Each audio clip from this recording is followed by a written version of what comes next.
The year is 2025. An extraterrestrial life form invaded the Earth. The situation became tense and people had to retreat. The year 2038 has come. People have made a breakthrough in the field of genetic engineering. And now, with the help of genetically modified soldiers, they have managed to turn the tide of the war and hold back the onslaught of the enemy. 2050th year, a unified genetic test has officially been launched. People who have reached the age of majority and have scored a sufficient number of points receive a special injection and acquire superpowers. 2137 Sam Levins is a high school student, experiencing the most important moment of human life in this world.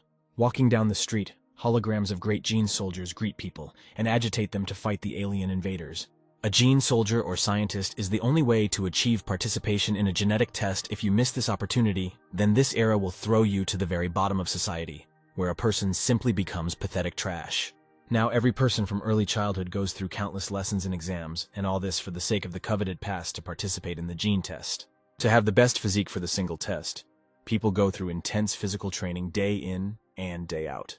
And after so many years of hard work, today the outcome will be a foregone conclusion. Sam receives a call from his mother, who decides to make sure that his son knows exactly what he is getting into, because the drug has a 1% mortality rate. The son is trying to reassure his mother since he has already passed everything before the exams, and he would be sorry not to finish what he started. Many of his classmates did not even pass these tests. Mom still doesn't stop worrying, but she wishes her son all the best and believes that the main thing is that he returns healthy. They announce over the loudspeaker that students who want to take a single test and receive a gene injection must go inside. Sam says goodbye to his mother, saying that they are already starting to be called for a test. Inside the building, students are already crowding around and discussing what abilities they can get if they pass the test. Mr. Levins hears the conversations around him and realizes that everyone involved is equally determined to win. He headed to one of the designated entrances guarded by soldiers. He was asked to go to room 25 to receive a gene injection. Before you go inside, your fingerprints and iris are scanned, and the check is successfully completed. Walking along the bright corridor, the young man thinks that he doesn't even know what type of gene he will receive. He remembers how in the corridor the girls were talking about an incredible type that increases physical strength. There is also an exceptional type. With its help, people are able to use unique abilities. But there is an important rule. You cannot awaken strange abilities. There are opinions that they are so useless, and because of this, they are easy to defeat. Sam thinks it would be better to awaken something normal, like X-ray vision. His imagination immediately draws images of how he stumbles upon a crowd of beautiful girls, and, with the help of his ability, can see them without clothes. In the corridor, he notices a group of guys discussing their fears about the 1% of injection rejection. One of the boys says that he saw photos of those who were rejected. Their bodies look terrifying. But there is one optimist in this company, saying that they have a 99% chance of successful awakening, and from now on, they will live happily ever after.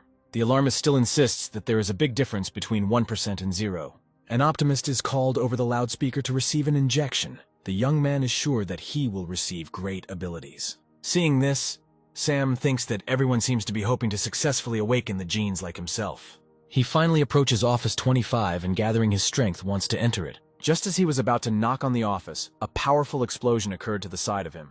The reason turned out to be that optimist. Because of the explosion, the body was on fire in the corridor. His friends immediately rushed to run, and in the meantime he was emitting terrible dying screams. This turned out to be a side effect of the injection. The staff are trying to put out the fire faster and want to introduce another drug to try to save the boy. The employee extinguished the burning young man with a huge amount of solution from a fire extinguisher. His screams were no longer heard. They didn't have time to save him. His body was very damaged. This is already the 5th student today. This is another student whose genome was destroyed due to an abnormal reaction to an injection, unfortunately. This young man turned out to be an exceptional fire type. His friends, seeing such a scene, turn pale before their eyes and decide to quickly get out of this place. Sam, who a couple of minutes ago wanted to boldly enter Office 25, now feels wild anxiety. He fully understands that he could die. The main character is seriously thinking about whether he should go into the office and whether he will come out alive. But compared to death, he is more afraid of becoming the waste of the genetic era. It seems to him better to travel beyond the Earth than to live a simple life. Sam decisively opens the door, states his status, first name, last name, and his personal number. A female voice responds by asking him to go inside, while typing something in the virtual system. Noticing a pretty employee, Sam takes his breath away a little, and at that moment she asks him to answer a couple of questions before the procedure.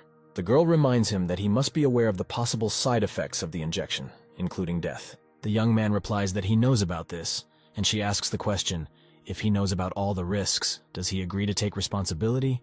Sam agrees with this. The whole stage is completed.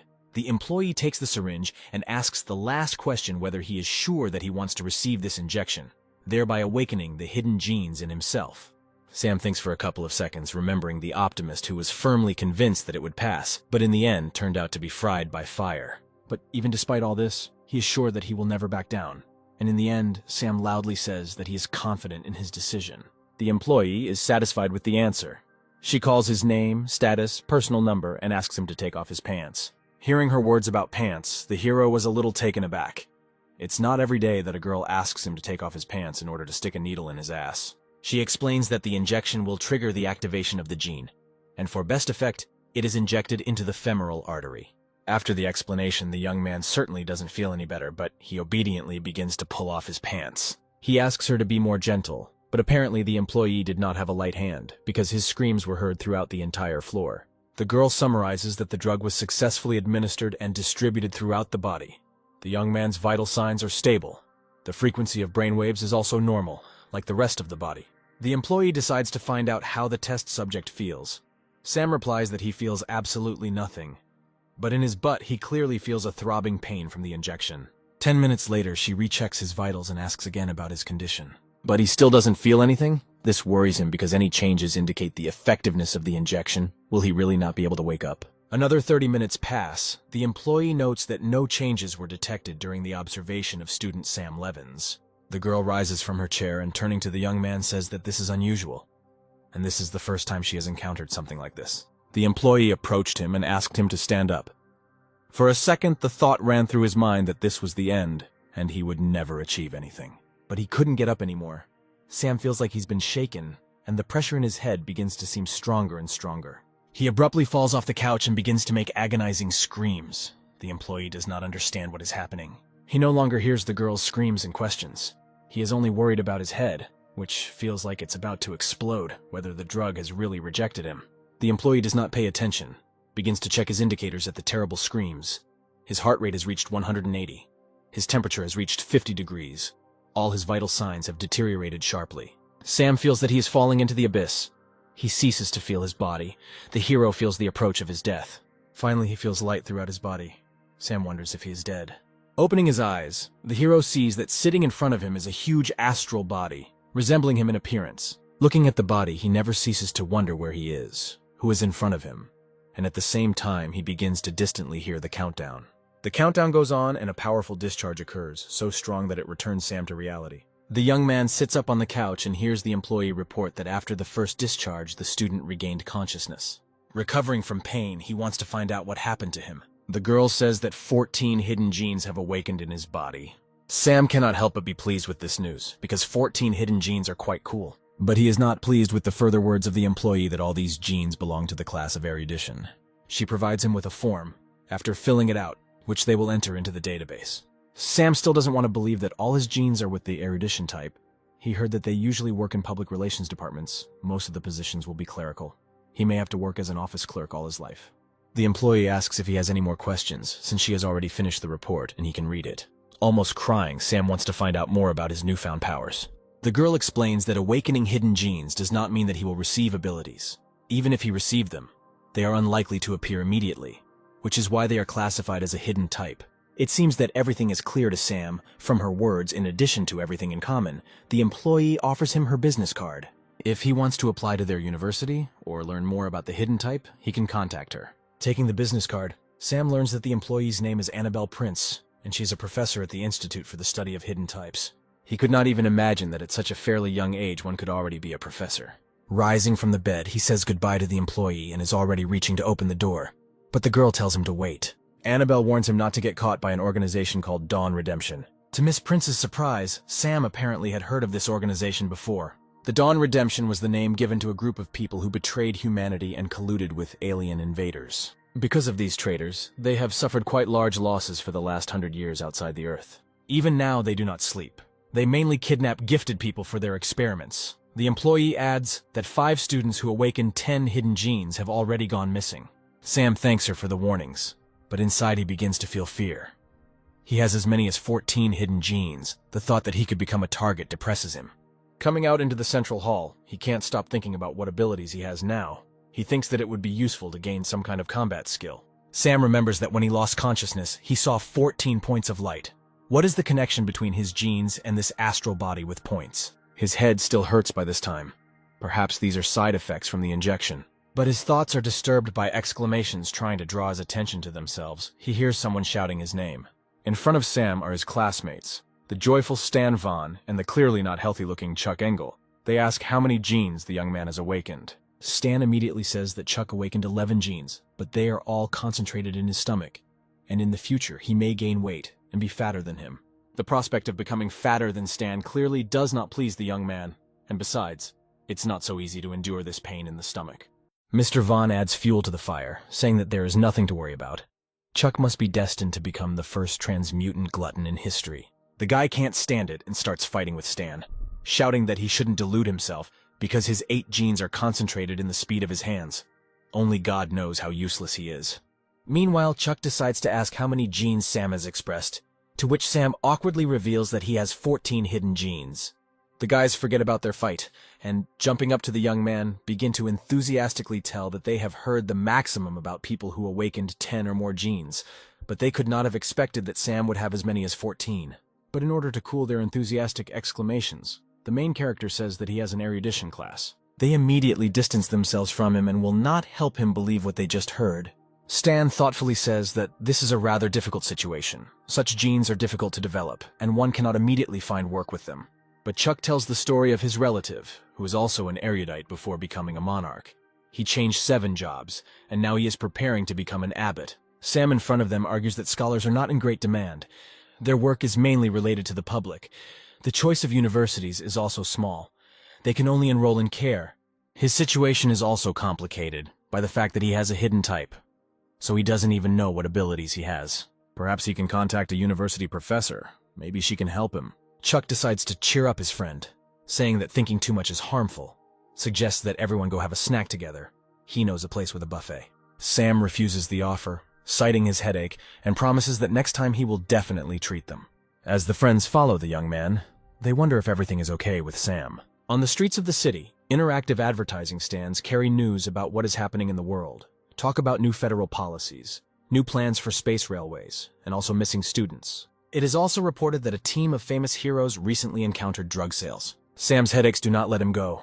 Perhaps it is his genes that are making themselves felt. A strange feeling awakens in him. Is this really his ability? He feels how his perception has improved. He turns his gaze to the cafe opposite. Everything that happens there, the arrangement of things, the number of visitors. He feels all this perfectly. He can also feel what is happening in another room of this cafe, for example, in the kitchen. Immediately, he reveals the peculiarity of this ability. He cannot see very small objects. Sam tries to look at the small object again, but he can't. It seems that the current perception of things is already the limit. He gives up his attempts and decides to go home to practice, but some strange feeling does not let him go. But this is connected rather not with his internal well-being, but with some external factor. And these feelings turn out to be not groundless, because at this moment, a man nearby is clearly spying on him.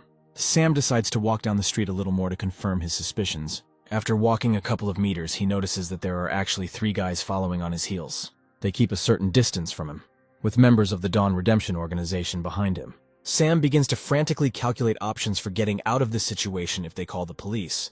They will most likely not believe that some kid has stumbled upon a well-known gang. If he behaves recklessly, he will suffer inconspicuously or die. The young man decides that he needs to call Professor Annabelle, and today he will come to spend the night at the police station until he finds a solution. We are transported to the City Hall of Emerance, where a meeting is currently taking place. The commander of the measures, named John Marins, is broadcasting that a report on the students for this year must be submitted, and anyone who dares to disobey an order will personally know the wrath of the commander. Professor Annabelle Prince was also present at this meeting, and in the midst of the commander's speech, she receives an alarming message on her phone. She asks John for permission to interrupt him to tell him important news. The employee says that one student named Sam Levins asks for help. He said that someone is stalking him. Annabelle wants to know if they will send help, or if she should deal with it herself. The commander turns to an employee named Howard Lupin. He flinches at John's communication to him, and asks him to wait a minute to give the correct order. The director of the Secret Service exhales and asks Professor Annabelle not to worry. The pursuers discovered by the student were sent by their Secret Service. Sam will be safe next to them. But the professor is wondering why send 3 employees for the sake of 1 erudite. Howard begins to wonder they sent 2 people. Why then there are 3 of them on the screen? Annabelle jumps up from her seat. She is sure that the 3rd person may be a member of the Dawn Redemption Organization, and believes that for safety he must be eliminated. The girl turns to Howard again, trying to find out whether he will send someone or whether she should go and deal with the intruder herself. The young man believes that all this is useless, and it is worth leaving everything as it is. 2 agents are quite enough to protect this student. Annabelle is furious that they may have discovered an enemy stalker, but Howard does nothing, suggesting that the Secret Service are using Sam as bait. The chairman of the Care University Admissions Committee, Hank Smith, intervenes in the conversation, saying that this is a completely rational plan, even though Sam has 14 genes. But he is only an erudite, so they will not suffer major losses, and he is an ideal bait. The girl is horrified and begins to quarrel with them even more. Because they dared to catch enemies on a student with so many hidden genes, she wants to know which of them gave such an order. Commander John replies in a menacing tone that it was his order. He did this in order to catch the members of the Dawn Redemption Organization hiding in this building, and to minimize the losses of university students due to their antics. Annabelle confronts him and says that he can't use a student who has just awakened hidden genes as bait in case something goes wrong. John calmly replies that there are no contingencies in this plan, and many changes, including the death of the decoy, were included in the plan. Sacrificing the life of the polymath student will ensure the safety of many people and will be able to gain some advantage. The girl can no longer listen to this nonsense. She asks for forgiveness and, citing the remaining matters she has, leaves. Hank tries to stop her and asks her not to leave the meeting, saying that if because of her arbitrariness the whole plan fails, then the council members will send her to trial, and this is not worth it. She abruptly removes his hand from her shoulder and replies that she won't do anything, but Sam needs to know about it. The commander allows her to inform the young man about this, but under no circumstances reveal the plan. Annabelle immediately sends a message to Sam while Hank stands behind her, reminding her not to reveal the plan. The message reaches Sam, and from it he understands that 2 of the people are agents introduced for his safety, and the 3rd is a person who may pose a danger to him. This puts him into even greater panic, why the 2 people who are supposed to protect him do nothing. The idea quickly dawns on him that he is bait, and he cannot stand still. He needs to find a way to escape. His legs themselves lead him to one famous chain of coffee shops in the city of Emirates. In order not to be on a deserted evening street, he decides to go inside, where an employee greets him and asks what he wants to order. Seeing that the young man is clearly tense about something, she repeats the question, and he relaxed and with a smile asks for hot tea with sweet potatoes and milk, repeating that he needs to boil the tea well. She hands him sweet tea, wishes him a good day and warns him to be careful. The drink turned out to be very hot and sweet as this tea. I get emotions when you, dear YouTube viewer, subscribe to my channel, leave a comment and like. This very important to me and it makes me happy. Have a nice day and enjoy watching. Sam leaves the establishment and out of the corner of his eye notices a tall man standing at the entrance to the coffee shop. He goes further and with his peripheral vision continues to follow the object, which does not lag behind him. The main character deliberately slows down his pace in order to reduce the distance between himself and the enemy, and a little later, he sharply turns back. This is where the hot tea comes in handy. Lunging forward, he pours this boiling mixture right into the pursuer's face. His enemy clearly could not have predicted this. Pressing the burned part of his face, he is angry with Sam, but he stands on ceremony with the boy for a long time. He doesn't get ready and jumping sharply flies at him, saying that if he can't take him alive, then it's better to take him dead. The idea with hot tea was not crowned with success, and now Sam is already flying in the air from a powerful blow to the chest. The main character flies into one of the store windows, breaking the glass into smithereens. The fragments fly around, almost hitting people just passing by. Having landed, Sam feels how powerful this blow was and, having analyzed it, thinks that the genes of his enemy are concentrated most likely in his legs. Mr. Levins gathers his strength, points his finger at the enemy, and begins to shout that this man is a member of the Dawn Redemption Organization. People around immediately pay attention to the suspicious man. Sam orders the Secret Service agents to arrest the enemy. Hearing all this, the people begin to panic and they run away, shouting for help. The Secret Service employees are shocked by the current, like an ordinary schoolboy, discovering a traitor and understand that things are bad. The man, noticing the Secret Service employees, rejoices. He kept wondering how many of them there are. Although he doesn't care about the number, he will still roll everyone into the asphalt. A battle begins between the employees and the traitor, which Sam watches. He notices that the employees are strong, but the enemy is not inferior to them. Meanwhile, the man gives a powerful rebuff to the employees, hitting one of them in the face. The main character, despite the severe pain, decides that this is all not good. He is the target and therefore must find a way to help.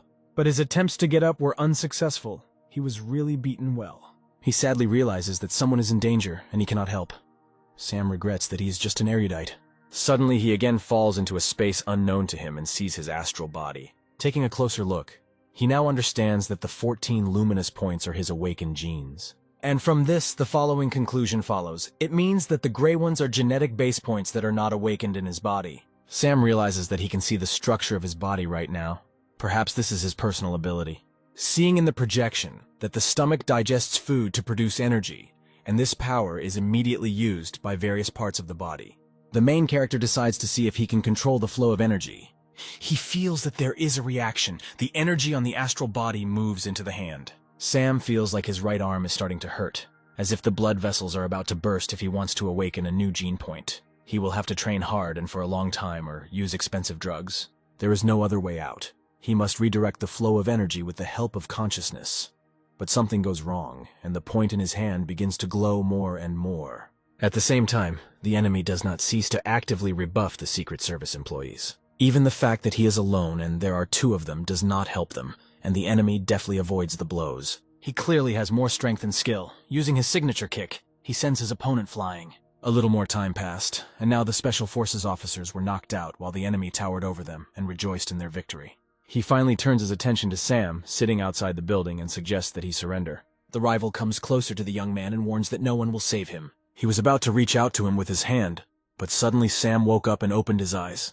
The enemy clearly did not expect such an outcome of events, and the main character, taking advantage of his vulnerability, stabs him with his right hand directly in the stomach. The blow was not inferior to the opponent's strength and also sent him to conquer airspace. The wall stopped the flying object. Blocking the path, an impressive dent appeared in the wall from the enemy. The Secret Service officers who had come to their senses couldn't believe their eyes. Hadn't they been told that this guy was just an erudite? Without wasting a second, they decide to fulfill their duty and take down the traitor. By this time, the meeting was continuing at the city hall. Only Annabelle was not listening to what was currently on their agenda. She kept glancing at her mobile every second. Sam, for some reason, doesn't write to her. She wonders whether he managed to escape from his pursuers or not. Howard's phone rang. He was clearly not happy that they dared to distract him during an important meeting. But after hearing the information conveyed to him over the phone, his face takes on a tense look. The commander notices this and asks him to report the situation. The director of the Secret Service begins to mumble indistinctly, barely pronouncing the name Sam Levins. Hearing this, Annabelle wants to immediately find out what is wrong with him. John loses his temper and yells at him, accusing the service staff of lack of competence, suspecting that the student was most likely harmed. Howard refuses, saying that the young man was not harmed and even helped to fight back with his help. The agents neutralized and captured a member of the Dawn Redemption Organization. But now there is another problem. The whole city knows that the traitors are going to kidnap a man. They will stop any actions for a while. The commander is just as worried about how Sam was able to find out that he was being pursued by a man from the Redemption of the Dawn. Slamming his fist on the table, he wants to know who divulged this information to him. Annabelle understands what he is getting at, and immediately sarcastically suggests checking his communication devices, at the same time thinking that the young man turned out to be savvy. John orders Howard to immediately investigate so that a 20,000-word report will be on his desk today. The young man unconditionally accepts the order. There was a flurry of movement into the Secret Service building in the city of Emerance. The identity of the pursuer was established. His name is Fred Paris. His call sign is Underpants. The employees report to the boss that previously only fighters of rank F appeared, and he has rank E, so 2 agents could not detain him, and Sam Levins is now in the interrogation room. He said that he himself struck Fred. The employees chalk it up to luck, most likely. The Secret Service employees exhausted the enemy, and Sam simply finished him off. Howard inquires about the student's current condition, to which his assistant explains how Mr. Levins kept yelling about how hungry he was. Therefore, they decided to first give him a snack. Entering the room, they could see a picture of how, one after another, the pies brought to him disappeared in Sam's mouth. Apparently, forced awakening of the gene point not only causes headaches, but also takes a lot of physical strength. The main character understands that he was brought here for interrogation. This was to be expected.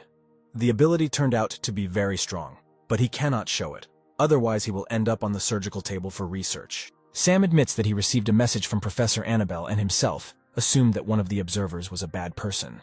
Howard thanks the young man for his courage and apologizes for his agents, for whom he is ashamed. The director had already suspected that Annabelle had spilled the beans, and he also thinks that the young man opposite him showed himself properly. He clearly has potential. Sam thanks him and wants to know when he will be allowed to go back home. Howard decides that they will do this. Mr. Levins must sign a confidentiality agreement, and, as a reward for his assistance, he will be given 6 points and given $50,000 in cash. Sam reflects that according to the national merit rules, jointly signed by the genetic commissions, 10 points are awarded for capturing a Ranky traitor, so he was awarded the majority.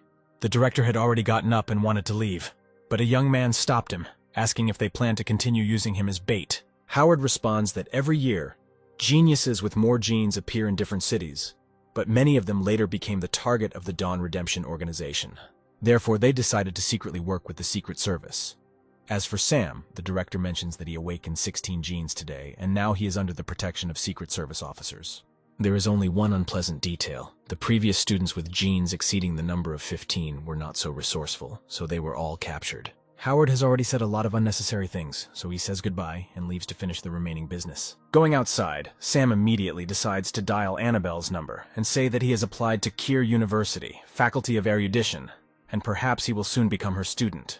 The young man also says that the director of the Secret Service said that he will continue to be used as bait to prevent gifted students from disappearing. Sam wants to ask the professor if this is all true, to which she gives a positive answer. The main character understands that danger awaits him, and if he wants to create his own destiny, then he has only one way.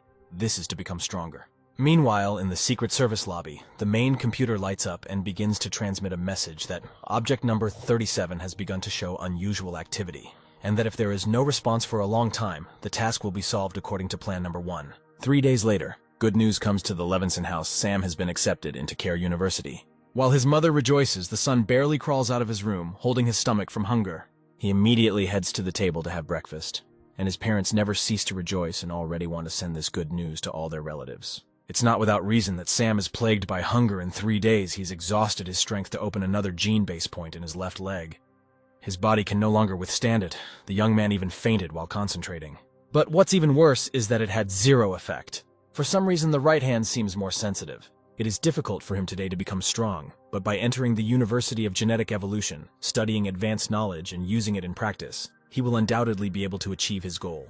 The father decides to give instructions to his son before going to university, telling him not to stoop to promiscuity and to do this only at night, but not too often, otherwise the body will be exhausted. Sam clearly did not expect such parting words, and is now awkwardly trying to get out of it, saying that it was all a mistake and he is not like that. But his father interrupts him again, saying that he and his mother have prepared a gift for him.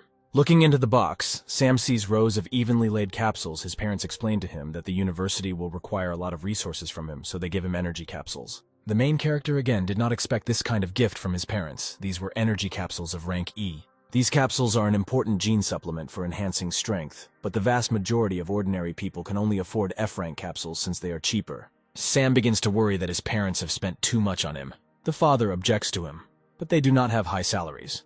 But over the years, he has accumulated savings, and they are more than enough to buy these supplements, while the mother is worried about her son and expresses fears about the bandits from the redemption of the Dawn. He and his father don't want him to be a hero and simply tell him to take care of himself. Sam calmly, and with a smile on his face, replies that he understands them. In the evening in his room, he again begins to discover his genes and begins to try to concentrate for this.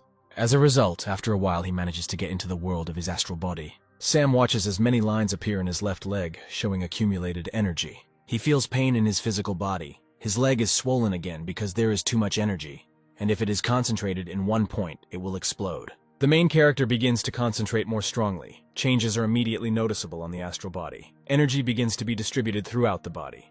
The distributed energy begins to light up at many points, even in the left leg. The distributed force lights up 2 additional points. Screaming in pain, the hero regains consciousness and tries to catch his breath. He finally succeeded. He was able to awaken 2 more gene points. Sam falls onto the bed, his whole body aching. He reasons that an E-rank capsule will only be able to restore energy, but not mental strength. His eyes slowly begin to droop. He even seems to have time to come up with a solution to the problem, but he cannot resist and finally falls asleep. He awakens from the cries of his mother, who rushes to make sure that her son is already awake. Not wanting his mother to catch him like this, Sam abruptly jumps out of bed, jumps to the floor, and pushes off. But he clearly did not take into account the new points he had awakened because his jump was so powerful that it threw the hero to the ceiling. Having hit his head, he falls onto the bed, and pieces of the ceiling begin to fly on top of him. The parents, hearing this noise, ask if everything is okay with their son. Rubbing the back of his head, Sam tries to show with his voice that everything is in order, realizing that the strength of his leg has finally increased. But such noise could not leave the hero's parents alone, and they burst into his room. Sam gets out of bed and, still rubbing the back of his head, smiles sweetly, telling his mother how hungry he is. But his parents notice another intriguing detail when their son managed to pump himself up so much, because before he was like a match. Yesterday, Sam was able to awaken gene points in 2 places, in his left leg and in his brain. He himself felt how his strength increased. What is surprising is that the strength of the right palm has also increased. It seems that the genes of which parts of the body directly influence each other. But it's best to double-check all this, and the young man decides to throw the card. He tries to hit a tin can with his card, which stands in the other corner of the room, but Mrs. Strength is of course good. But the main thing is to learn the correct throwing technique. All the cards he threw ended up stuck in the wall. His technique was clearly not enough at the moment. His gaze is drawn to a plate filled with beans on the table. Sam is struck by the idea that the airflow can change the flight path of the map since it is large but weighs little. But this scheme clearly will not harm the flight of soybeans. Having fired one of the beans, it flies with force and pierces the tin can. This sight impresses Sam. If you use a metal ball instead of a bean and hit it not in a jar, but in a person, the outcome will be fatal. This thought makes the main character happy, because now if he gets into trouble again, he will at least be able to fight back. Finally, the solemn day arrives, admission to the university. Many people gathered to celebrate. Parents wish their children a bright future and bright youth. Wishing them strives to contribute to the association. While Sam's mother tries to contain her emotions, the father reminds him that his son should take good care of himself. And if he suddenly needs help, he shouldn't be shy and tell them about it right away. Then out of nowhere, Chuck appears and begins to reassure his friend's parents, saying that everything is under control. He will look after his friend, and with him their son will definitely not go hungry. But someone is clearly missing, and as he finishes chewing his chicken leg, Chuck wonders where Stan is gone. Sam says that their friend called him in his spare time and told him that he had entered Coulter University. Chuck is dissatisfied that he was left in the dark. The main character tries to explain that Stan did not want to tell him, since the boy's mother insisted on entering Coulter, because there are more opportunities there. The only requirement for admission is that after graduation, he will have to join Army. The comrade is not happy with this news, because he knows that 20% of the advanced detachments which Stan will join after graduation are the first to die. Sam believes that there is no need to be sad. Their friend is a genetic talent. He is strong and fast, quite combat ready, so they should be sure about him. The loudspeaker announces that students should take their seats as there are only 10 minutes left. The main character says goodbye to his parents. They shout after him that as soon as he gets there, he will definitely let them know. All students bring their things and try to get comfortable in the transport that will take them to the university.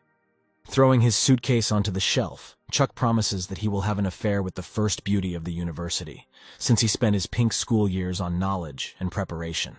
The guys sitting nearby, hearing his speech, begin to mock him, saying that they heard about the genes located in his stomach and how they stopped letting him into buffets throughout the city. They do not stop their ridicule, adding that what a first beauty he is, because he is far from even the 10th. Sam decides to stand up for his friend and orders Metacalypse to shut his mouth if he can't talk. But Met doesn't see anything wrong with smart people telling the truth. The atmosphere is heating up and the newly minted students are already thinking about starting a fight. But a man who looks like a professor manages to besiege them. He orders them to sort out all their relationships on the street. T grabs Sam by the shoulders and asks him to better forget about everything, because there are teachers here. The main character finally decides to tell Meta to keep his mouth shut from now on.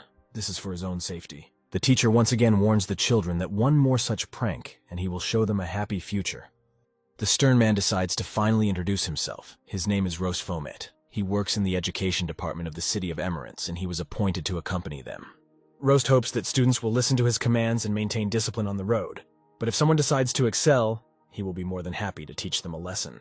Sitting down, Chuck advises Sam to calm down and distracts him by asking whether his friend knows who is sitting next to Meth Calypsa. Next to him, it turns out, is a student named Tong Werner. He's a real machine, and during a single test, he awakens 16 genes. Sam remembers that Secret Service Director Howard may have mentioned this student. Also sitting not far from them is a talented girl named Marie Sank. Chuck believes that this is the perfect balance of strength and beauty. The young man already has hearts in his eyes. Sam tearfully asks him not to make him blush and orders him to erase this stupid face from his face. Professor Annabelle, already familiar to us, suddenly enters the room, leaving everyone around indifferent. Here and there, conversations are heard about what a beautiful woman she is. Her charm and attractiveness catches everyone's eye. She introduces herself to the students, and is also among them, accompanying them. Annabelle warns that if anyone has any questions or requests for help, they can safely contact her. Sam's heart begins to beat a little faster. Did the professor also get into this car? At the same time, the transport continues to move further along the given route. Commander John is informed that the transport convoy has already set off, and each vehicle has launched a generator of ultrafine radiation particles, and all signals are turned off except for the military communication channel. In recent years, due to the active implementation of the single genetic test policy, members of the criminal organization have lost a stable source of fighting forces, so the registration season is a high risk of being attacked. The soldier adds that usually the enemies set up an ambush in the middle of the route, so this time it is up to the commander to decide which route the convoy will take. There are about 100 cars here, and finding a car with students is more difficult than taking to the skies. John decides that he needs to be more careful. If the enemies realize that they cannot take the students, they will immediately kill all the soldiers. Machine number 3 is the main priority. They have no room for error. Sam realizes that he, his friend Chuck, Tong Werner, and Marie Sank are the students with the most genes this year. In other words, the treacherous organization has definitely noticed their car. Kyoto, where they are heading, is in the east, but for some reason they are moving to the west. Apparently, they deliberately chose this route in order to confuse their enemies. Outside the window, the young man watches how the forest is entwined with vines and how many unusual plants grow here. Sam thinks, how many years have people not set foot in the wild? Perhaps he himself will try to visit there in the future. Roast asks everyone to pay attention. In 30 minutes, they will reach the first supply point. The escort warns that the car will not stay there for long, so they only have 3 minutes under no circumstances should they approach the wall. Otherwise, the soldiers will kill them. The vehicle parks, and upon going outside, Chuck notes that this base looks scary. Seeing everything that is happening and soldiers armed to the teeth, Sam understands that it is not safe here. Students suddenly run out of their cars and begin to rush to the restrooms, since they have already spent many hours on the road. Having done all his business, Sam notices that a man has locked himself in the booth, and it's almost time to go back. The young man decides to use one of his abilities using telepathy. He wants to quietly check who is in this booth.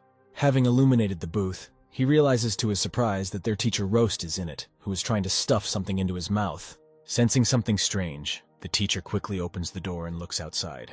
Not finding anyone in his field of vision, he decisively moves on, while Sam is hiding behind one of the walls. He suspects that the teacher is doing something in secret. The young man decides to turn to the soldiers of this supply point for help. He tells them that their teacher was nervously trying to stuff something into his mouth, hiding in one of the booths. The soldiers, hearing this, cannot contain their laughter. Sam does not share their fun. They want to know why the student was spying on his teacher, but the hero's excuses are interrupted by the announcement that there are only 30 seconds left, demanding that everyone immediately return to their seats. Sam takes off because the cars are about to start driving away. Roast, who is accompanying him, is waiting for him at the gangway, and is already beginning to scold the student for the fact that everyone is now waiting only for him. Already at the entrance to the transport, Sam decides to ask the teacher what he ate then. This question took Roast by surprise. He begins to scream and ask what kind of nonsense his ward is talking about. Sam turns around and says with a smile that he just wanted to know if there was a canteen on base. Entering the salon, the main character apologizes to everyone for making everyone wait for him. Walking to his place, Sam can't help but think that Roust Vomit is clearly hiding something. The convoy leaves the base, and while the main character continues to watch the escort out of the corner of his eye, his friend Chuck offers him a snack. Mr. Levins also noted that the suspect had 2 dentures, but something was clearly wrong with them. He is consumed by the thought of whether he should inform the soldiers about this, or maybe they are at the same time. He doesn't know for sure, so there's no point in putting himself at risk. But if anyone needs to report this, then there is one person whom he can trust. Sam, without a shadow of a doubt, goes to Professor Annabelle to ask permission to sit next to her. She is interested in what he wants from her, and the young man begins to tell her lies about the fact that he wants to ask a couple of questions about a hidden type of genes. The girl allows him to sit next to him, which causes a heated discussion on the part of young students who believe that such a simpleton should not sit with a goddess. But the professor is not stupid, and as soon as Sam lands next to her, she wants to find out what exactly he wanted from her. The young man carefully hands her the phone, where in the notes he described the whole situation with the oddities of Teacher Roust, separately mentioning his 2 strange prostheses. Seeing this information, Annabelle immediately gets up from her seat and, heading to the teacher, asks permission to check his mouth. Roast, alarmed, also gets up from his seat, but does not have time to do anything, because the professor has already pressed him to the ceiling with her force. He tries to find out from her what she's doing, but the girl weakens her strength and he falls to the floor with a roar. The soldiers, noticing this mess, take a fighting position and hold the escorts at gunpoint. But Professor Annabelle, with her most fearful gaze and as if not in her own voice, orders them to sit down. The soldiers, trembling with fear, let go of their weapons, obeying her orders. Meanwhile, the teacher is already wringing Roast's hands behind his back while he shouts that she seems to have gone crazy. Sam has already rushed to the suspect on Annabelle's orders. He's trying to pull his dentures out of his mouth. The main character manages to get 2 dentures. He hands them to his ally so that she can conduct an analysis. One glance was enough for the professor to understand that these are magnetized tantalum transmitters. This is a generator of secondary ultra-low waves. Such devices are extremely rare. They are capable of bypassing conventional protection. Realizing the seriousness of the whole situation, Annabelle wants to know who he was passing on the information to.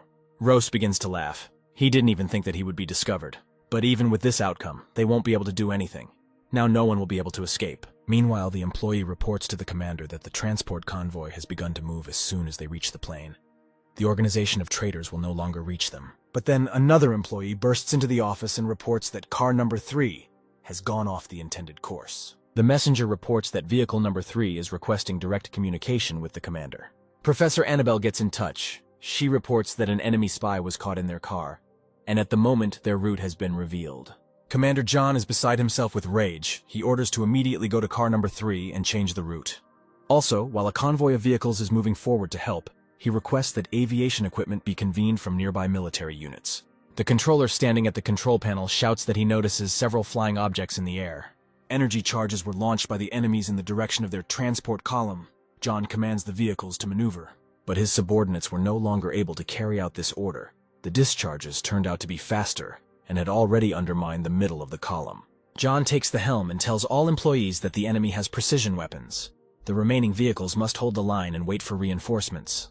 Annabelle declares an emergency, and as per instructions she tells everyone to dismantle their seats. Everyone obeys her orders, and while Sam is dismantling the chair, he thinks about how the organization of traitors easily reached the students. This is all completely different from what is advertised on TV. Having made shields from specially equipped chairs, the students slowly begin to lower the cars down the ramp. The commander has already arrived on the battlefield, and on the radio he orders to launch projectiles with electromagnetic interference and guided mines. Since the enemies have devilish impulsive guns, more and more it becomes more and more dangerous. Every now and then explosions and return shots occur everywhere. Radars detect that an object has appeared in the air, and the guidance systems suddenly begin to shoot simultaneously at one place. From the clouds of smoke, enemies with guns at the ready appear sharply. They deftly maneuver in the air on flying boards. But on the ground they are met by local troops, who successfully fight back and shoot down many from their aircraft. Seeing how deftly the people who got out of his car took weapons, Sam realizes that the soldiers were undercover in the form of students. It seems that the army prepared much more thoroughly than he expected.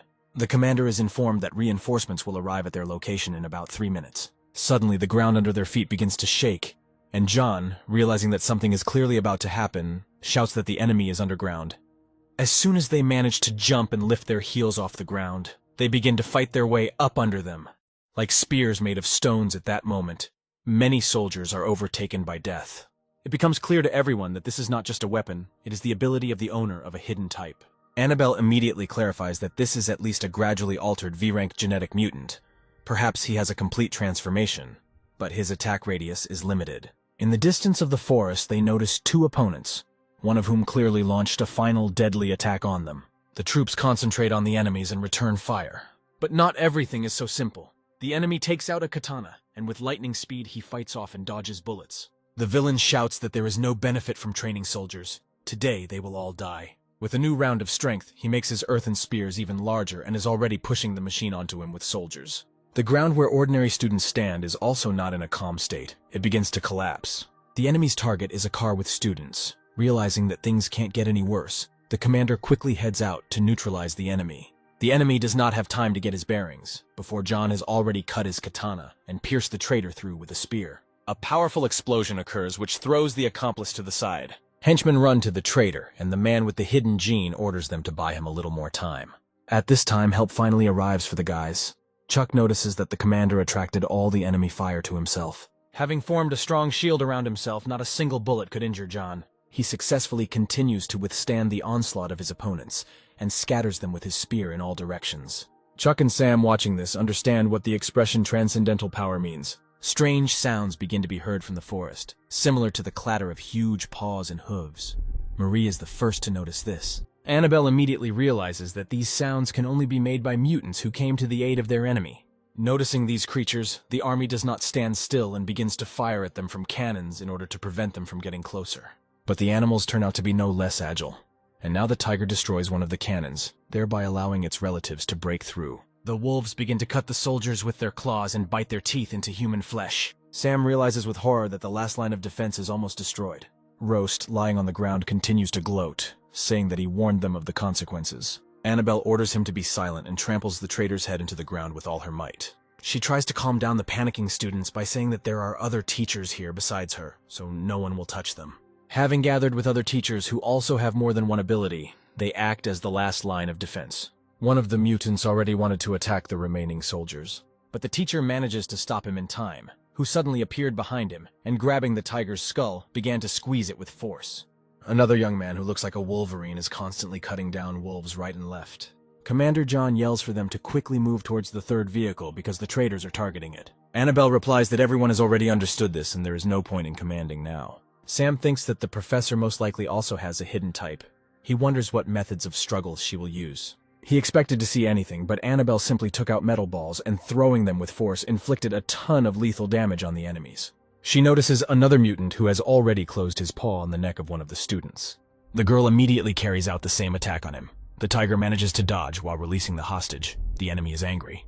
Where are their distant support units now? Meanwhile, the already familiar energy charges are directed towards Annabelle. But fortunately, the girl manages to use the shield, and the bullets simply get stuck in it, unable to penetrate the barrier. But the enemy's attacks continue with redoubled force. The professor continues to build an even larger and more powerful shield around himself. The mutant decides to try to call for some more reinforcements, and emits a loud whistle as best he can. Help comes to the enemy from the air in the form of giant eagles, which quickly dive down to tear the enemy with their sharp claws. Animals and birds begin to attack with redoubled force. The army and teachers begin to rapidly lose ground. In all this chaos, Sam hears Marie screaming for help. He already sees an angry wolf flying at her from above. He thinks how good it is that the steel ball he brought in advance, just in case, really came in handy. The ball flew by so quickly that Marie didn't even have time to understand how the wolf that almost killed her ended up with a hole in its neck. But this maneuver was noticed by the mutant tiger, who had already identified Sam as his next target and was already rushing to finish him off. The tiger was already hovering above him in the air, when suddenly Chuck appeared in front of him, putting his shield forward. But any board was unlikely to be able to stop a mutant with potentially enormous power. The tiger's punch slams Chuck into a nearby rock, leaving a large dent behind him. Sam decides to use the old trick and again, with all his strength, launches a steel ball towards the enemy. The tiger fails to dodge and, landing on his paws, looks at his opponent with a brutal look, while a small abrasion from the ball is visible on his forehead. The main character is very frightened by this. The mutant's head turned out to be too strong. The attack with the ball did not kill him. He was just about to reach into his pocket again, but his opponent did not stop, and without giving him a second of extra time, the monster was already approaching him. But out of nowhere, powerful plant stems began to emerge from the ground, and they instantly twisted the mutant. Marie came to the aid of Sam, using one of her genes. She tells her comrade to hurry up. The main character again takes out his balls and throws them as far as possible. The tiger begins to laugh, thinking that his enemy simply missed, but it was not Sam's mistake. He hoped that he could throw them as far as possible, and his plan succeeded. The balls were able to fly to the forest, where additional traitor troops were hiding at that time. Annabelle's shelling suddenly stops, and she realizes where her real target is. The bound mutant screams for her comrades to continue firing at her and not give her opportunities, but it's too late. The professor uses his power again, and in quick bursts begins to shoot balls at his new target. This line of defense of the enemy is defeated. Annabelle's power is so powerful that even the crowns of perennial trees turned into splinters. The mutant breaks the vines that were holding him back and is already flying towards Sam, who is unable to find his bearings. But the tiger is stopped by a ball flying through his skull. The monster emits a loud dying cry. The young man's savior turns out to be the same Professor Annabelle. All the mutants run away from her. Even celestial creatures are overtaken by karma, and the balls quickly knock them down. Help also comes to her from the air. The ships launch an attack on the remaining mutants. Looking up into the air, the commander feels a little lighter at the sight of their warships. One of the main traitors orders a retreat. The operation fails due to the fact that they were unable to finish off the girl. But John does not even think about letting go of the enemy. He is rapidly advancing towards him. The enemy commands his minions to execute the third emergency evacuation plan. Lined up in one line, the obedient soldiers suddenly raise their heads upward from the discharge that pierces them, and they all explode at the same time. At this moment, Annabelle's strength leaves her, and having lost consciousness, she begins to fly down. Sam notices this and, gathering all his speed, manages to catch the professor, who is about to come into contact with the ground. Looking at the exhausted girl in his arms, the young man feels calm. Fortunately, he managed to catch her. John, emerging from the smoke, wonders how he could allow his subordinates to blow himself up in order to escape. The soldiers of his army warn the commander that they are beginning to pursue the enemy. But the commander stops them and orders them to build a fortification and take care of the wounded. At the beginning of this operation, John was confident that everything would be successful, but everything went wrong. After a little time on the hospital couch, Chuck finally comes to his senses. He tries to get up, but his whole body hurts like hell. Sam recommends that he not move, but just lie down. Chuck goes back to bed and wants to find out what happened to their enemy. The main character says that with their joint efforts, they were able to send the enemy to flight. These words calm the student. He already thought that his life was over, and Chuck didn't want to die as a virgin. Sam says that his friend escaped with minor injuries, but he was prescribed rest for the next 3 months. The young man is glad that he at least survived. The main character mentions that if it were not for teacher Annabelle, the circumstances would have been much more tragic. The last thing Chuck remembers is how the snipers pinned her down. Sam begins to tell in more detail how things went further, but he is interrupted by Marie running into the first aid station. The girl reports that Professor Annabelle has woken up and calls Sam Levins to her. They enter her room, and Marie reports that she fulfilled the request and brought Sam here. The girl immediately decides to clarify whether he caught her. The young man smiles and replies that it all just happened by itself. She is also interested to know if he may also have removed the blood on her body. This immediately makes the young student blush. Marie, standing nearby, giggles and says that it was she who cleaned up the blood and changed her clothes. Annabelle throws off her blanket and asks to be taken away, as she needs to talk to the commander. Sam quickly runs up to the bed and, taking the professor by the hand, wants to help her get up, but does not meet with a positive reaction.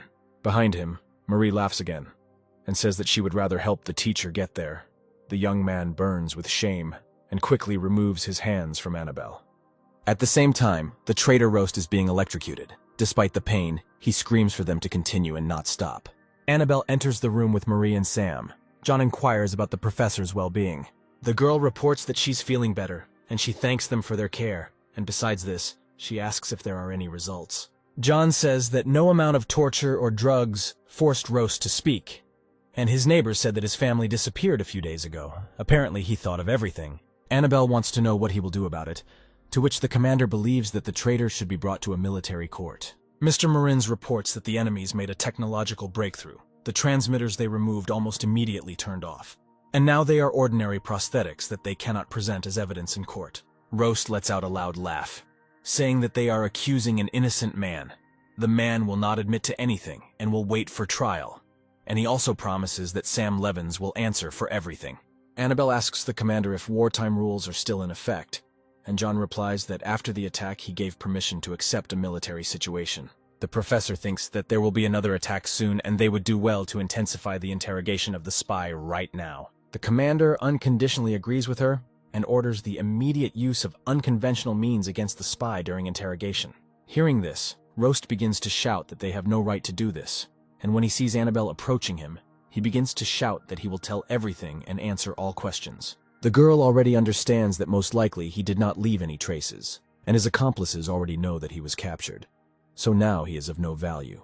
She uses her abilities on him and Roast's body slowly begins to twist into a kind of knot. Annabelle admits that most of all in the world she hates traitors. The traitor begins to emit death rattles, when suddenly Commander John, with a quick movement, strikes the enemy's throat with a dagger. The commander admits that he does not want her to take on this burden. He himself has already claimed many lives. Mr. Morris orders it to be recorded that the interrogation lasted 5 minutes. Then he notices Sam and says that he showed himself well, and everyone here is indebted to him. John notes that first the young man was able to find the pursuer, as well as find out the identity of the spy. The main character, not knowing how to respond to such praise, simply gives out the stock phrase that it is his duty. Walking along the street at night, Marie decides to ask the professor a question why the traitor was not shot on the spot. Annabelle explains that in the future they will understand that there are certain laws, and sometimes bad people understand them better than good people. She also explains that the commander called her for a reason. She and he are in different camps, and if he writes in the report about her presence, then the higher-ups would have more confidence to lie low. Sam and Marie realize with horror that their enemies have foreseen everything, and it was all a trick. Annabelle says that the real world is completely different from the world they used to know. It is full of lies and deceit, in which enemies are everywhere. Only by working hard will they be able to survive in the Gene era.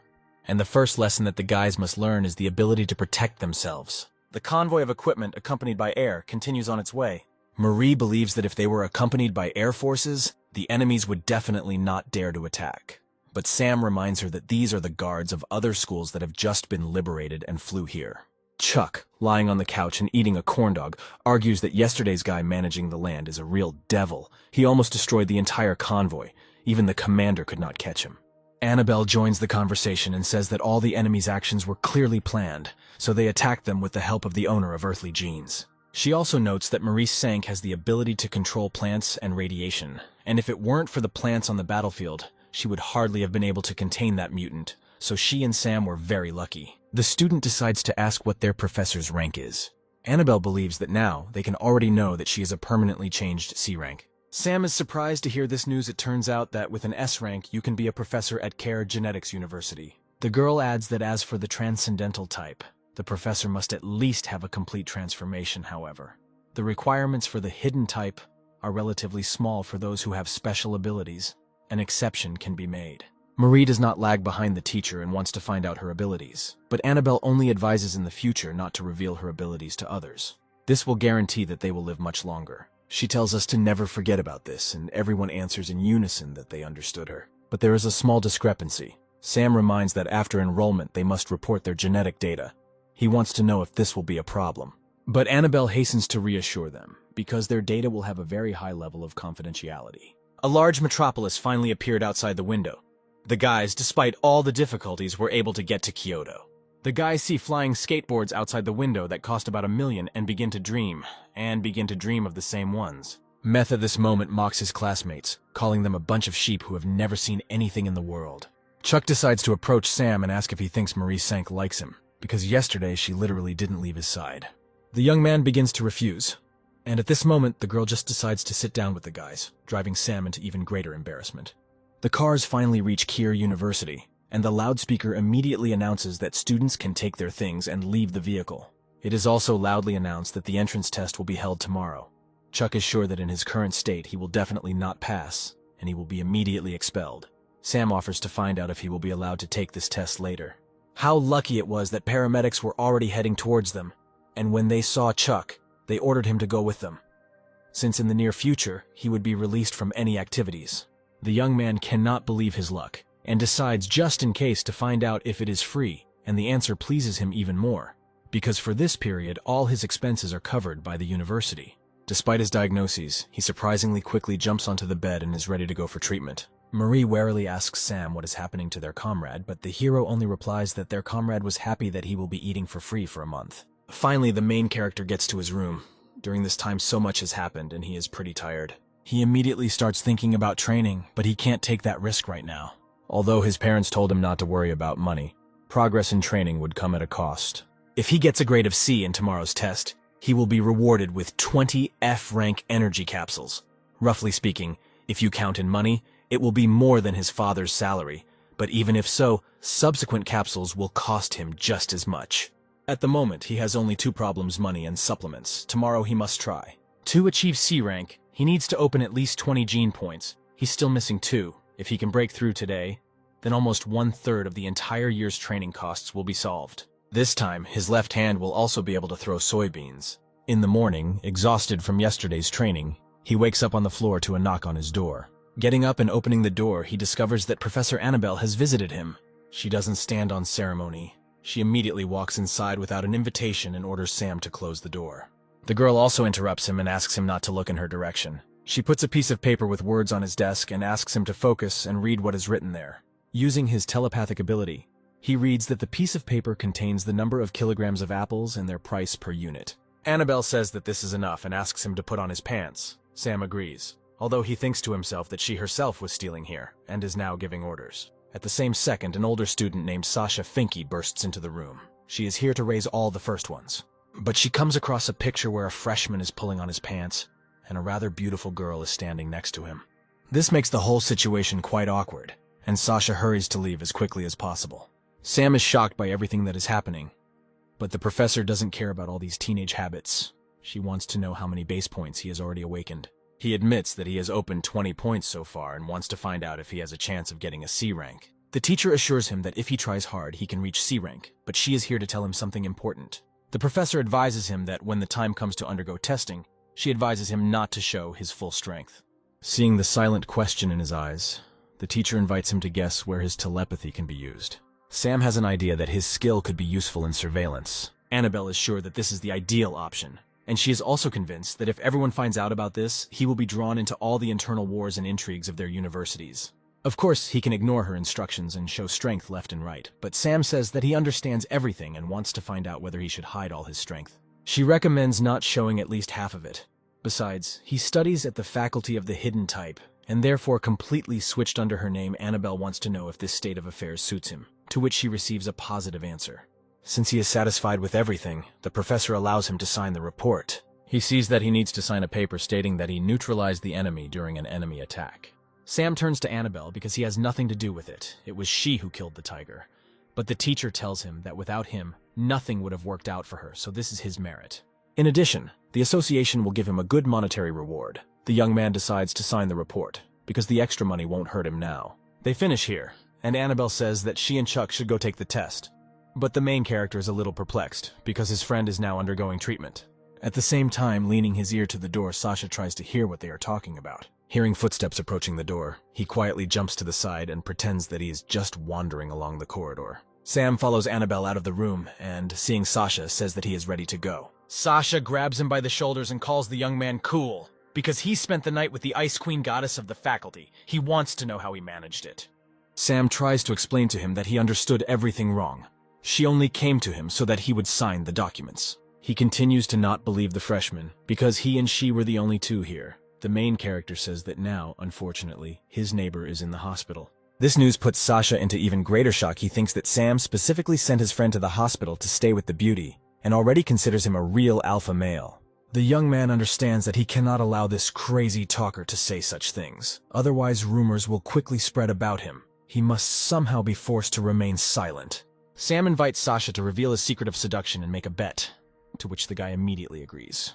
The bet is that with his right hand, he will throw a metal ball at Sasha. If he dodges, then so be it, he will reveal the truth. But if not, then he will never tell anyone about what he saw. Sasha agrees, and they take positions. The senior student has speed beyond his reaction, and he is confident of his victory. But Sam doesn't give him too much time to think, and throws the first ball at him. Sasha barely managed to jump away from the first one, but the second ball landed right on his cheek. The senior student immediately begins to accuse Sam of being a swindler after all. They only agreed on one ball, and how could they throw with their left hand? The main character reminds that no one said that it was impossible, and if you look closely, it's all one ball. Looking at the floor, Sasha notices that one half of a metal ball lies nearby. Sam divided it into two parts, and therefore technically he did not violate anything, so he won. Well, a dispute is a dispute, and Sasha promises that this topic will not be mentioned again. And the main character was once again convinced that yesterday's training was not in vain, and now the left hand is in no way inferior to the right. She and Sasha come to the test center, and then they each go about their own business. Sam easily goes to the office he needs. Since the erudition class does not receive special attention, there was no queue here. The employee says that the results of his blood sampling showed that in total he has already awakened 20 gene base points. According to the rules, he can now pass to a low C rank. She also adds that since he has a telepathic skill, he should be tested on a special device, and if his abilities show up well, then he will be given an average C rank. Leaving his office, his only concern was how to get a high score when testing the power of telepathy without attracting a lot of attention. Entering the testing room, he sees how one of the students is very tense and tries to find out what is in the dark box opposite him. Seeing how another student is being graded, Sam realizes that if he can move up 2 grades like the previous student, then that will be enough. By applying his skill, he understands the optimal distance and clarity he needs to measure. The hero will control his distance to get a good score and make sure that he is given an average C rank. The score is not particularly high and will not attract attention. Sam notices one of the inspectors looking at him, and a shiver runs down his spine. Has he really already been figured out? He pretends that his eyes suddenly began to itch in order to divert suspicion from himself. He is called for testing and asked to describe the object that he feels inside the box. In the cube, he senses several objects at once. His maximum distance was 3 meters and 24 hundredths of a meter. Previously, he could only see up to 3/12 hundredths of a meter. His limit increased by 12 centimeters. It turns out that in a few days, his ability increased. If he shows them all his strength, he will definitely get the best score. But he doesn't want to attract attention because he still wants to live. As a result, for the judges, he was able to see bread, raw meat, coffee beans in a cup, and a half-eaten hamburger. The distance was about 1 63 hundredths of a meter. As a result, he is given a low C rank and his telepathy ability is assessed as normal. Unexpectedly for the hero, the teacher takes him out of the office, introduces himself as an assistant professor at the Faculty of Mental Telepathy named John Paul, and invites Sam to transfer to him, since his telepathy is impressive. This whole situation is straining the young man because he made it clear that his abilities are ordinary. He politely refuses Jean, citing the fact that he has already chosen the Faculty of Erudition. The teacher keeps up with him and begins to say how much he can get if he chooses his department. Sasha, passing by, having heard about special quotas for recruiting and increasing ranks, begins to get angry that everything is going to Sam again. This makes the main character think, this is too tempting an offer. If his rank rises, it will not only reduce the burden on his family, but will even help him in the future. But he has a hidden type, just like Professor Annabelle, so his strength is clearly more in that direction. The right direction is most important, so he refuses the offer, surprising Sasha. In addition, Professor Jean, having learned that Annabelle was Sam's teacher, immediately began to behave strangely, began to shake a little, and drops of cold sweat appeared on his forehead. But after a while, he regained his normal appearance and continued to insist that Sam definitely needed to think more, and the faculty would be waiting for him. Seeing these strange mood swings, he thanks the professor and they say goodbye. Walking along the corridor with Sasha, the hero wants to find out from him whether his miracle's power of throwing beans is pushing him to increase his rank. After all, his ability can be attributed to the transcendental type. The assessment of the transcendental is, after all, slightly higher than the secretive. Sasha is confused by his questions about whether the first Vosh really decided to compete with him. He advises Sam to just forget about his crazy ideas. The main character heads further to test the strength of his palm, and it's his turn. He approaches the entrance, and the system begins to scan him to make sure that it is Sam Levins. Suddenly, a bunch of notifications about unread messages start to arrive on his watch. He decides to look at them after he passes the test, because he has been waiting in line for an hour. At this moment, unexpectedly for everyone in the queue, they begin to push people aside. Some big guy orders everyone to make way for him, because he has powers of middle E rank. A skirmish begins between those who agree to skip it and those who consider it impermissible. In general, public facilities and services are given priority to those with high authority. If a person with low authority prevents a person with high authority from doing something, he will be arrested and convicted. Regular civilians typically have F-rank credentials, and if they want to advance to the highest, which is E rank, they need to upgrade their skills, which takes a very long time. In a university where all students have F-rank credentials, a person with E-rank credentials is demolished by God. Not to mention the average E-rank. Sam reasons that either this guy is very strong and received 50 merit points with his abilities, or he inherited his family's privileges. Having dispersed the entire line, the brute gets to him and tells him to move, again mentioning his E-rank. Hearing that Sam has already confirmed his turn and will not give in to him, the big man's tower is torn off, and he begins to scream and orders the hero to get out of here immediately. The main character asks the teacher how many minutes he has left before his turn. He is told that he is next in order, and the wait will be approximately 3 to 5 minutes. The bully is not going to tolerate this, and having lifted Sam off the ground, he already wants to smack him in the face. But the young man stops his fist. Apparently, the bully decided that he was so easy to intimidate. He bends his fist forcefully in the opposite direction, so that a loud crunch of bones can be heard. The bully immediately lets him go and tries to feel his sore arm. He cannot stand such public humiliation, and standing up, swings his good arm at Sam. The reaction does not fail the main character, and he notices the opponent's unprotected groin and shoots him a free kick. Everyone who saw this also felt pain in the groin area, and the bully fell to his knees in pain in front of Sam. His henchmen decide to answer for their leader and decide to attack the young man. Before the guys had time to show all their hidden techniques, the main character had already taken out his famous metal balls and launched them into the necks of his opponents. So all 4 hooligans were defeated by the main character, and were now lying on the floor, groaning in pain. Sasha, watching from the queue, begins to have another attack of envy, because how the first one managed to defeat the 4 of them who also had a high rank. Sam asks the bullies if they are still going to fight, because next time he will throw metal balls in the direction of their eyes and then their heads. The students have already filmed this entire scene on their phones, and now this video is gaining popularity on the internet. Sam already suspects that he is finished. He hasn't been very successful at becoming invisible. Holding on to his belongings, the bully gets up and tries to threaten everyone who is filming this, that they will be in trouble, and he will settle personal scores with Sam. Sasha decides to come up and support his comrade, saying that people from the discipline department will soon arrive here. Sam is not afraid of accusations against him, since there is evidence on video surveillance cameras that he was attacked first, and he was only defending himself. The comrade is worried that from the point of view of the department, all 4 were knocked down, and Sam was left without a single scratch, even if he is telling the truth. He will also receive punishment, although not serious. The hero still doesn't understand what he did, to which Sasha explodes and says that this bully, Gilbert Mulligan, has considerable powers, and the fact that he did not let a person of a rank above him pass is punishable by law. The most severe punishment that can be imposed on him is expulsion and compensation for medical expenses. Sam thanks him for the information and decides to look at the unread messages, but since such a case occurs, he decides not to read them further, but simply confirm all the acts sent to him at once. From the messages, it is clear that he is being promoted to a low-ranking position, and that money transfers are pouring in from various foundations. Sasha watches as a creepy smile appears on his friend's face. The senior student also decides to ease Sam's situation a little, and offers to help Gilbert escort him to the first aid station, and dissuade him from making a mountain out of a molehill in this situation. He says that he will forget about this if Sasha apologizes to them all on her knees and pays everyone moral damages. Sam approaches them and thanks the young man for his help, but he assures that he is able to solve his problems himself. He suggests that Gilbert tell the department everything but not blame him for not giving him a chance.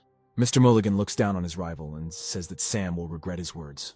A representative of the department scolds the guys because they have not yet passed all the entrance tests, but have already violated the rules, and now they will be punished. He orders to send everyone to the department and interrogate everyone, to also take video from surveillance cameras and restore the event, to interview witnesses, students, and teachers. Gilbert does not miss the opportunity to show off his E-rank here. Either he tells how he simply asked to give way to him, but they refused him, and, in addition, they attacked him. The inspector makes sure that his rank is genuine, and in this case, he really has the authority. He can tell everything in his own words, and he will not be interrogated. Gilbert is jubilant and asks Sam if he has any courage left. But the young man puts on a calm face, turns to the representative, and mentions that he has the authority of a low D rank, who also takes advantage. Gilbert begins to laugh hysterically, trying to catch his rival in a lie.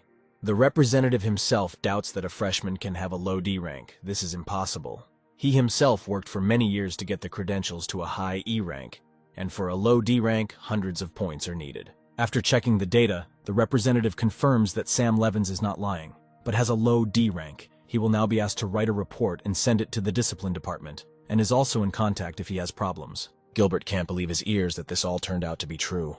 The department representative introduces himself to students as Tim Schema, and asks everyone to be mindful of following discipline rules. The hooligans leave along with representatives of the discipline department, having clearly lost this war. The teacher from the screen asks everyone to stop making noise, and declares that they will start the assessment again. Sam is finally able to pass the test, and the observer even rewards him for the work he has done. In the next test, the teachers took care of the young man because they mistook him for a descendant of heroes. They even turned a blind eye to the fact that he was late for taking the test. After passing the test, Sam heads to the registration and payment office, where the employee says that his average grade is average C rank, his tuition is $16,000 a year, and the cost of training materials is $1,000. Also, since he has the authority of a low D rank, according to regulations, Sam receives a 5% discount, and now his payment amount is $16,200. In the hall, behind the protagonist, they begin to whisper that perhaps this is the young man who fought back against Gilbert Mulligan. Sam hears these conversations and does not like that he is mistaken for a descendant, some kind of hero. The employee finishes and tells the main character that the reception procedure was successful. Having received the documents, he sees a message on his watch from teacher Annabelle. She invites him to come to her at the Genetics Research Institute. This was just right for the young man. He wanted to thank her for the special quota for recruiting students, which raised his rank. Entering the professor's office, Annabelle invites Sam to sit down. There are 3 reasons why she called him to her, but the young man ignores everything because he cannot take his eyes off the girl. Noticing his gaze on her, she threatens to transfer him to the insight class. Mr. Levins admits that she is so beautiful and temperamental that if he looks at her for a long time, he might lose consciousness. Hearing his words, she just sighs deeply, because what can one take from a young guy? Annabelle repeats that there are 3 reasons. The first of which, the mayor's defense command sent a letter of apology and asked to give it to him. Sam doesn't understand the point of sending him an apology. They should have apologized to the injured students and soldiers, not to him. The second news is that he is now an intern at Research Institute number 14 and will mainly be entrusted with some cases. As a bonus, he will be given E-rank energy capsules every month. She wants to know if Sam has any objections. The main character has no objections to this, with or without bonuses. The main thing is that he learns to use his powers. The third news concerns his training and choice, whether he knows what is most important for entering the Hidden Institute. To be precise, for this there must be mental strength, and the use of any of their abilities is based on mental strength. Moreover, it itself is a genetic ability. Annabelle takes out metal balls and, throwing them, makes them fly throughout the office. But there is a small peculiarity: when flying they do not touch anything. The teacher says that enough development of mental strength is not inferior to the unique abilities of an exceptional type. Human research has discovered countless secret cultivation methods, and their type's genetic base also has a secret method called inner vision. Going outside, he suspects that his teacher knew that he himself has inner vision.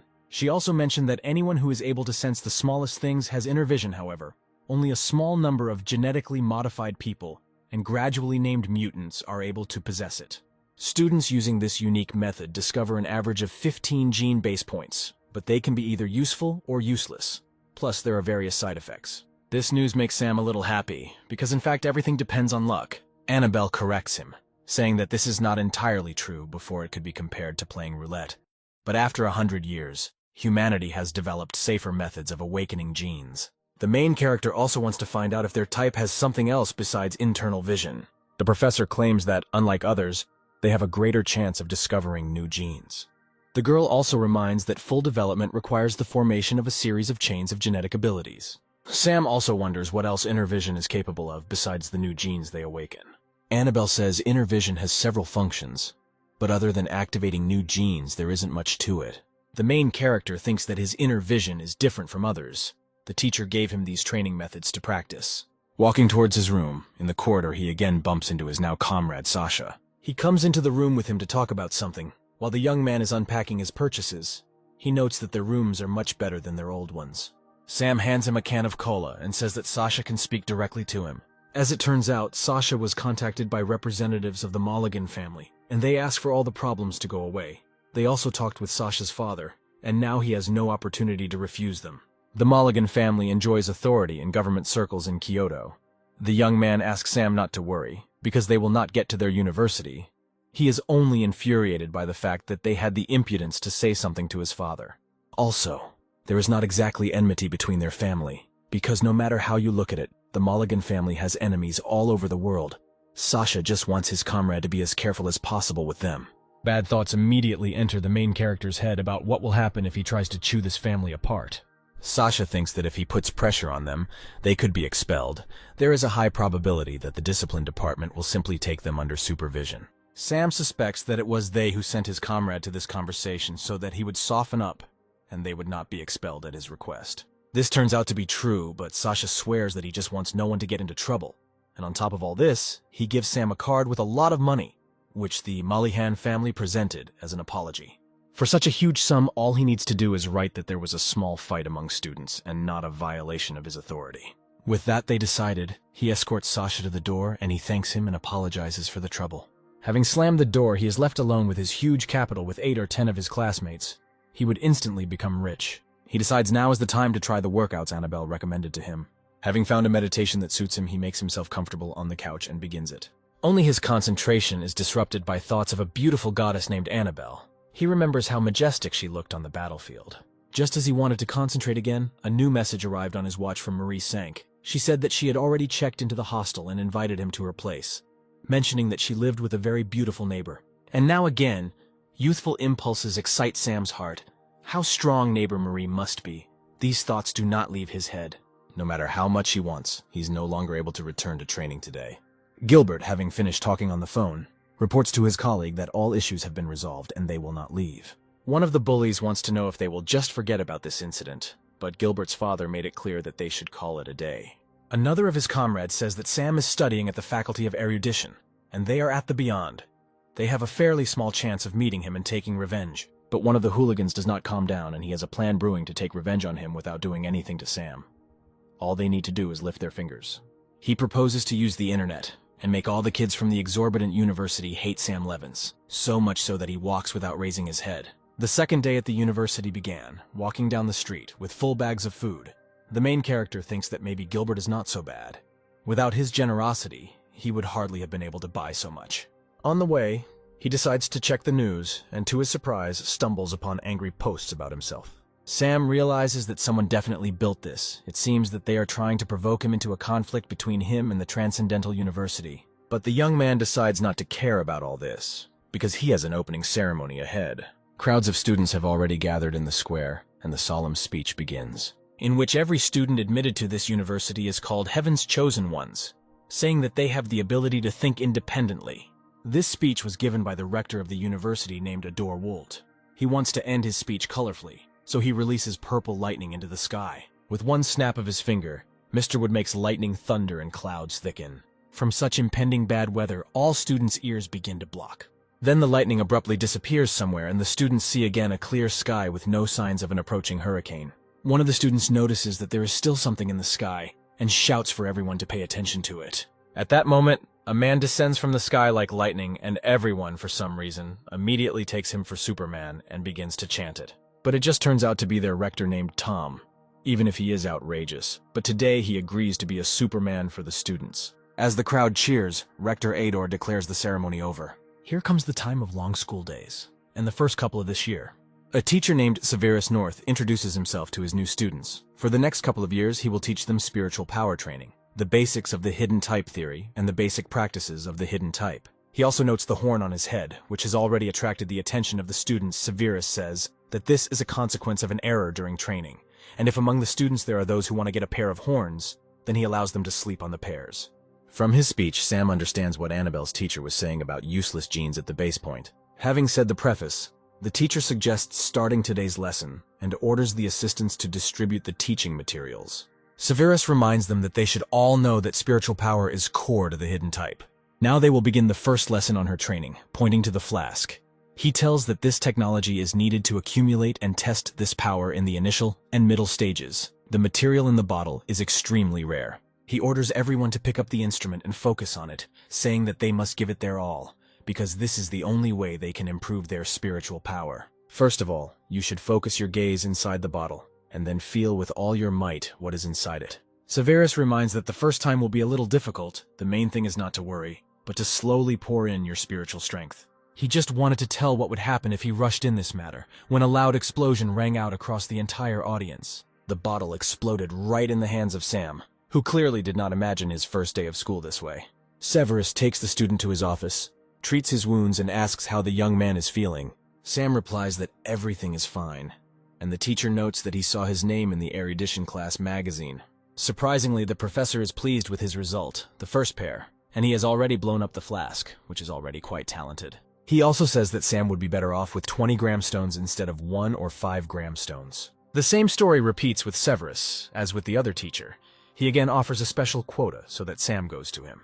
But as before, the young man remains faithful to Professor Annabelle and refuses the teacher's offer, which clearly does not please Severus. Although this does not stop him, and he selflessly gives Sam information about unique methods of an exceptional type. Discuss all the issues, and making sure that everything is in order, they decide to return to the classroom. Meanwhile, heated discussions are taking place in the class about what caused the explosion, and what the teacher is now doing with the careless student. Sam enters the classroom and, returning to his seat, sighs sadly, because initially he wanted to live an inconspicuous life, and now he has gotten himself into something again. Severus also returns to his place, and says that the practical part of the lesson will now begin. For this he calls his assistant. In a fashionable manner, the man greets everyone and says that his name is Dan Schneed. He is a first year of the Transcendent Type Speed class. Currently, he has already opened 3 chains of genetic abilities and has an E rank. The group immediately begins to whisper and say that at such an early age, this is already incredible. Severus wants to use an example to explain to students the main disadvantage of the hidden type, and asks if anyone wants to become Dan's opponent. He warns that it will just be a little sparring, and he might as well wear protective equipment. But to everyone's surprise, Dan says that he has only one condition: Sam Levins spar with him. The teacher is interested in why the choice fell on this particular student, and besides, combat practice is carried out voluntarily. Dan admits that since such a strong student appeared in the Faculty of Erudition this year, he really wants to conduct a practical lesson with him. Sam is under pressure from all sides because if he doesn't come out to spar, then everyone will consider him just a coward. But to everyone's surprise, one of the students also volunteers to try to practice. The young man introduces himself as Frank Gelm, and he is the owner of 2 chains of genetic abilities of an exceptional type. Dan agrees to feed this guy first. He asks if the teacher agrees to their sparring. Severus agrees, and pressing a button on the remote control, they find themselves in an impromptu ring. He warns competitors not to overdo it. Even in exhibition sparring you can get injured, so he wants them to be careful. The report is in and the fight is declared open. Frank warns that he has quite powerful fire and his opponent needs to be careful. But it looks like he should have been more careful because Dan very quickly knocks his opponent down. To the surprise of the students, the fireball that Frank had been holding at the ready flew out of the ring. But Professor Severus orders not to panic and puts out the fire. Dan, sitting astride his opponent, says that in a real fight he would already be dead. Frank wants to try again. They go to the corners again, and Dan says that this time he will give him 1 second to attack, because the exceptional type is very troublesome in the attack. Having learned from his past mistakes, Frank realizes that he first needs to step back. The second round has begun. Mr. Gom keeps his distance and waits for his opponent to decide to attack, because then he will face a retaliatory blow. This time the young man manages to dodge the enemy attack for a short time. But unfortunately everything ends. Just like in the first round, Dan turns out to be faster and wins again. Severus thanks Frank for his participation and notes that, using the example of this battle, they could observe what the main weakness of the hidden type is. The teacher invites others to try themselves in a duel, but Dan remembers that he never sparred with Sam Levinson. Sam decides that since his classmate says wish like that, he wouldn't mind practicing with him too. Going down the steps, the hero thinks that this fight would have happened anyway. There is no point in hiding. Now he will teach this Dan a lesson in front of everyone. Let them know that it is better not to mess with him. While walking upstairs, Frank decides to warn Sam to keep his distance, and mentions that his left leg is weaker than his right.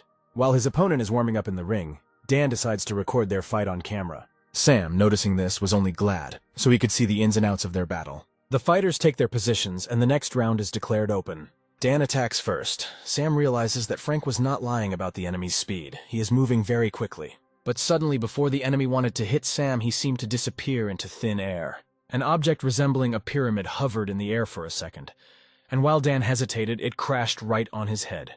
Having risen, the enemy cannot understand what it was. Perhaps a spiritual incarnation.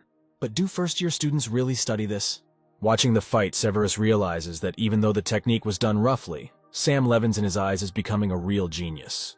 But Dan does not sleep, and flying towards the enemy grabs his hand and kicks him in the face. Mr. Schneid does not hesitate and returns to his starting position in one jump. This is done to gain momentum again and deliver the finishing blow. Despite the fact that Sam, using telepathy, clearly sees all of Dan's attacks, his body is not able to keep up with his reaction. The hero already understands that he will have to spend all his free time on training. Despite Dan's variety of techniques, his telepathy can still pick up the trajectory of his movements. Sam launches a spiritual embodiment at him again. The enemy mocks because he's sure that now he will not fall for this trick. But having dodged once, he did not expect that the blow would come from behind and again his face would be crumpled. Jumping high into the air, Dan wants to throw a powerful punch, but Sam blocks it. With hatred boiling in him, he continues to kick with all his might and finally breaks through the enemy's defense. Sam flies to the side and hits his head on the arena dome. But even this is not enough for his opponent, and he again hovers over him and delivers the decisive blow. Sam turns out to be the loser, and Severus hurries to stop the fight as soon as possible, saying that Dan has gone too far. Dissatisfied exclamations are heard in the audience. They do not like the cruelty shown by Mr. Schneid. Dan notes that the fight comes first, and then the training. Because they are genetically modified people, they will face a lot of dangers, so you always need to give your best. Sam, who woke up, also thinks so, but is his opponent strong enough? The young man says that if he has enough courage, he can see his opponent to the end. Only this time he would actually try his best to knock him down. Sam agrees to a rematch, but decides to check with the teacher if this is combat training. Then he can use all his abilities. Teacher Severus turns out to be not against the fight, and gives the go-ahead, and Sam wants to know if in this case he can use his special ability. Dan just grins in response and says that there is no problem. The main character already feels that superiority is on his side and asks the audience for a couple of metal balls since he forgot his own at home. This comes as a surprise to classmates. Some think that the tone will use a bomb launcher. Marie, sitting with one of her classmates named Lily, asks to lend her necklace, to which she unconditionally takes off and gives away the jewelry. The girl is very grateful to her for this. Miss Sank runs up to the arena and hands Sam 3 pearls. The young man says that this should be enough for him. He warns his opponent that he has already spared him twice, but if this time they really fight to the fullest, then he should be more careful. But behind this mask of confidence, Sam actually fears that Dan's speed is too fast, and there is a good chance that the enemy will dodge his balls, so he must find a way to increase his throwing speed. Dan is already in position and also wishes his opponent to be more attentive. He takes off and rushes at Sam, shouting that he will beat him until his opponent gets up. At this moment, a spiritual embodiment is already flying towards him, aiming to cause damage to the enemy. But Dan manages to get his bearings and breaks his spiritual cone with a powerful blow, saying that now it won't work. Sam doesn't give up. This time he doesn't waste time on trifles, he's already creating a lot of cones. But even this is not a hindrance to the opponent. He again destroys each of the projectiles launched at him. In response to Dan's exclamations that he wonders how much longer his enemy will last, Sam releases another batch of charges.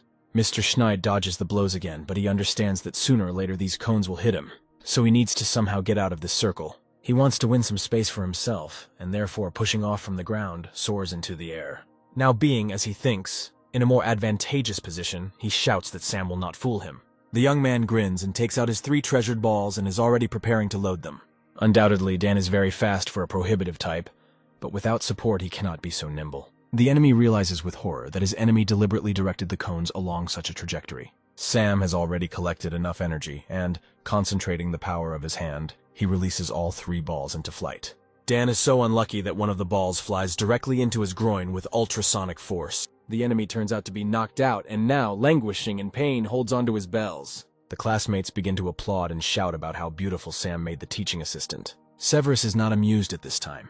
He conveys a message to the ambulance so that they urgently come in, since there is a student with a serious injury who may need surgery. The doctors quickly arrived and placed the victim on a gurney, making a preliminary diagnosis a sprained ligament.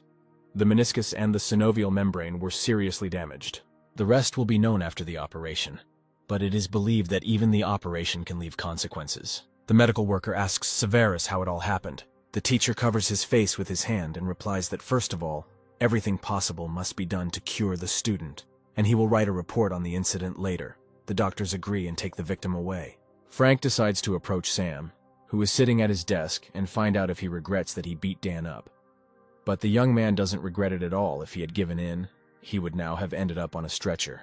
Severus informs the audience that there were some unexpected incidents in today's lesson, but it was quite educational.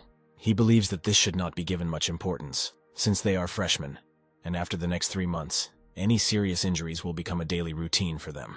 And of course, their university provides professional medical care, so students don't have to worry. The teacher announces that the class is over and now he will send them homework.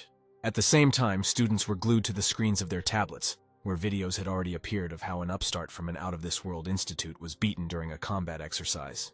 Sam is finally back in his room and can take a breather. During this day, people had already started making fun of him on the internet because of Gilbert's handout. The young man blew up the flask in a steam match, and the end was a duel with Dan Schneid. Suddenly, a notification from his roommate arrived on his watch. It turned out to be a list of house rules, which regulated how much and when to clean, what is forbidden to wash in a machine, when you can bring guests and who is not allowed under any circumstances. At the moment of reading this boring list, an unfamiliar young man entered the room, asking the hero from the threshold if he was Sam Levins. This young man turned out to be his roommate, a third-year student named Liam Asker. Sam says hello and thinks to himself how handsome his neighbor is, who is also a university idol. Liam immediately says that if his neighbor does not agree with the rules, then they will need to go to the manager and change his room. But the main character turns out to agree to the conditions prescribed to him. Looking at his new neighbor, Liam notices that the young man looks rather shabby and wants to know if he is injured. Sam reluctantly reveals that he got hurt during combat practice today. The elder immediately interrupts him and points out to the hero that he looks like a squeezed lemon, and he is afraid that he will not survive even a 3-month period of protection. The main character remembers that teacher Severus mentioned something about a 3-month period. Liam decides to give his new neighbor some healing ointment, and recommends using it when changing the bandage. The young man thanks him and asks him to tell him more about the 3-month period that he himself mentioned. Mr. Asker grins, folds his arms over his chest, and says that Sam really doesn't know anything. Every genetic evolution university encourages students to improve with each other. Kier University is no exception. Those who come out on top in the competition are given more training resources. Every year, a list of the 100 best students comes out. First place is the dragon, the top 10 are the tigers. For each place, a separate reward is given. Sam is surprised to see a D-rank energy capsule, because it's $100,000 out of the blue. Liam says that the so-called 3-month protection period means that the freshmen will not be bothered by competition for 3 months, but after 3 months the competition will be completely open. But there are especially gifted guys, like Sam, who strive to break the rules of the university. The main character does not quite understand what they are talking about. The older neighbor says that every year, because of the competition, students get seriously injured, become disabled and expelled, and sometimes die. This is not uncommon. Heading towards the exit, Liam says goodbye that Sam has already become a target, so now no one is interested in his problems. And if he wants to survive, he must train properly. Left alone, the hero thinks about everything he heard. He assumed that it would be difficult to get along with the elder, but he never expected that Liam would be a man with a sharp tongue and a soft heart. But his words about the target worry Sam about how things could have turned out this way. At the very least, Gilbert and Dan have a grudge against him. But one way or another, these show-offs have already been filmed, and he was at least able to learn about their strength. All these thoughts give him the idea to look at the training methods that Master Severus gave him. Sam hopes that the methods will include skills such as affinity with metal. Finally, evening came, and the young man took a shower after such a busy day leaving the bathroom. He felt as if he had been reborn again. And he hears that the clock on his bed is starting to ring. Sasha is trying with him. Having answered the call, a comrade's angry speeches came from the receiver, saying that he had seen posts on the internet with the crippled Dan, and wanted to know what Sam had managed to do again. While Sasha stated that the hero should contact the one who posted these videos on network and gives his number, the main character decides to go online and see what they write about him, and seeing how the whole story has been distorted to the point that he's threatening all the students of the prohibitive type and maiming people. Mr. Levins is shocked. With all the details simply left out to make him look bad, Sam decides to tell this high school student that his posts are incomplete and that it is wrong. He contacts a student named Romeo Fritz, introduces himself to him and informs him of his dissatisfaction. He wants the students to see the whole truth as it really was, to which the senior student asks if Sam wants to settle everything. And he announces a price of $500,000. If he gives him that amount, then Romeo will agree to change everything in the posts. After waiting a minute, the extortionist bursts into loud laughter and says that he's just joking. He would not dare to rob a poor student, and in general there is nothing wrong with his posts. Romeo sees no reason to change them. Sam, hearing this, tries to shame the senior student, because Mr. Fritz is a public figure, and how can he think that it is right to spread false rumors? Romeo points out that Dan Schneid really wasn't mutilated by Sam, asks him to point out where the author lied, and says that he's too busy, and the call will end there. Having completed the call, Romeo leans back in his chair and laughs at how naive young people can be. Sam remains unhappy after such a tense conversation. His enemy turned out to be really cunning. His loopholes cannot be recorded. The hero comes up with the idea that he can try to complain about his work, but at the same time he understands that Romeo can continue to work on other conspiracies, and this way he will not get rid of the infection. But still, some measures need to be taken, and Sam begins to get ready, thinking that since his opponent did not want to be kind, then he should not blame him for his rudeness. At such a late hour, he decided to go to the discipline department, entering the foyer and being greeted by the secretary. Just as he wanted to communicate his desire to write a complaint, the head of the department, Tim Skem, who was already familiar to him, entered the foyer to find out what was happening here. Sam reports that someone was using the university's website for blackmail and extortion. Tim confirms that these are very serious violations. He already roughly knows what the matter is, but now he needs to go to a meeting, and the head promises that after a while he will take up this matter. Mr. Skem orders the secretary to block Romeo Fritz's account first, and mentions that further punishment will be handed down after the meeting. By this time, an extraordinary meeting of the Kier University of Genetic Evolution had already begun. Rector Ador wants to know if everything is in place. He has reported that, with the exception of Tim Skem and several committees who have gone on assignments, everyone is here. The reason for their meeting today is 2 students, Sam Levins and Dan Schneid. Ador knows that everyone is already aware of the events and asks everyone to express their opinion. The deputy dean of Stormhold decided to speak out first. He believes that Sam acted extremely harshly with Dan, crippling him, so Levinson needs to be given a serious punishment. Helia Schaffer, on the contrary, believes that this was an ordinary combat training, and Dan himself provoked the young man, while also brutally attacking his opponent. Moreover, Sam restrained himself twice, and his contract was justified.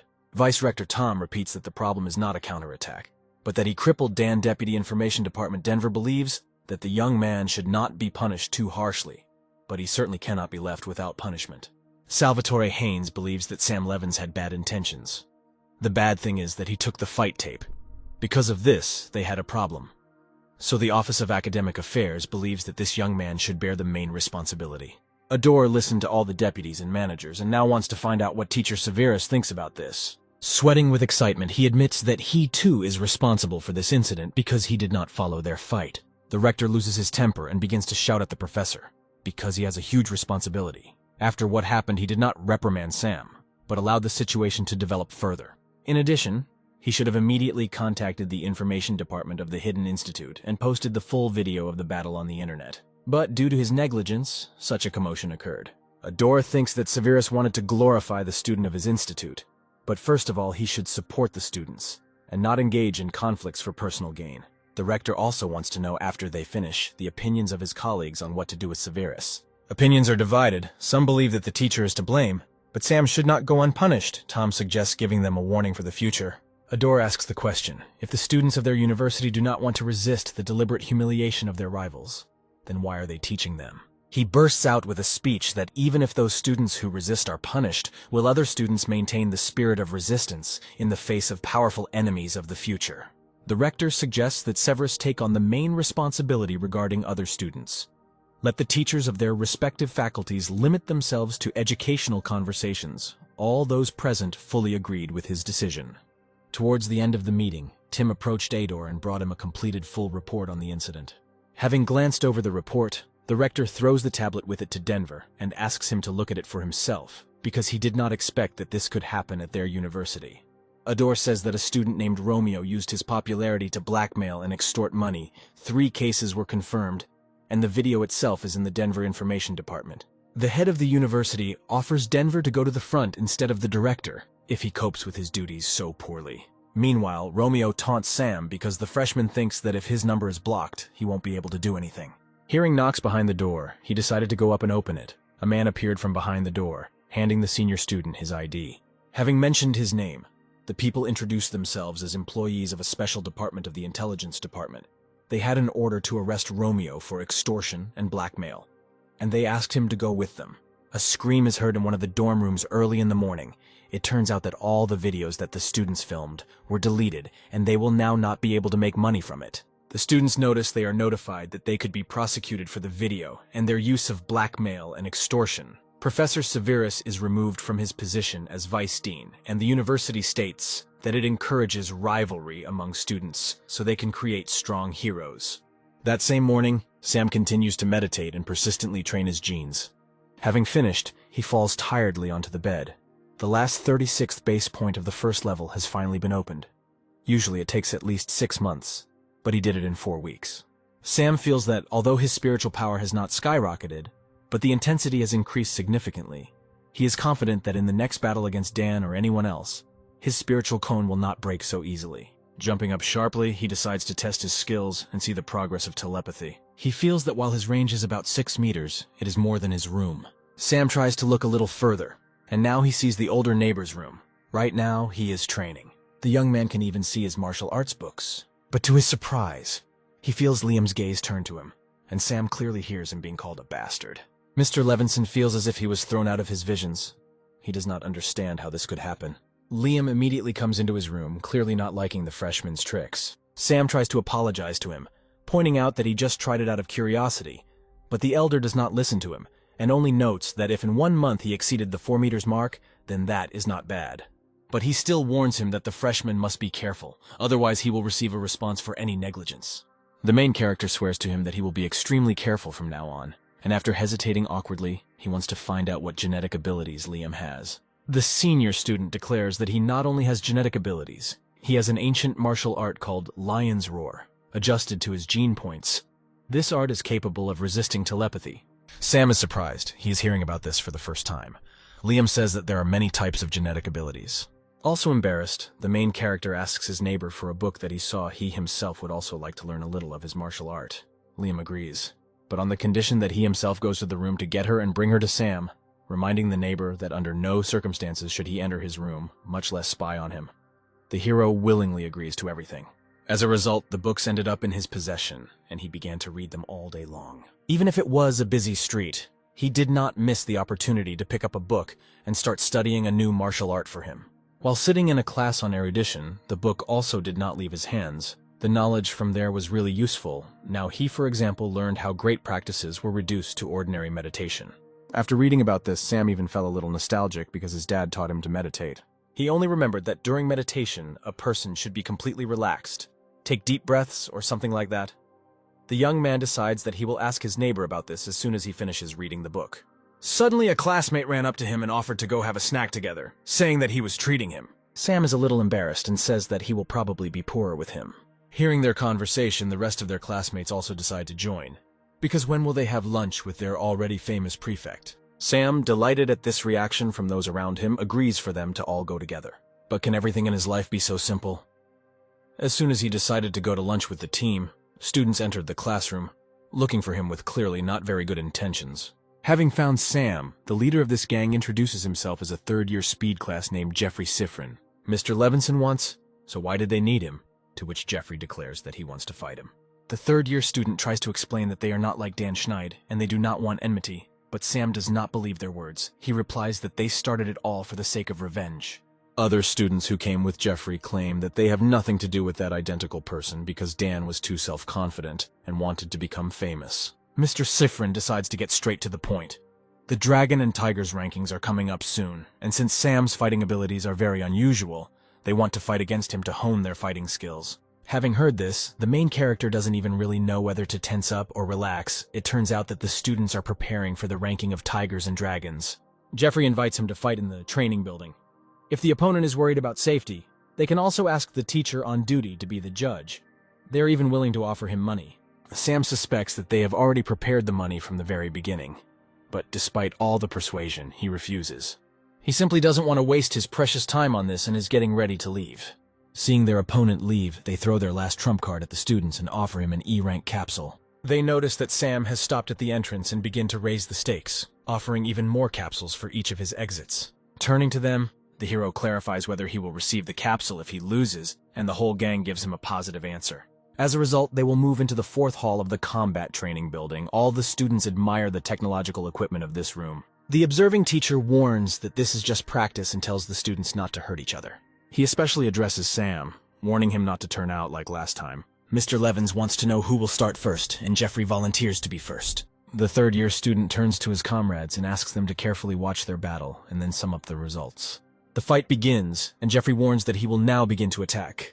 Sam gives him advice not to attack with all his might at once. Mr. Sifrin rushes into battle, shouting that people of the transcendent type must always attack with all their might. The companion says that they studied the video of the fight with Dan, and the hidden type should keep his distance during the fight. So in the fight against Sam, he should close the distance as quickly as possible. Jeffrey mentions that he noticed that during the fight with Dan, Sam would direct spiritual cones in special trajectories to make the enemy jump up. The third-year student gathers strength, and reducing the distance as much as possible, tries to strike the enemy and crashes into a spiritual wall. The enemy admires Sam's spiritual skills, but believes that in the face of absolute power, any tricks are ineffective. Jeffrey strikes again, and his fist begins to penetrate the enemy's defense. He was ready to rejoice at his incredible strength, but his fist again hit the barrier. The young man doesn't understand where he came from. Did Sam really create two barriers so that he wouldn't notice it? The main character stands happy because it is in the order of things to have such tactics to compensate for his weaknesses. Jeffrey is trying to restore his arm. He has the complete feeling that the barrier was made of stone. The observer comes up and examines his injury, and advises that if there is no fracture, apply ice and use ointment, and otherwise, give yourself an injection and the hand will heal in 2 days. But the young man does not care. He wants to know whether he can continue the fight. But the teacher raises and announces that Sam Levins won this fight. The next round begins and one confident young man is called up. A couple of minutes later, he was holding his chest and lying on the floor while Sam was declared the winner. Next, the third-year student's comrade-in-arms was defeated. Mr. Levins was again on strike, while the last of the company fell under attack and also ended up losing on the bench. As a result, Jeffrey gives Sam a box with the treasured capsules and thanks him for the experience gained, offering to practice some more. The main character looks after the departing senior students and thinks that they are good guys, and he earned quite a lot. But he could kill time sitting in the laboratory. And then it dawns on him that he forgot to clean the laboratory. He starts running and ends up even overtaking a group of his classmates who were watching his fight. As a result, he managed to clean the laboratory. He filled in all the necessary solutions, and all of today's tasks were completed. But suddenly he smells a distinct smell of blood coming from the office at the end of the corridor. Does someone really want to fight him again? He throws the canister aside and rushes straight into the office. Looking pretty shabby, Annabelle admits that Sam is a very good cook. The young man admits that as soon as he smelled blood, he thought that someone had gotten in here, and he was also worried about where the professor had been all these days. In addition, he notices that the girl is very badly wounded, and he continues to be bothered by the question of what happened to her hand. Annabelle notices his curiosity and decides to show him what she was doing and why her fingers did what they did. The girl already knew that he would ask her about it, so it was time to start the experiment. Walking along a long corridor, she draws attention to the fact that if he had been shirking less, he would have already found this place. Annabelle leads him to a huge flask where a complete copy of it floats unconscious. Sam slowly realizes that the teacher could use this clone for treatment. He directly decides to ask the teacher this question, and she confirms his guesses, adding that not all of these clones are needed for treatment, but also for research purposes. The professor says that in addition to her clones, there are also clones of Sam.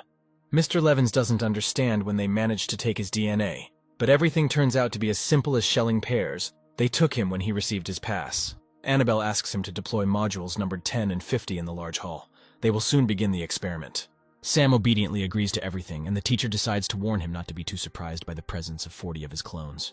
The professor tries to explain to the young man in as much detail as possible about how the remote control works and what to do in case of an emergency. The main character finally saw the army of his clones, and this made him feel uneasy. In addition, it seems to him that cloning technology is not very popular now.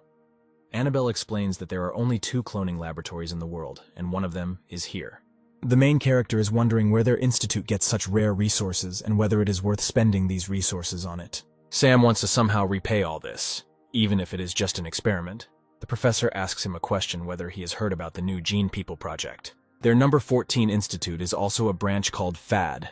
They mainly do some genetic research, although they have a lot of research results. Some of them, no one has been able to surpass, and there are also people who hate their research results. And now the professor gives Sam the choice to decide whether he will join their direction or not. The young man is unconditionally for this idea, because then his future will be more exciting and there are advantages that he will not find anywhere else. Since the hero agreed, Annabelle shows him the queen bee, which is capable of controlling tens of thousands of workers, has spiritual power.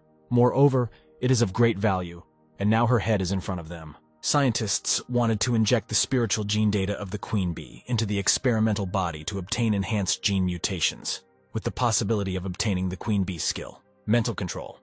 The ability of the queen bee to control tens of thousands of worker bees. The chain of mental control is the ability to remotely control worker bees. Mental flagellation, where the queen bee uses this to attack and even kill worker bees, and is also the only offensive ability. But this method is too simple and crude, so the probability of genetic rejection is more than 90%. Sam now understands why so many clones are needed, and the professor repeats whether he wants to try to participate.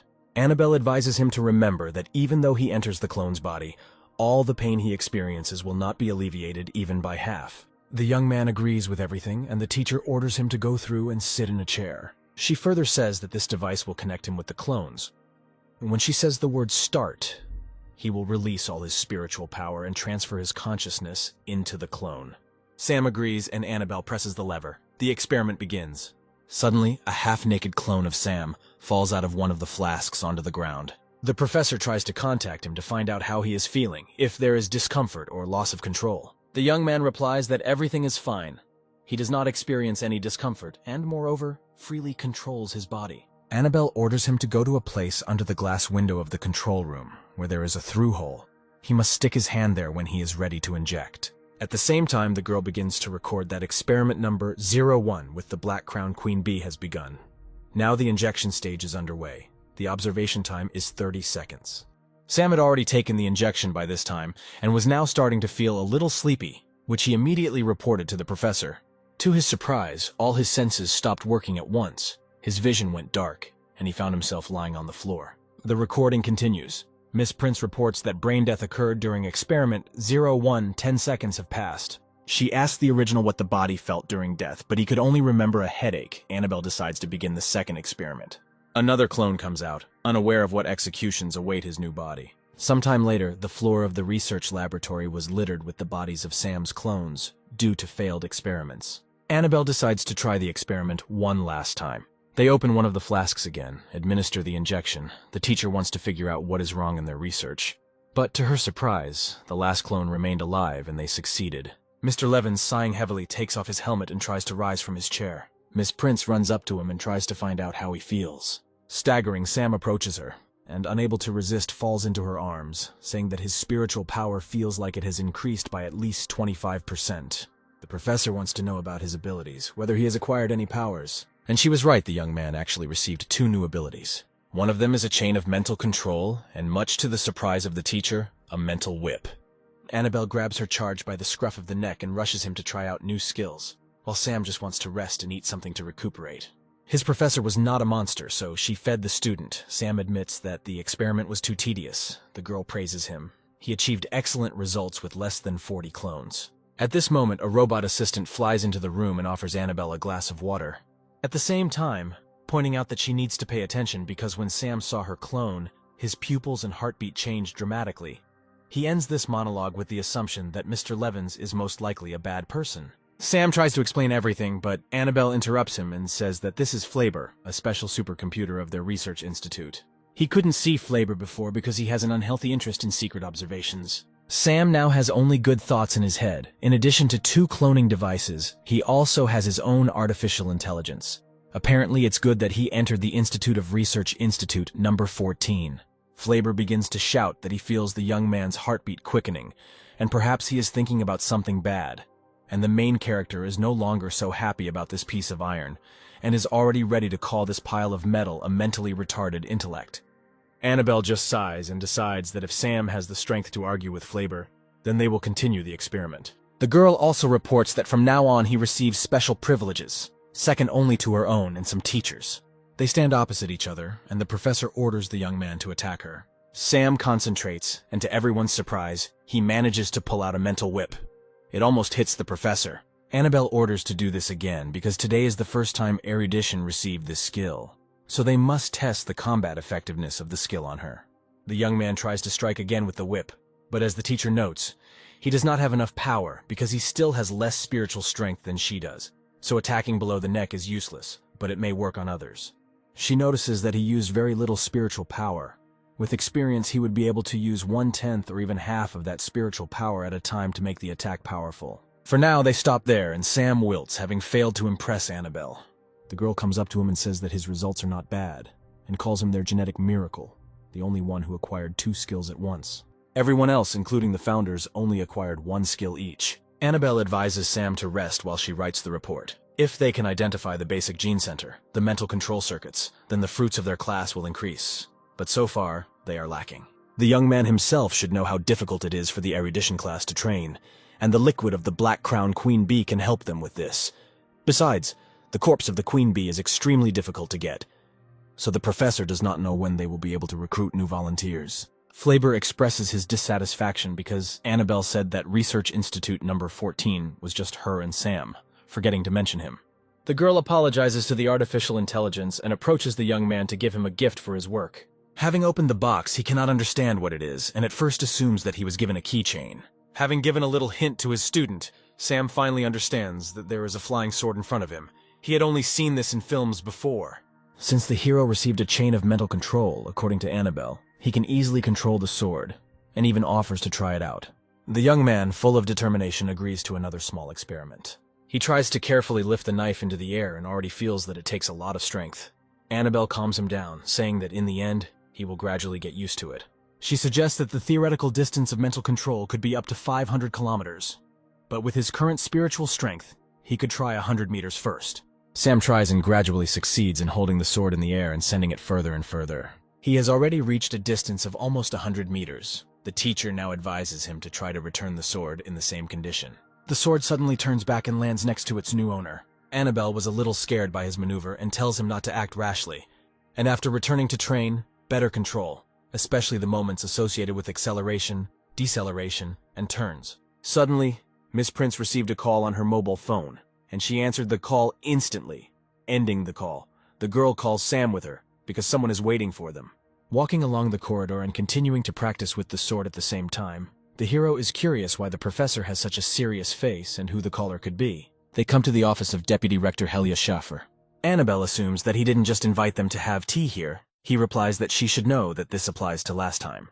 The professor repeats that Helia should know that a new employee has appeared at their research institute number 14. The entire warehouse is full, and there are no places left. The deputy replies that he immediately felt Sam's aura. I can't even believe that he's a freshman, and since she is done with him, then she should allow other university employees to use the modules. Annabelle refuses, because the next step will be the full development of Sam's clone for further medical examinations. There is also long-term research that also needs to be carried out. Helia still begs to allocate at least one module. This begins to bother Miss Prince, and she threatens that if the teacher mentions it again, then the conversation will go differently. The man states that she still has no choice, because she should know the rules and regulations of the university. Her research has not been fruitful, and if she does not want to give them the cloning equipment, then something may happen to the funding of her research. Annabelle wants to know how much they want to cut the budget, and Helia reports that at the moment they want to cut funding by 80%. It turns out that many have long wanted to use this laboratory, including military structures. Helia promises to contact Annabelle and advises her not to worry. Sam, walking out the door with the teacher, wants to know how much money the institute needs to operate normally during the year in the deputy's memory. Funding for this institute has never been less than $50 million a year. The young man wants to know if it was because of him that they began to put pressure on the professor. Helia, patting him on the shoulder, declares that he is just the reason and nothing more.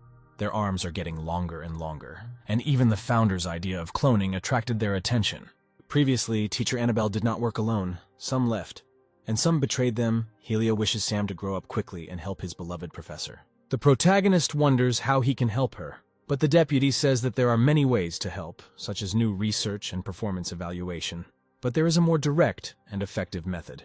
And by this effective method, he means the ranking of dragons and tigers, the 10 best students who were at the beginning of the ranking. If a freshman gets into the general list, then this will be recognition of the contribution of their research institute. Annabelle, leaving the office, notices that only Sam remains, and having learned that Helium's teacher has left, recommends that the hero go train using a flying sword, while not forgetting about his duties in cleaning the laboratory and cultivation warehouse. Sam wants to know what she will do next. The professor reveals that she will complete several tasks in order to receive funding. Now, the proposal about raiding the dragon and tigers did not leave the hero's head. He needed to think and choose the appropriate tactics. While thinking about this out loud, he did not notice how Sasha approached him, and now he wanted to know what tactics were being discussed. He called Sam, but he didn't hear him, and when his friend approached, he heard him muttering something about tactics, and began to think that these were his Don Juan tricks again. The hero asks if his friend has a desire to train. Sasha thinks this is funny, because he ranks 89th in the ranking of sophomores, so it will not be easy to defeat him. Noticing the grin on Sam's face, his comrade explodes and says that luckily for him, he was just heading to the battle room, and now he will show what he is capable of. Entering the hall, they notice a girl who is clearly not happy with their appearance. Sasha brings Sam closer to her and introduces her as her girlfriend named Sierra Kantz. She immediately says not to call her anything. She is a sophomore. Sierra doesn't understand why he came here. He was also late. Sasha begins to make excuses that he met a friend who wants to spar. The girl assumes that a freshman is strong enough if he trains with someone who is older. Her friend reminds him of that video with Dan and says that it was Sam's work. Sierra calls the young man a newly hatched chicken who was able to defeat a strong opponent. Having moved away from the guys, she takes out brass knuckles from her skirt pocket and says that she wants to fight with this chicken. This confuses Sam a little. He is not particularly eager to fight with his friend's girlfriend. And Sasha, meanwhile, shouts out that she took 32nd place among the sophomores and asks not to overdo it. Sierra asks the enemy to get ready and they take their positions. The protagonist commands that he is ready and she can begin. The girl gathers her strength and jumps into the air as Sam creates many spiritual shields around himself. The lady deftly breaks through all the shields with her weapon, taking the young man by surprise. He could never have expected her to be capable of such a thing. Having landed, she punches her fist through the stone floor. Where Sam stood a second ago, he managed to jump back. A rapid thought process begins in the hero's head. Is it really the strength of the sophomore rating, the speed of strength, and even the skills that are completely different from those of Dan Schneid, Jeffrey Sifrin, and others? It seems that using spiritual power alone is not suitable against senior students. He would also really like to experiment with controlling the mental chain, but now he has nothing at hand, and the flying sword is too dangerous, so there is only one thing left. In his moments of thought, Sierra attacks again, trying once again to break the enemy's shield. Sam warns that now he will be forced to offend her. The girl only laughs at him, and again breaks through his defense. She herself is looking forward to what kind of technique he can use in this state. To her surprise, the young man decides to use a mental whip against her, hitting her with it. He immediately knocked out Sierra. Sasha immediately runs up to her and tries to find out if she needs to take her to the doctor. Raising her head, the girl and the guys fall into a stupor. Sierra looks as if she doesn't understand where she is and what's happening to her. Sam could not even imagine that the mental whip would be so strong. He's frightened by the facial expressions of his defeated rival. The young man tries to apologize to Sasha, complaining that he has not yet understood this technique so well. But his friend interrupts him mid-sentence. He says that the current generation of transcendental types become stronger by being injured, so he does not consider them to be at fault. Sam understands that there is nothing more for him to do here and wants to leave. And his friend strangely begins to urge him on, saying that he will take care of Sierra himself. Glancing behind him, the main character sees the sophomore licking his lips maliciously. He understands with horror why Sasha allowed him to knock her out. This guy used such a vile method to make the girl defenseless. As soon as he turned away again to walk away from here, he heard the voice of Sierra, who ordered him to stand and told Sasha not to let the young man leave. Hearing this, Sam stopped the girl, told him to wait because she had one thing to do with him. The main character, confused, wants to find out what they need and hopes that Sierra feels better. She hands him the phone and offers him a look at the match between the students of the Indian Federation and the Star regions of Korea. He sees how the screen shows a fierce battle. The representative of Korea is throwing something like spiritual cones, and the Indian is dodging them. But it was not to be. The enemy took out a saber, and closing the distance as quickly as possible, cut the enemy's neck. A team of doctors immediately runs out onto the field hoping to save the competitor. Sierra wants to know after watching this fight if Sam felt something, while the hero clearly did not understand anything, what kind of match it was, why the participants were so cruel. Sasha decides to clarify that in a real battle, such tricks are allowed. In fact, during dragon and tiger competitions, sometimes deaths occur. The risks are very high. The young man thinks that the participant from India deliberately hurt his opponent. Sierra reveals that this man's name is Azari. He is extremely talented and is in the top 10 in the ranking of the dragon and tigers among sophomores. Recently, universities have begun exchanging students last time. A member of the Federation eliminated 6 second-year students. Their next destination will be their Kir University. The match will be held here, which means that the students participating in the exchange will also be selected from the second year. Sam does not understand what they are getting at. He is a first year and cannot help them. Sierra guesses that he must have noticed that the student from the Korean areas just froze in place for a while, and doesn't he think it was the same with her? Sam finally realizes that she might mean that Asari also has mental attacks. The girl continues to say that mental skills are very rare and unusual, so it is difficult to defend against them according to her teacher. There are only 2 ways to cope with a mental attack. The first is to open a chain of genetic abilities to enhance spiritual strength or mental protection. But the second method is much simpler. This is hardening, so to speak, mental fortitude. The more mental damage she receives, the more resilient she will become. Then she will not be knocked down after the first attack like today. And so, she wants to use Sam's ability to strengthen her ability to resist mental attacks. At the same time, he can hone his skills on her. No matter how cruel it is, he really lacks practical experience now, and in the end he agrees to her proposal. Sierra is so happy with his agreement that she immediately offers to beat her and Sasha right now. But the guys are against it. First, it's better to let her rest now. Watching how Sasha awkwardly tries to offer the girl his help, and she is too proud and therefore barely hobbles towards the exit, refusing his services, Sam notices that this is a pair of boots. The young man understands that he needs to think about an offensive attack, and of course, gain practical experience. Walking along one of the buildings, Liam doesn't even pay attention to the girls who don't take their eyes off him, and whisper about how cool he is. But he is suddenly attracted by a familiar voice. Sam happily greets him.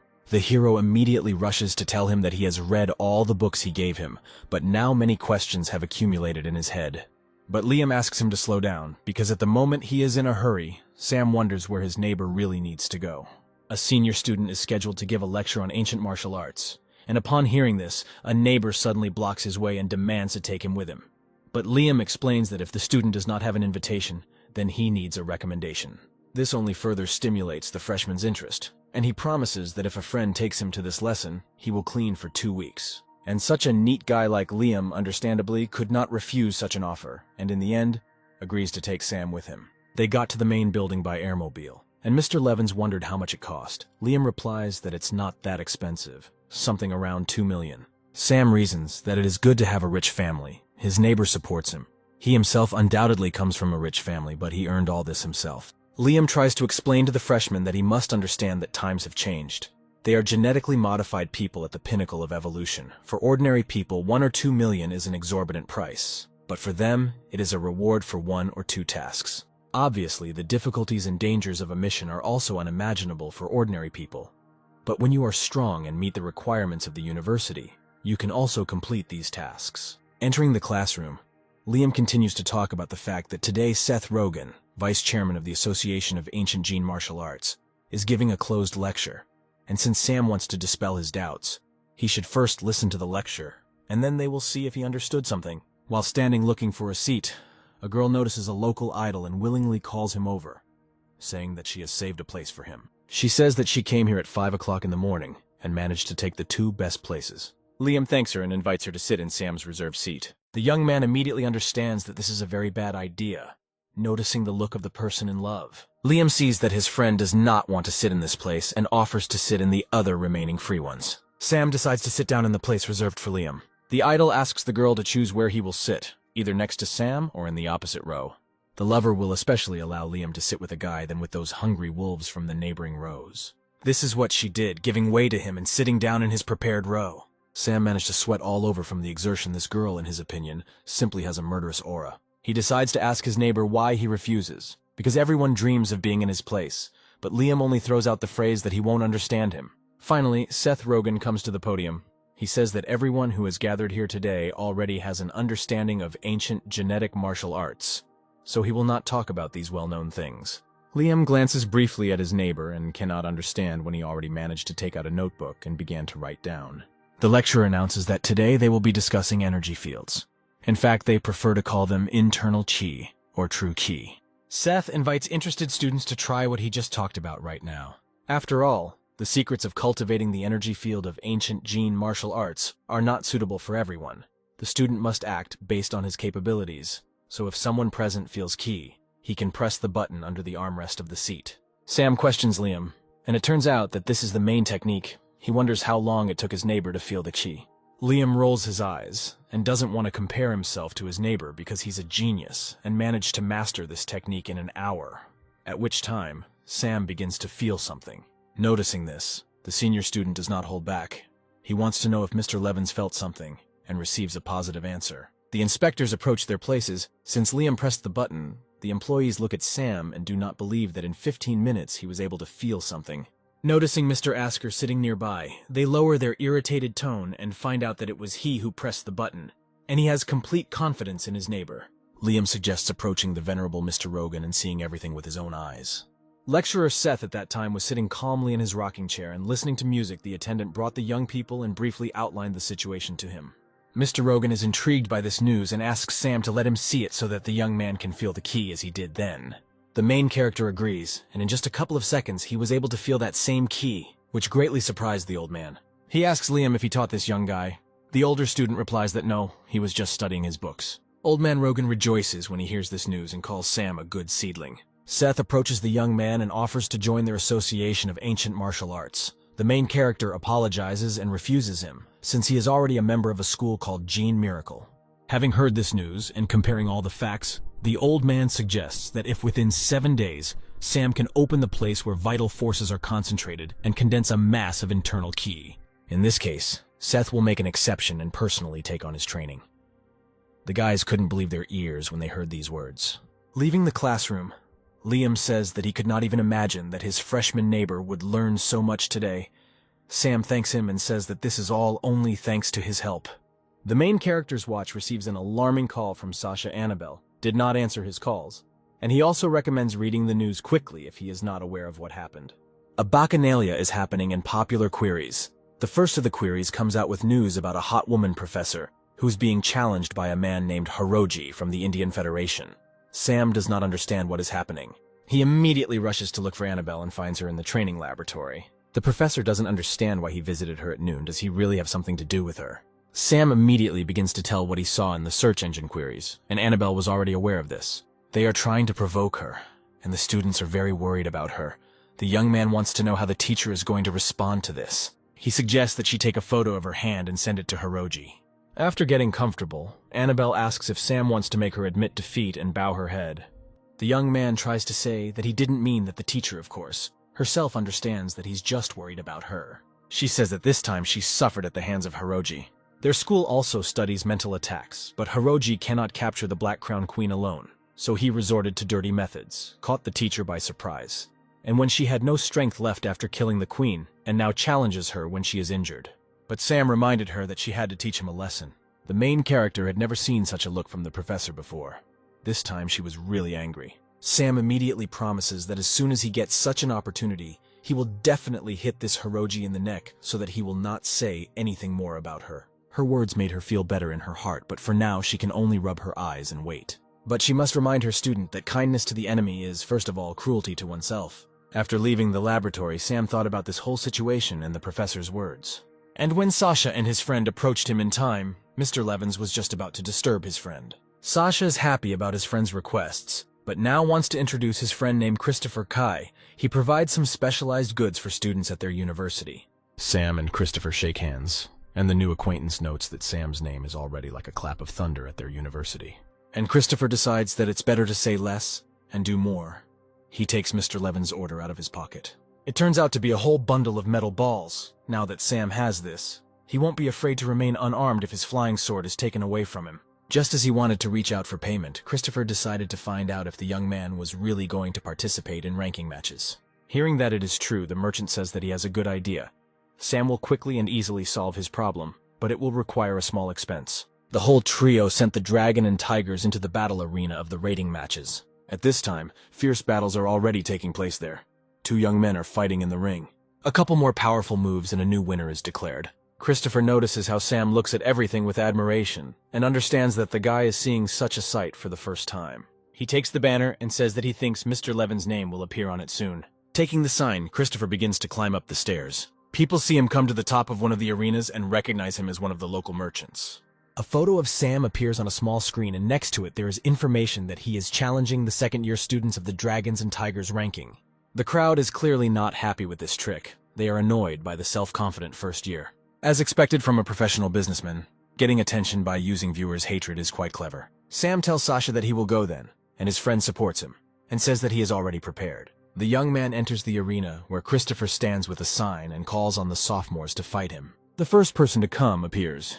He enters the arena with a baseball bat and hands Christopher an E-rank capsule as an entry fee. Tolka applauds the emerging sophomore named Kimish. They sincerely wish him victory. He ranks 94th in the rankings, and now the rivals meet and the fight begins. Sam watches closely as his opponent begins to accelerate to hit him. But timely released metal balls cool Hamish's ardor and knock him down. He approaches the loser and says that he could not imagine what level the second-year students were at. Everyone in the stands heard his derogatory words about the second year. A group of students are discussing what a stupid kid he is, and in any case, he has nothing to do with either the third or fourth years. One of the students turns to the leader of their community, Killian Ferb, to find out what the second-year Tigers should do about it now. Kimish returns to the podium in disgrace until his friends understand how the first year defeated their comrade with one blow. He explains that he was not careful, and these balls are faster than bullets, and the angle of attack is very strange. Kimish could have died. The young man admits that he is not sure that he can beat him again and warns everyone to be careful. People start talking about whether someone else will come out. Now the person must be rated higher than Hemish. Hearing these conversations in the crowd, Christopher has a clever idea. He takes the loudspeaker and announces that with each subsequent section, the reward in the form of E-rank capsules will only increase. A student named Heinrich nevertheless decides to enter the arena. He has 29th place in the ranking. He tells Sam that he used to underestimate him, but now he realizes that he's worthy and will fight him. Having taken a fighting stance, the enemy still wonders if Mr. Levinson needs rest. Sam gives a negative answer, which leads Heinrich to think that his opponent did not spend much spiritual strength in the last fight. The battle began, and a couple of charges of balls were immediately launched at the enemy. He appreciates the incredible control over them, but that is why it is easier for him to defend. Heinrich decides that he needs to find the right moment and attack him when his controllable range is reduced. He skillfully hits each ball, knocking them back. Manipulating an object using mental force means that a single connection is established between the object and the manipulator. And as soon as the object is attacked, the spiritual force begins to devour its owner. Having understood all this, Henry was already rushing towards the enemy, tasting the feeling of his victory. But as soon as he approached Sam, he dodged his attack and smiled and said that the fight was over. Using a mental whip, he knocked out his opponent. Looking at this battle scene, all the spectators in the hall froze in silent shock. Killian, seeing this, wishes that this guy had shown up 10 days ago. He would have paid him to use mental skills on him to increase his stamina. One of the henchmen jumps up and asks the leader what will happen next. At this rate, Sam will disgrace the entire second year. Killian orders him to go and fight. He's just up to the task. They will not let the first year think that there are no strong students in the second year. The comrade agrees and immediately soars into the air, hurrying to overtake other comers. Sasha, looking from the podium, points out to Sierra that Killian actually sent Brad to fight. The girl notices that Sam is behaving quite provocatively. Meanwhile, Sam was mourning the loss of his 2 expensive balloons and was wondering whether he should ask for compensation for them. Suddenly, an E-rank capsule flies into his hand, which means that a new opponent is on the scene. He introduces himself as a sophomore named Brad and says that he is ranked 7th. Reaching into his quiver for an arrow, he says he hopes for a good fight. Noticing that his opponent is an archer, Sam tenses up a little. The long-range attack is a hidden-type sworn enemy, but distance is very important for an archer. This arena is unsightly for him. It looks like the battle will be difficult. And as he expected, Brad asks him to change the arena since it will be inconvenient for him to fight in this one, and Sam agrees to this condition. Everyone is excited about this battle. Many are looking for better places to capture it. The desired arena was found and the battle began, Brad immediately trying to gain as much distance between them as possible. There is also a live broadcast of this fight in the rector's office. Ador wants to know the name of this interesting student who challenged the second-year students. Helia tells him that this student's name is Sam Levins. He is a first-year student in the erudition class. Professor Annabelle is his supervisor. Ador wonders if they found a suitable candidate for the enhancement experiments. Helia replies that if they had not, he would not have mastered the mental whip in such a short period of time. The rector thinks that the mental whip is a sign that the old businessmen have decided to raise new geniuses for themselves. He sees that this boy is special. None of them did anything like that in their time. Now, the youth have become more resourceful. Even quite capable students have appeared in the erudition class. Helia fears that after this battle, even E-rank capsules will not help him recover. Ador says they shouldn't jump to conclusions just yet. In the laboratory, meanwhile, Annabelle was also watching the progress of events in the arena. Even Flaber decided to stick to the screen. She also noticed that the enemy would be an archer, and understood how truly difficult a challenge it would be. Wanting to tighten the bow, Brad asks his opponent if he feels comfortable in the new arena. He notes that this arena really suits his opponent more than himself. Killian decides to tell both of them not to overdo it and orders Brad to take the blunt arrows. He says that he is not interested in how strong Sam is. The main thing for him is that he does not harm Brad. Tomorrow he has an important fight with students from other universities. These speeches confuse Brad a little. He tells the leader that he is confident in his abilities. Sam promises that he will try not to hurt his opponent too much. Then Sasha decides to enter the arena, and he says that long distance is indeed the sworn enemy of the hidden type, but by asking not to hurt Brad, Killian is already forcing him to admit defeat. The leader's argument becomes the blunt arrows that his comrade will use. Sasha is not happy with this argumentation. He found something to compare. He put pressure on one and forced the other to hold back. They continue to argue further, having already left the arena. The opponents are ordered to get ready, and finally the long-awaited battle has begun. Finding himself almost under the dome of the arena, Brad prepares to fire one of his arrows. But in contrast to it, Sam has already created several spiritual shields, one of which has already been attacked and broken into fragments. Even despite the rubber arrows, the energy of the flight is still strong. At this rate, he is afraid that he will not be able to cope. The arrow still penetrates all his levels of defense, and Sam has to quickly dodge it. Those caught on video don't understand why the freshman doesn't use his mental attacks, but one girl suggests that they might just be learning about each other. Brad tests Sam's reaction time to determine the most appropriate position. And Sam is trying to grasp the rate of fire and the strength of the enemy's attack as much as possible. It is worth recognizing that both have very developed tactical thinking. Mr. Levins finally begins to attack and releases the balls. He is able to control them even at a distance of 20 meters. Brad thinks that he needs to increase the distance again, and tries to find the distance while dodging the enemy's attacks. Carrying out a series of attacks, Sam forces his opponent to lift himself higher and higher. Brad suspects that his enemy is trying to drive him into a dead end. But what he may not know is that all transcendental archers must be able to fight in the air. Sam directs his guided balls at the fired arrows, but for some reason none of them hit the arrow. He cannot understand how this happened, since he knows how to control silver balls well. The hero understands that it is too late to dodge, and the last thing he can do is take cover under the shields and block the attack. The arrow was launched with such force that it was able to penetrate all 3 spiritual shields. Sam's friends can't believe their eyes when they see this sight. The main character lies motionless in the arena. He clearly did not expect such a strong attack. The TV presenter tells her partner that everyone is asking about stopping the fight live. But instead the girl addresses people live, calling them idiots. She asks them to forget about this fight. Even the fourth-year students did not have time to notice anything. This time, Sam suffered from a lack of combat experience. No matter how accurately he chooses the trajectory, there will be subtle deviations when he hits. Brad used a quick attack to fire 3 arrows in quick succession. This tactic was to have the first 2 arrows hit Sam's spirit power, thereby causing his third ball to deflect slightly and use it as a breakout. In fact, in the last battle, Heinrich actually hit Mr. Levin's spiritual power. Obviously, the freshman was not aware of this and therefore lost. But to everyone's surprise, everyone notices Sam getting to his feet, wondering if he can continue the fight. Everyone is wondering why he is holding his ribs with his hands. Didn't an arrow hit him in the shoulder? To which another commentator says that it is worth paying attention to the shields that Sam created. He specifically used an arc-shaped shield, which is a tricky trick, so he was hit in the ribs. This time Sam realizes that he was inattentive and did not expect the enemy to undertake such tactics. However, this style of aerial combat must be a huge strain on him. Brad is amazed that his opponent was able to get up. He underestimated him. Sam sees that the enemy already wants to end the battle as soon as possible, so he will try to disarm him again. But his opponent is also not asleep and has already fired several of his arrows one after another. Everyone again glued their eyes to their monitor screens to find out who the winner would be in the end. No one knows what trump cards both sides have in store. But now the fight is already heating up, and if Brad is still thinking about saving his energy for tomorrow's exchange match, then it can be said that he is a complete idiot. Now victory belongs to the one who can be the first to break the deadlock and use his trump card. Otherwise, this battle will come down to a war of attrition, and then Brad will most likely be defeated due to the number of arrows. The enemy himself understands all this. But in front of him now is truly a real monster. This freshman has a huge amount of spiritual power and maintains offensive and defensive postures at the same time. He doesn't even know where to start looking for a gap.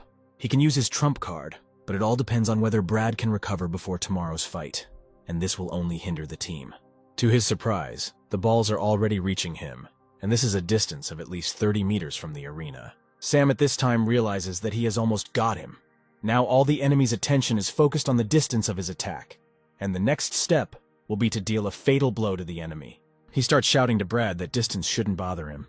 These words distract the opponent, and he does not notice how a ball flew from the side and injured his hand, in which he was holding a bow. Brad loses his balance and begins to fall from a bird's eye view. Sam has already rushed to catch his enemy, but fortunately Killian manages to catch him. The leader turns to the enemy and menacingly says that he asked not to hurt Brad. Help from Sam arrives at the arena, and Sasha immediately tries to intervene, saying that their comrade-in-arms was aiming at the bowstring, and Brad was simply unlucky.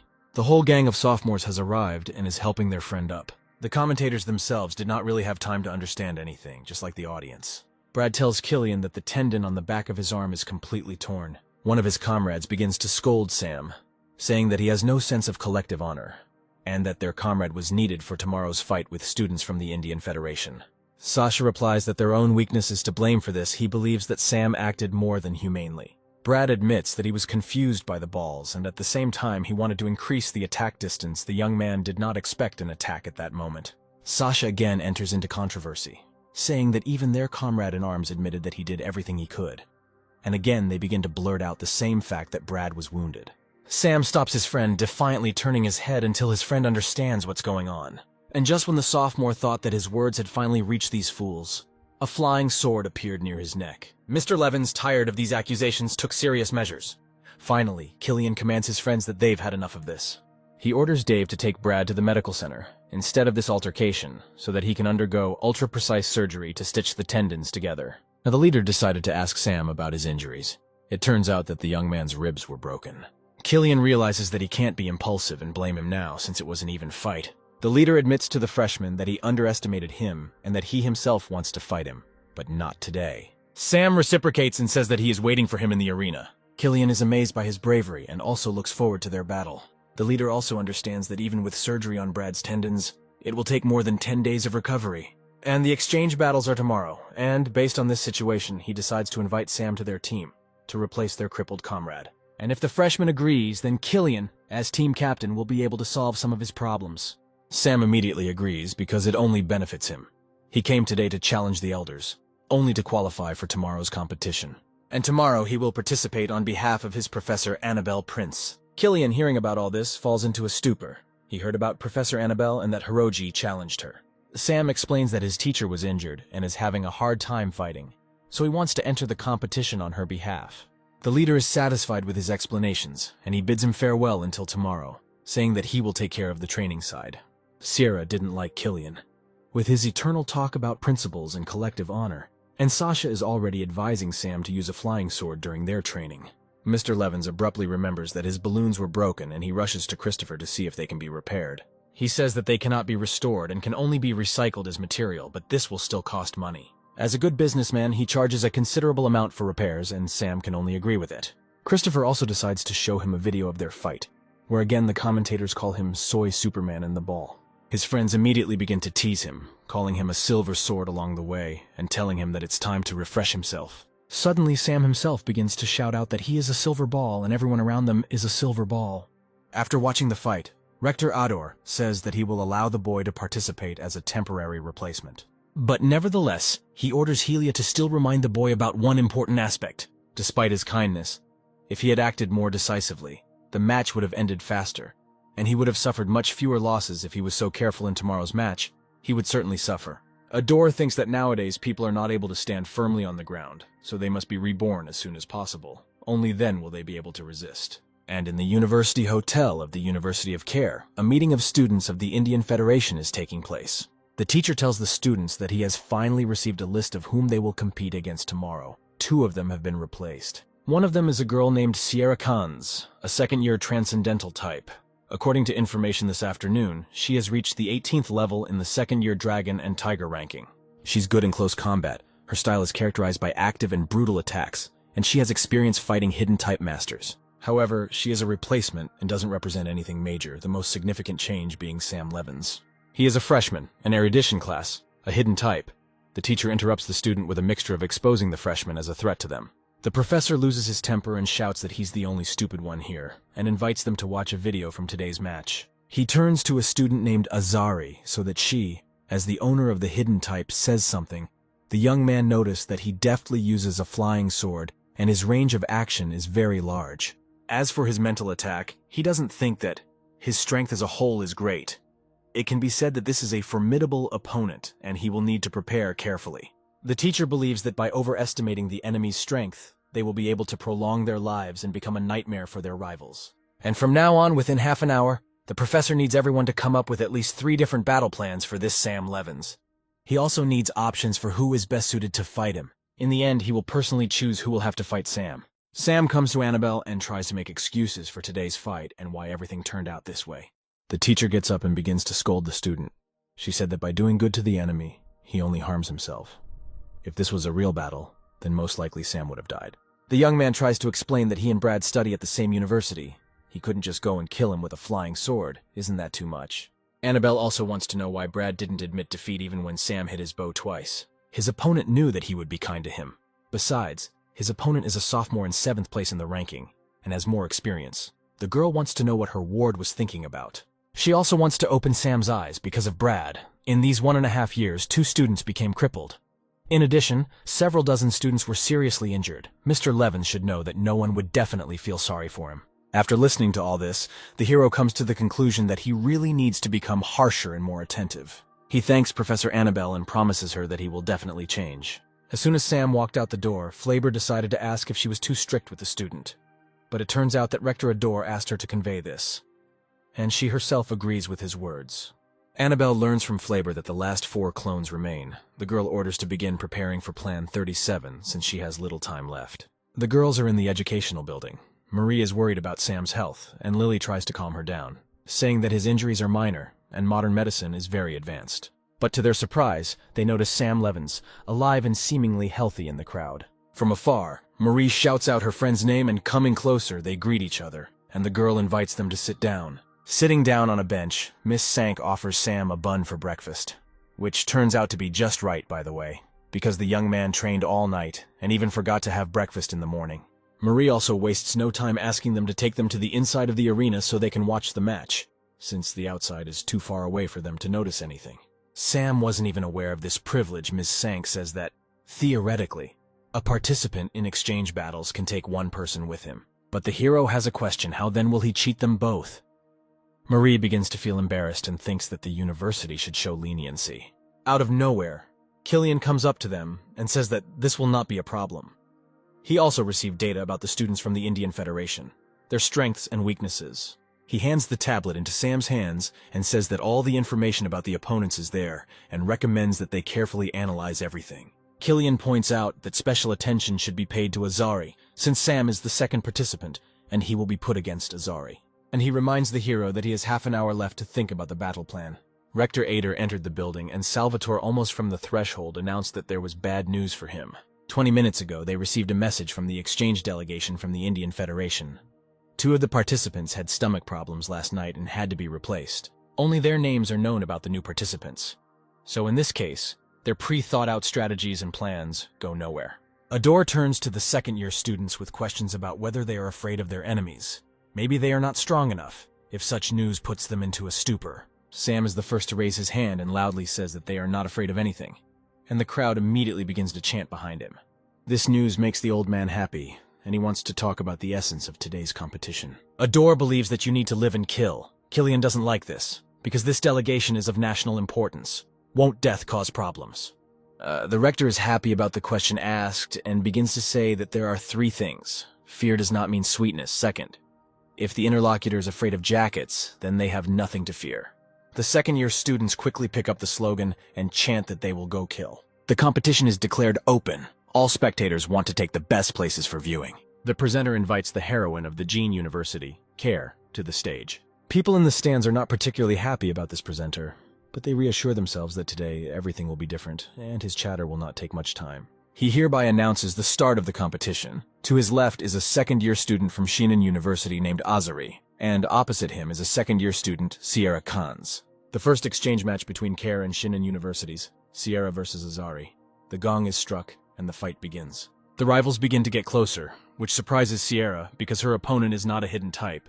She assumes that the range of the opponent's mental attack is not great. Azari decides to warn his opponent that he can be rude to girls. Sierra manages to land the first blow, but Azari successfully blocks it. Smiling at his enemy, Azari reveals that his opponent has pure explosive power, but right now her power is useless against him. Sierra can't believe her ears. The hidden type is unable to withstand a direct blow from the transcendental type. Seeing the misunderstanding in the girl's eyes, Azari decides to help her, and she understands that there will be a counterattack. In this case, she decides to move away and slowly test the enemy's range. She jumps away from him at a fairly large distance. Having already seen the capabilities of his opponent's power, Azari wants to demonstrate what he is capable of. His beams are aimed directly at her. She tries to move further away because she has already counted a distance of about 7 meters, but she feels that his attack is not as strong as Sam's mental whip. Azari is surprised by her durability. He did not think that she would be so strong. Sierra says that his attacks are not strong enough to break her. Since the girl decided to attack again, she finds herself grabbed by Azari's hand. She did not expect the hidden guy to fight her with such determination.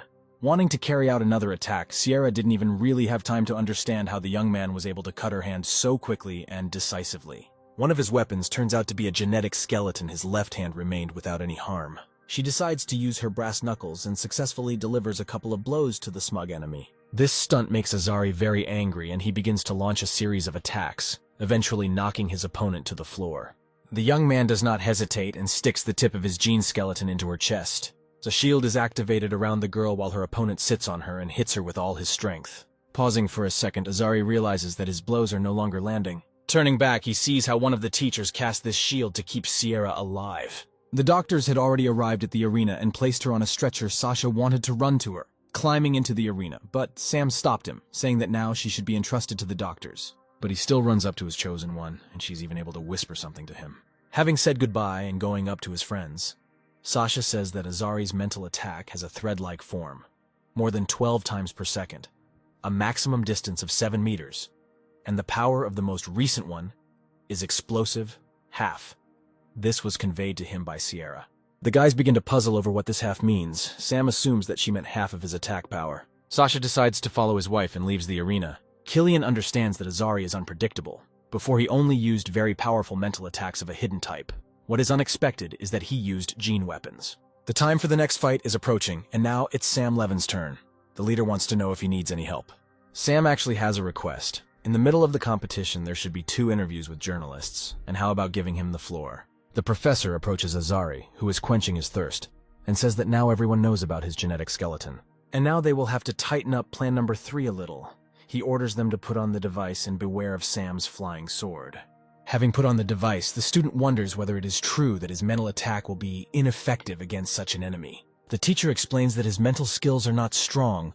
Moreover, Sam Levin's mental strength may be on the same level as him. A live report from the arena begins, conducted by a journalist named Kaylee, who says that 2 participants have just shown them a wonderful fight, and now they will interview the next participants. She approaches Sam and wants to know if he is nervous before the fight. This is his first competition, but the young man replies that he's looking forward to the fight. Kaylee wants to know the reason. The hero tells the story of Professor Annabelle, who was seriously injured during one of the tasks, and he, as her student, feels an obligation to respond to Professor Hiroji's provocation. After hearing a snippet of this interview, Hiroji is furious to learn that Sam is Annabelle's student. The arena is prepared for the next fight, and Sam rises to the top in advance. Hiroji orders his apprentice Azari to kill Mr. Levins. Sam begins to attack first, releasing the already well-known balls. But Azari successfully upholsters them with the new device that the teacher gave him. Flying objects do not stop circling around him for a second, not even allowing him to really change the distance. Journalists believe that this fight will be more fierce, and for now the participants are just testing each other. Everyone sees that Sam has not yet taken out his flying sword, but for now he is only fighting back with balls. Kaylee says that Azari's entire attention is focused on Sam's flying sword in defense. He only tests the strength of attacks and the speed of his opponent. The second commentator wonders why Sam doesn't use his sword. The girl came to the conclusion that at a distance of 10 meters, neither the silver balls nor the flying sword pose any particular danger. But now the power of these objects is different, since Sam deliberately spins it around himself to cause centrifugal force, but it is not yet clear what he's going to do now. Azari has already cursed his opponent. Does he really want to distract his attention with his flying sword in order to knock him out with silver balls? Since his opponent wasn't going to use the flying sword, then he'd get rid of his fucking balls first. Sam realizes that the enemy has finally fallen into his trap, and he launches a flying sword at Azari. Even at night, Hiroji said that his opponent was a beginner, and several chances for victory turned into failure because of his kindness. He gave instructions that if Sam takes up the flying sword, he will try to inflict minor injuries on them, thereby forcing the enemy to admit defeat. At such a moment, you just need to try to dodge the attack. Azari wanted to know why it was necessary to dodge the first attack. Everything turned out to be simpler. The sword has one weak point. The student deftly dodges the attack of a flying sword. Everything turned out as Hiroji said. The biggest weakness of the flying sword is that the attack power is not enough and it lacks maneuverability. So after the first unsuccessful attack, it is useless. And the greater the speed, the more difficult it is for Sam to control him. Now, he will not even be able to pull out his sword. Azari has already gotten close to deal a fatal blow to the enemy. But to these words, the young man only smiles and says that his opponent is right. But so what? Hiroji yells at his student to be careful and look behind him. Azari only manages to direct his peripheral vision when a silver ball pierces his neck. Doctors examine the young man's body and say that the brain membrane is damaged and he will not survive. Sam turns to Professor Hiroji, saying that he seems to be better at chatting than teaching. One journalist is perplexed, like most of the audience. Kaylee folds her arms over her chest and assures that Sam Levins has deceived them all. Previously, everyone thought that the flying sword was the young man's main trump card, so they only paid attention to it. And the participants from the Indian Federation also thought the same. But in fact, the final movement was the ball being cut in half. Journalists noted the level of Sam's preparation and tactics. The main character begins to receive hundreds of notifications about the replenishment of his subscribers on social networks. Hiroji can't find a place for himself and tells his students that they have a new rival. He wants them to teach these monkeys a lesson in their next fight. While Sam was sitting in the stands, waiting for the next fight, Ryo's teacher was heading towards him. He begins to praise the young man for a good victory. The main character thanks him for the fact that the teacher does not accuse him of killing his opponent. Ryo tells him not to be afraid.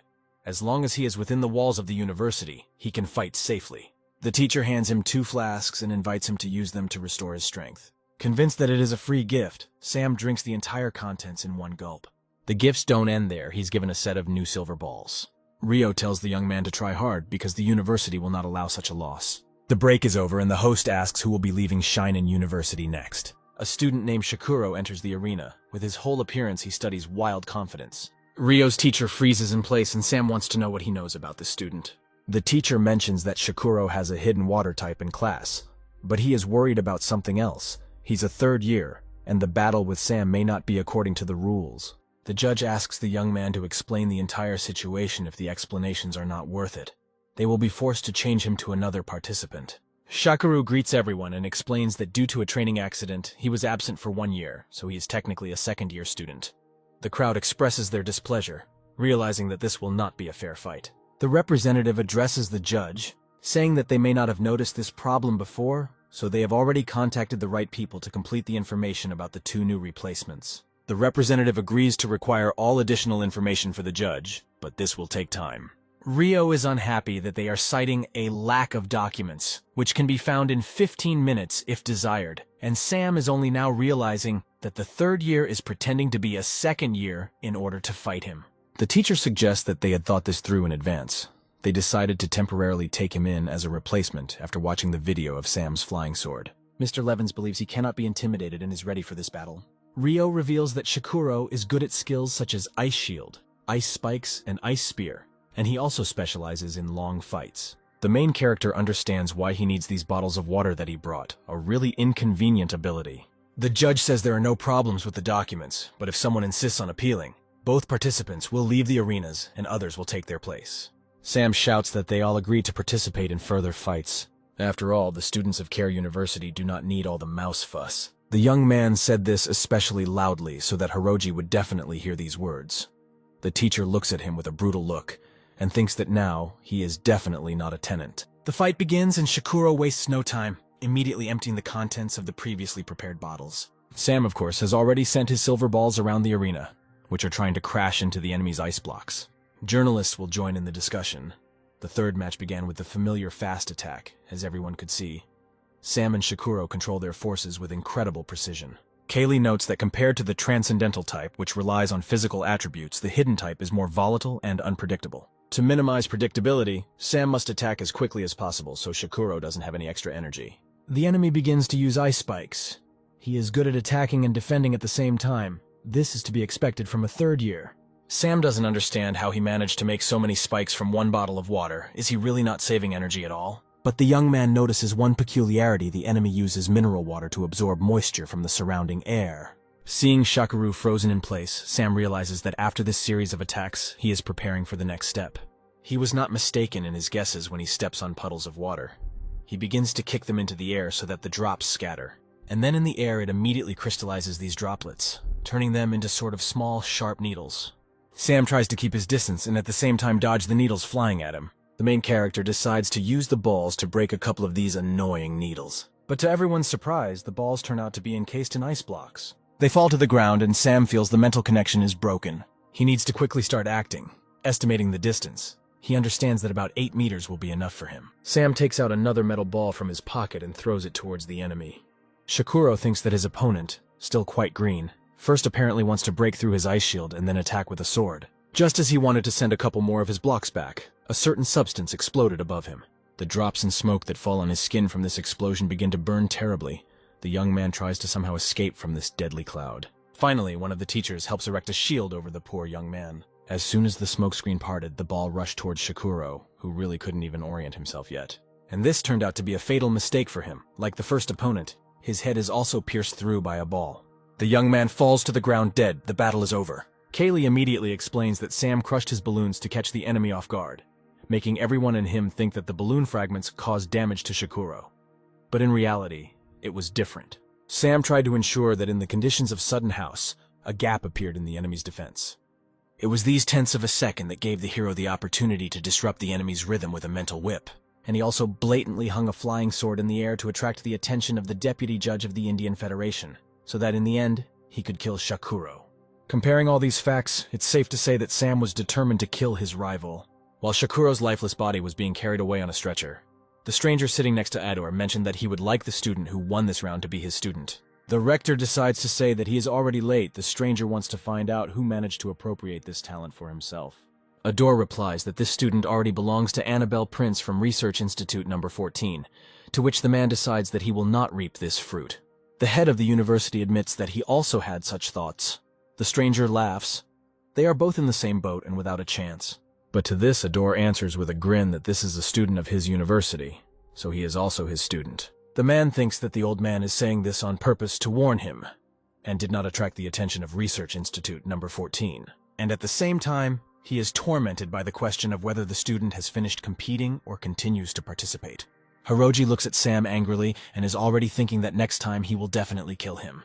But at this time, Mr. Levins had already photographed the departing enemy and published a post about how he left his students high and dry and let his opponent flee. As the head of the Indian Federation prepares the next student, Rio decides to praise Sam and say that even the judge appreciated it. He reports that they have very little information about the next enemy named Rakat. He was originally an awakened C-rank mutant who killed an F-rank gene mutant. Sam interrupts him and says that he did not promise to fight further.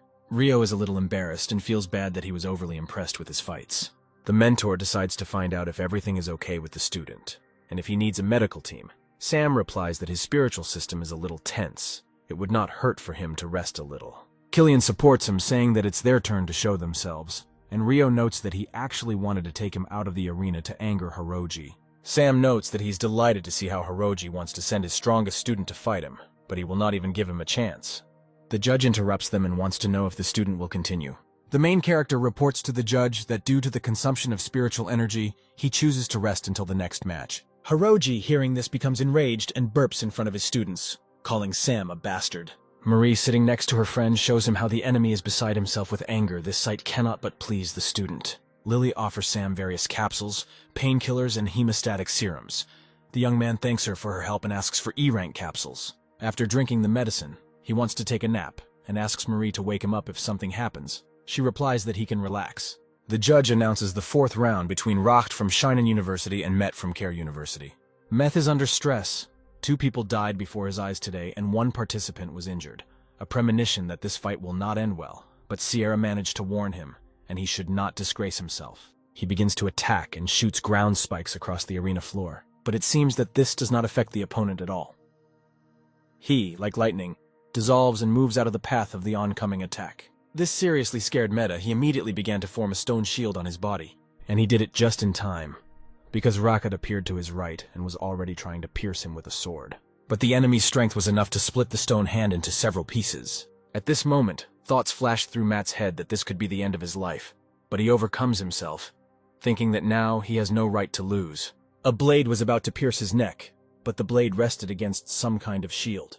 To avoid another casualty in today's tournament, Jean-Paul placed a shield between the students, and he declared the winner of the 4th round, Rahata from Shinen University. Despite the victory of the student, Hiroji is angry because his student did not kill the enemy. Killian tells Rio that he will go into the next round, since Rahat's tactics still mainly consist of melee attacks. People in the stands begin to whisper. They notice the tension in the air. They see how things have become tense between Sam Levins and Hiroji. But suddenly all the conversations turned and began to sound only on the topic of Annabelle coming, whether she would answer the challenge that was thrown at her. The teacher at this time looked at her ward, how he was peacefully dozing after a difficult battle in which he wanted to defend her honor. The time has come for the next round, and Marie decides to wake up her comrade because Killian will now fight. Sam wants to know nothing. He's only slept for 10 minutes and wants to know what's going on. Lily tells him that Rahat's ability is likely a sudden surge of transcendent-type genetic abilities, mentioning that he cut off Meta's arm, and he is now in the infirmary. Sam immediately understands that this Rakat is not an ordinary one. In the arena, he cannot even notice him. With his abilities, it is as if the enemy can disappear into thin air. Killian deftly avoids the purple lightning strikes and is finally able to fight it off. Thus, the young man was finally able to throw his opponent to the other end of the arena. The head of the second-year students tries to strike back at the enemy, but Rakat soars into the air, having time before the collision. Killian immediately rushes after him. He understands that the enemy cannot be allowed to catch his breath. His abilities are too dangerous. He accelerates through the air and puts as much force into his blade as possible. And he succeeds. Rakat flies away with force to the opposite side of the arena. Turning over in the air, he landed on the floor. He was not at all surprised by such maneuvers from the enemy. This is what he expected from the celebrity from the list of the Dragon and Tiger's Kane. This only provokes him, in which case he should definitely give his best. The fight continues, and Rakat hits Killian in the shoulder with a dagger. Feeling a wild pain in his hand and falling back, with the last of his strength he hit his opponent's hand with all his might. This force was enough to break Rakat's arm and twist his elbow in the opposite direction. But even this was not able to restrain him. In an instant he cuts off Killian's hand. Mad with pain, the young man, with the last of his strength, raises his sword and throws the enemy away with a blow. Seeing this, Jean-Paul was about to declare Rakat the winner, but Killian objects. He believes that he is still combat ready.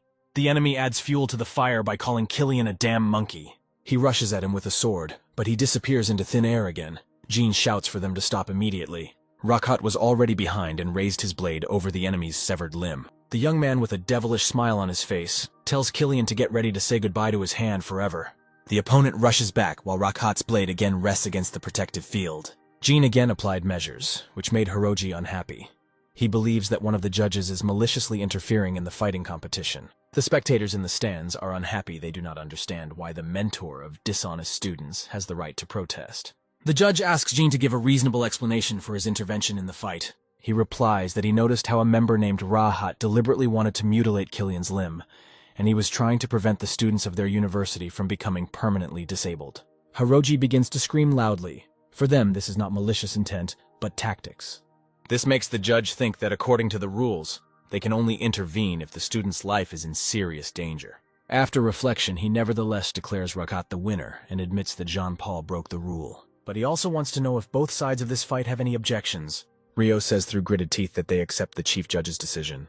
Students from the Indian Federation, hearing this, begin to jump on the spot with happiness, realizing that they have finally won this round. Killian trudges through the pain towards the stairs, realizing with annoyance that he has lost. Having gone downstairs despite the pain, he does not forget about his manners and bows to the judges. To his surprise, he hears the exclamations of the people. They call him a real man. After recovery, they already want to spar with him. These speeches cheered up the young man a little. It seemed that this was not a complete defeat. Sam sees him on the screen, expresses his admiration for him. Marie notices his uplifting spirit. The main character says that he is now ready to go out because he and the teacher have a new tactic. Hiroji wants to know if his student will continue the competition. Rahat replies that he can, but his broken arm will cause him some problems. The mentor will not be stopped by such a trifle. He wants to inject him with an injection of stimulants to improve his condition. He orders that whoever the next player is must continue to take them out of the game. Rio warns the students that Rahat's combo skills are very strong, and this battle will likely be fought to the death. One of the sophomores volunteers. She has explosive power, and she asks to be allowed to try out. Rio rejects her candidacy since she has a fire class, and in battle she will most likely lose her head. The next student believes that if he has the same long weapon as Killian, then he can enter the arena. For Rio, this is simply funny. He shows all his dissatisfaction with his ward. Even Sam, who volunteered, did not suit him in his opinion. The student's head would also fly off his shoulders. The young man objects and refers to the fact that he has the ability to telepathy. He can sense Rakat's movements. Rio is surprised by this and immediately wants to know more about it. But he's more interested in whether Sam is confident in his tactics, to which he's given a positive answer. Journalists are discussing who will join the battle next. They notice how confidently Sam, who has already proven himself, rises into the arena again. For Rakat, his appearance means nothing anyway. No one can see his sudden outbursts. But to his surprise, the enemy simply stands opposite him and defiantly spreads his arms, as if hinting to attack him. The start of the battle is announced, and Sam immediately uses his silver balls and flying sword.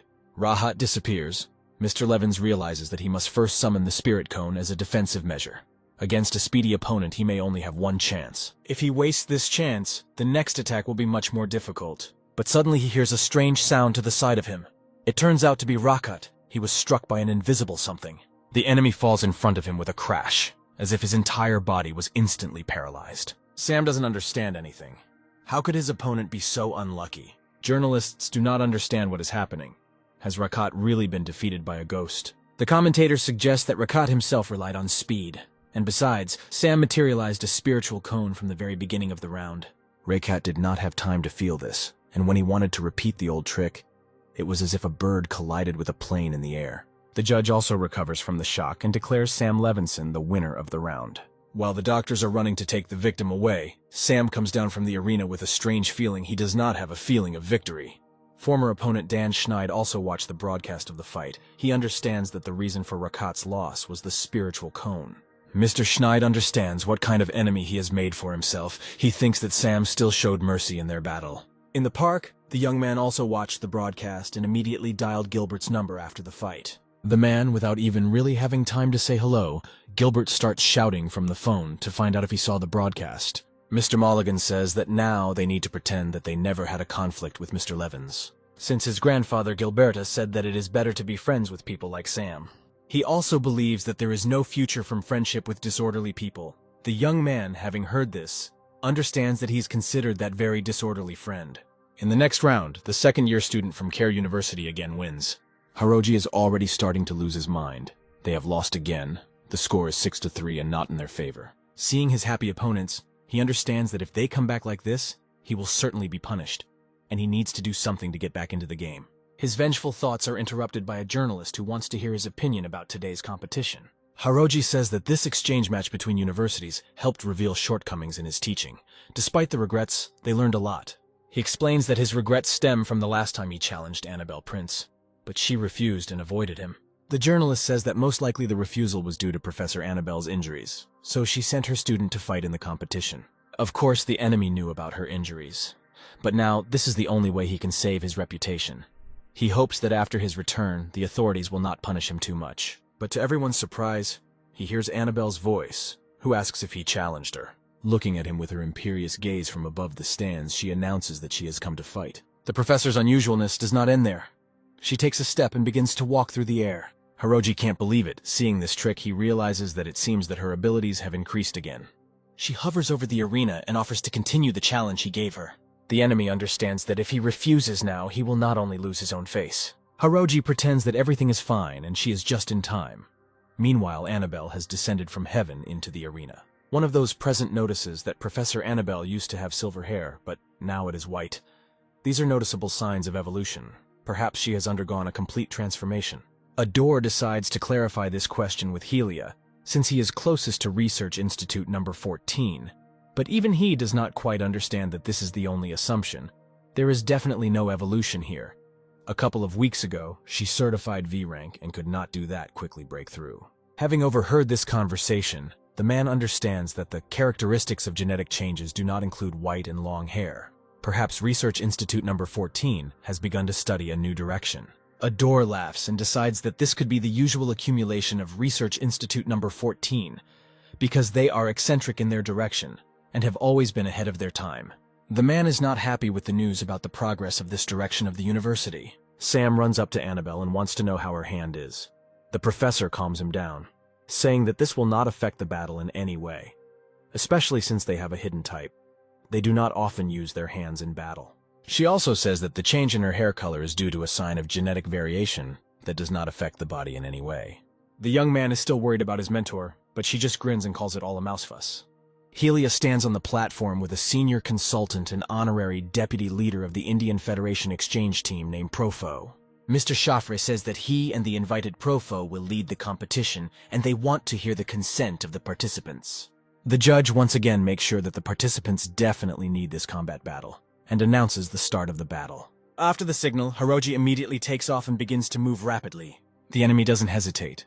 Either energy circles begin to spread out from her feet across the arena. Hiroji notices how these circles are overtaking him, and he did not foresee this at all. The enemy stops and directs a blast of his power directly at Annabelle. Having met, the two forces produce a powerful explosion, leaving the entire arena in smoke. When the smoke clears, Hiroji sees his opponent unharmed and has erected a shield around herself. The enemy decides to go ahead and wants to hit the shield, but Annabelle deftly avoids the blow and says that she did not expect him to make any progress in 20 days. Hiroji orders her to shut her mouth, and is horrified to notice how her hair begins to sparkle with blue lightning. But he manages to react and puts a shield in front of himself while Annabelle strikes. But the professor's power turns out to be more powerful. The shield shatters and he flies back from the shockwave. From the fragments it forms thin needles that deliver the next blow to the enemy. Having pierced the body, these needles begin to explode, causing Hiroji incredible pain. Annabelle begins to gloat and says that he can consider her to be repaying the debt for the previous surprise attack. Explosions occur throughout his body, and he begins to scream that she is killing him. Profo, seeing his employee being killed, takes action and draws a line between the rivals. Annabelle calms down and says that the next time he wants to challenge her, he can contact her through official channels. She turns around and leaving, adds that otherwise he will seem like an even bigger clown. The audience applauds and calls the professor a goddess. They fully support her. While the medics are taking away the wounded man, Profo turns to Annabelle and apologizes to her. He should not have stopped the fight, but Hiroji's life was at stake. And as an apology for his employee who offended the professor, he will provide 5 mutated creatures unique to the region of the Indian Federation. After hearing this, Annabelle moves away from them, simply agreeing to his gift. Sitting at lunch, Sam begins to receive notifications about the receipt of funds that the university sent him. He remembers how Annabelle praised him, but at the same time forced him to write a big report about it. Sam clearly didn't think that after a tense battle, he would also get homework. Christopher enters the room and greets the young man. The main character invites the guest to go to the table. The guest was not at a loss, and immediately received permission to pour himself a glass of wine. He says that he saw his fights live today. Sam laughs and says that there is nothing special about it. Christopher invites him to get straight to the point because he called him here for a reason. Mr. Levins admits that he has earned a lot of points and needs help exchanging them for money. His friend as a businessman is very happy about this deal, but Sam still advises him not to sell the points. He says that he has information that on foreign battlefields, merit points are hard currency. He also wants Sam to start by telling him how much money he needs for the month. The main character shows 5 fingers with a smile, and he needs 500,000, or even more. Christopher, hearing such amounts, was horrified. He offers him 3 plans: short-term, completing individual tasks and participating in underground tournaments; medium-term, missions to clean up the enemy; and long-term, these are personal operations. Having already 1 million subscribers, he can earn money from advertising. Even one advertising project can earn him a ton of money, so he thought it would be a good idea to start his own company and prepare for the long haul. But Sam was attracted by the medium-term idea his friend mentioned: underground tournaments. In the underground arena, you can earn tens of millions in one night. But the risk is relatively higher, where the death of a person is something common. Christopher asks to inform him if he accepts this plan. Sam thinks this is a good opportunity for a strong man to earn some easy money. Now he needs to focus on his training without worrying about other things. After meditating, he found that he was able to open another basic dandian with surprising ease. Seeing the sunrise outside the window, he decides that he needs to go to the Venerable Seth and tell him about it. Sam arrives at the main building of the Martial Arts Association. Seeing a young employee, he remembers him as a flying swordsman who was calm in yesterday's battles, and he asks to show how a sword flies. The hero doesn't really like this idea, and he asks if the flying swordsman is not allowed entry. The employee laughs and wants to know why he came to the association. Sam says that he would like to see the Venerable Seth Rogen. The employee first wonders why the young man came right now, and realizing, he attacks Sam with questions about whether the student really opened the dandian, to which the hero laughs and gives a positive answer. He walks further down the corridor, and the employee cannot believe that a person is capable of dandian in 4 days. Sam turns around and asks to come with him and show him which room Seth is in. Arriving at the Venerable One, he also at first cannot believe that a first-year student was able to awaken the basic dandian in 4 days. Sam replies that, to be honest, he opened it in 1 day. He was too busy to practice before that, so he only started last night. Seth smiles and thinks that it's only a day. That's pretty good. The servant is shocked by his words. Why is his master not surprised that the young man awakened dandian in 1 day? The hero also does not understand why the master does not show surprise, while the old man is thinking that Sam is still too young, and it is too early for him to talk about it. But the wisest man decides to ask whether the young man wants to become his student. Sam wants to know if he can learn something useful with regular students. Seth was clearly surprised by this question. Their cultivation method could be learned by ordinary students. But it is not so easy to learn the energy field, the so-called Vajra tide. This is a secret skill aimed at protecting the body. There are only 5 levels in the entire lab site. No more than 10 people have learned this. And Seth mentions that coincidentally, he's also one of the people who owns it. The young man's eyes lit up at what he heard. He just lacks defensive skills. Mr. Rogen noticed this and already understands this talented person in his school. By accepting him, he will be able to show off in front of other old people. He says that in the past, when he received disciples, he had to hold a 3-day banquet and invite famous martial artists to witness the event. But now it is not like that. If the disciple agrees, he can simply bow to him. Sam, without hesitating for a second, falls at the old man's feet and asks to become his patron. The mentor extends his hand to him and says that the founder of their school is called Philip Friends, and that in the future, on a foreign battlefield, the young man will hear this name. The main character finds himself at a banquet in honor of Care University's victory in the exchange competition. Annabelle approaches him and wants to know how his interview went. Sam is glad to see the professor and replies that it was unusual. They watch as the vice-rector of their university takes center stage, and the professor adds that she asked Sam to be given the title of junior researcher, and in return he will send his financial inspector to their research institute. Sam is worried that this is an attempt to interfere with the finances of the research institute. Annabelle asks him not to worry about this, but rather to take care of himself. Having said this, she leaves, and the young man remains, embarrassed. The professor is really strict with everyone, but he himself understands that he really needs to hone his abilities more. Retreating to a corner of the banquet hall, he calls Flaber to discuss something with him. A projection appears, and the disgruntled artificial intelligence wants to know why it was called. Sam explains that the teacher asked him to hone his abilities a little more. Flaber immediately understands what he is talking about, and assumes that the young man is talking about underground tournaments. Surprised by the system's awareness, the hero asks to collect information about the participants in underground tournaments. Flaber agrees, but sets two conditions to buy him 100 superconducting class ZA thermostats for the reaction field. Having learned about the cost of hundreds of millions, Sam is horrified by such a request. The intellect assures that this task is for him from 3 to 5 years old, and voices the second condition. The young man must take it with him by wearing a wireless earphone to the tournament. Sam begins to wonder whether the amount that is required of him, even in installments over several years, may not cause any difficulties. As a result, he agrees to his terms and suddenly hears someone addressing him.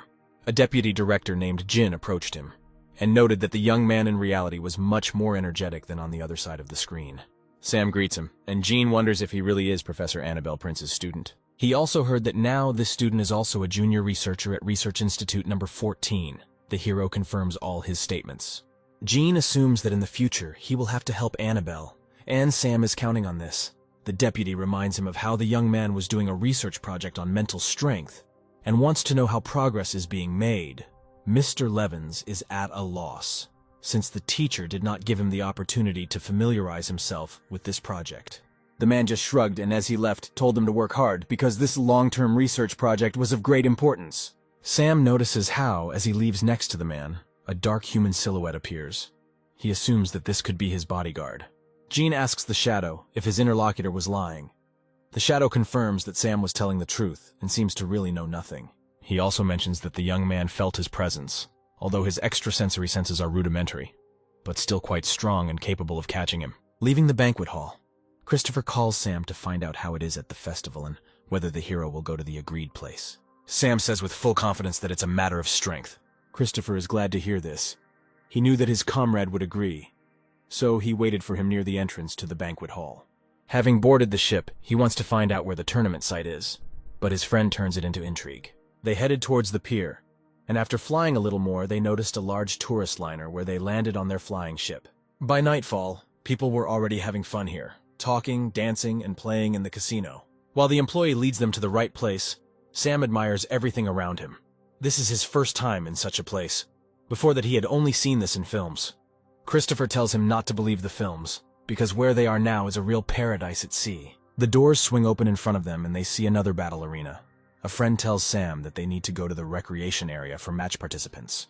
The security at the entrance does not want to let them through, saying that outsiders are not allowed to enter. Christopher says that they are certified participants. He checks the documents and tells them the amounts for various winnings.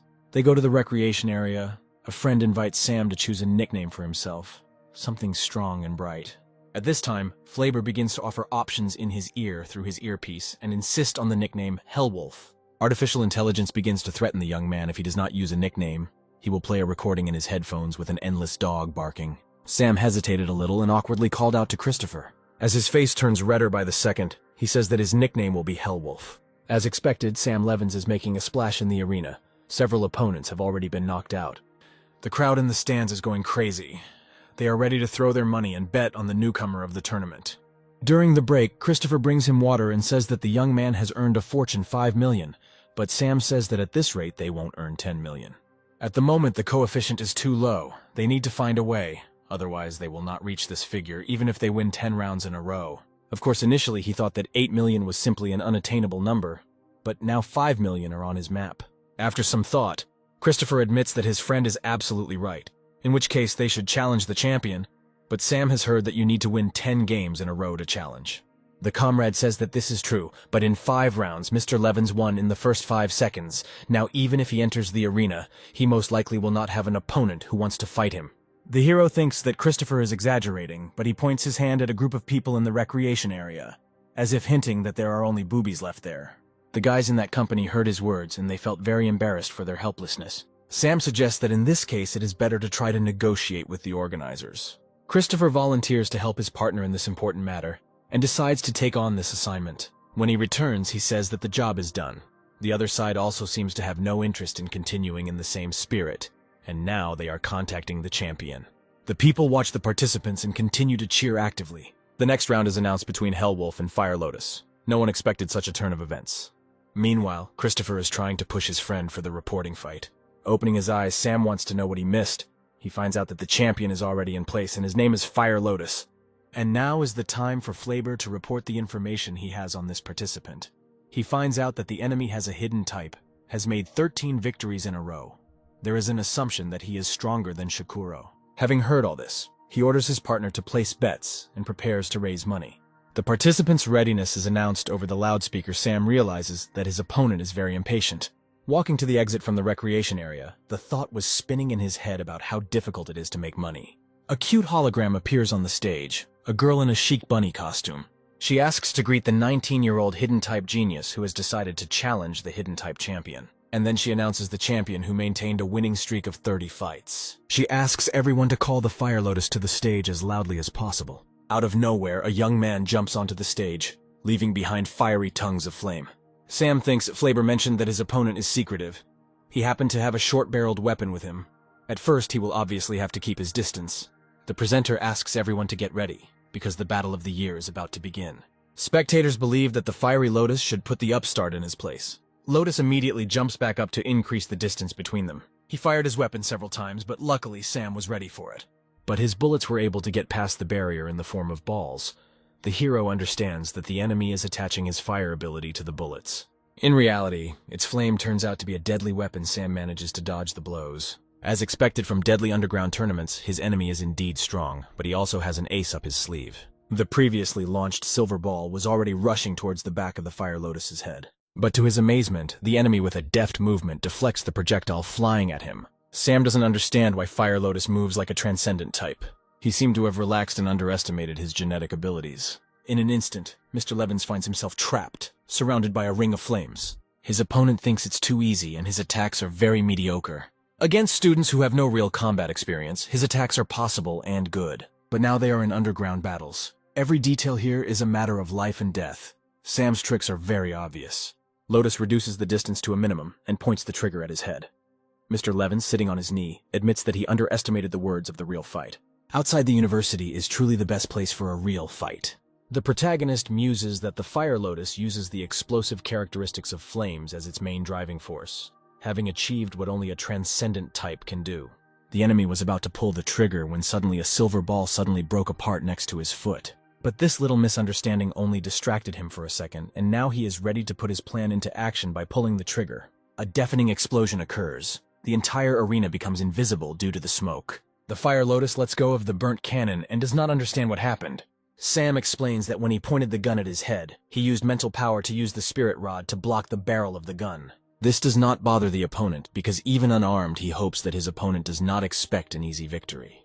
Taking a breath, Sam wants to know if his opponent thought it was strange. Seeing how Lotus moved like an over-the-top type, he did not distance himself from him and chose close combat. The fiery enemy suggests that Sam would not be able to follow his movements even if he moved away. This is incorrect reasoning. Hellwolf explains that his teacher showed him an interesting move. He realized that he had a strong opponent in front of him and decided to go for this experiment. Lotus is beside himself with anger at how this upstart dares to experiment on him while being on the verge of death. It looks like Sam doesn't take him seriously at all, and this makes his opponent terribly angry. He again gains fiery power and is ready to knock out the enemy. Mr. Levins looks at him with a piercing gaze and stops the fist flying at him. His body freezes and severe cuts begin to appear on his skin, as if invisible blades are piercing him.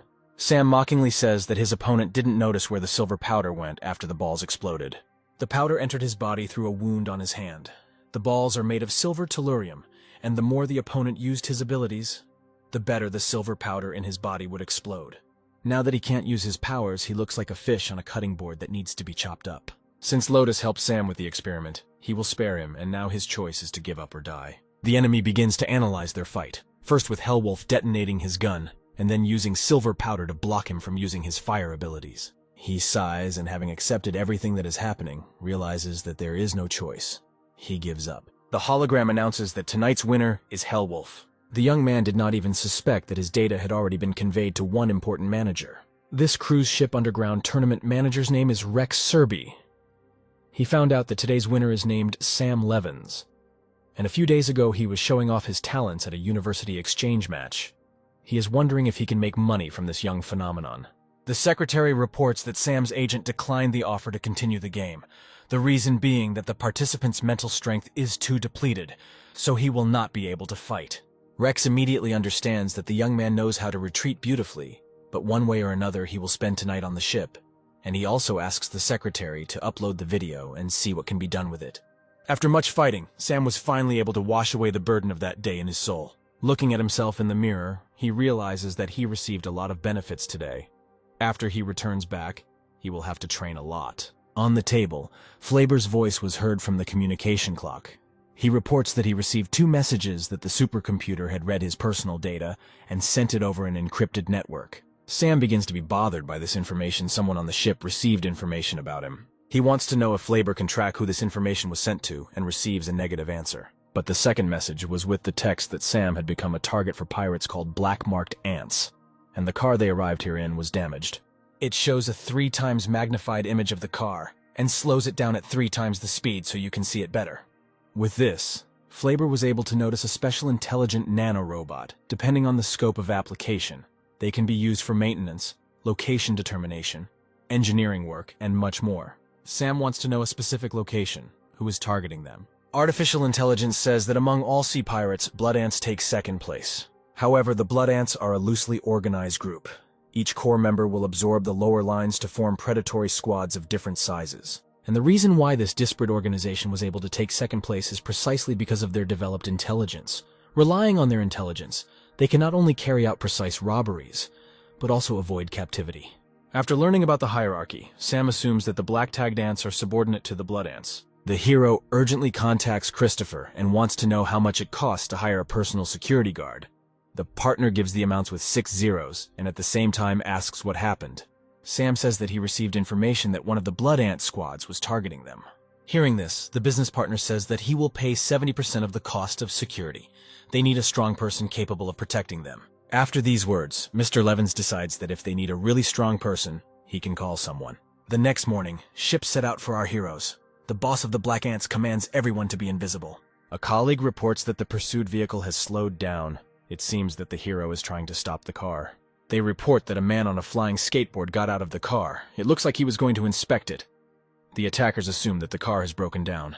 The boss commands that they begin to surround the target. You need to prepare to attack. He gets out of the ship and asks Christopher if he needs help with the car. The young man asks if his interlocutor understands repairs. He cheerfully replies that of course he can help with this. But in his head he is already rejoicing. Everything turned out to be simpler than a steamed turnip. At his signal, all his associates begin to approach the car. One of the gang leans out of the window and starts firing a cannon, shouting that these idiots will be buried at sea. But the terrorists' joy was short-lived. Their heads were pierced by rays of energy. Energy beams emanate from the car in all directions, and they are aimed straight at enemy ships. The gang leader is trying to escape from these attacks. They clearly miscalculated. The beam still takes the invader by surprise, and he finds himself in a hopeless situation. It was Annabelle's doing, only she could create such a frightening attack. The boss understands that if everything is left to chance, he will be finished. He urgently needs to find a way to escape. He is amazed by the high speed of this woman's attack. He will not have time to escape even if he flies into the sea. He sees Sam and realizes that he must kidnap him. This should definitely make this scary woman stop. But the thoughts of this attacker no longer matter. His head was also holed. The last thing he could see was a flying sword that entered his skull. His lifeless body fell into the sea. The guys look and realize how easily the enemies were attacked when they were distracted. Christopher thinks the real battle looks much cooler than the live action.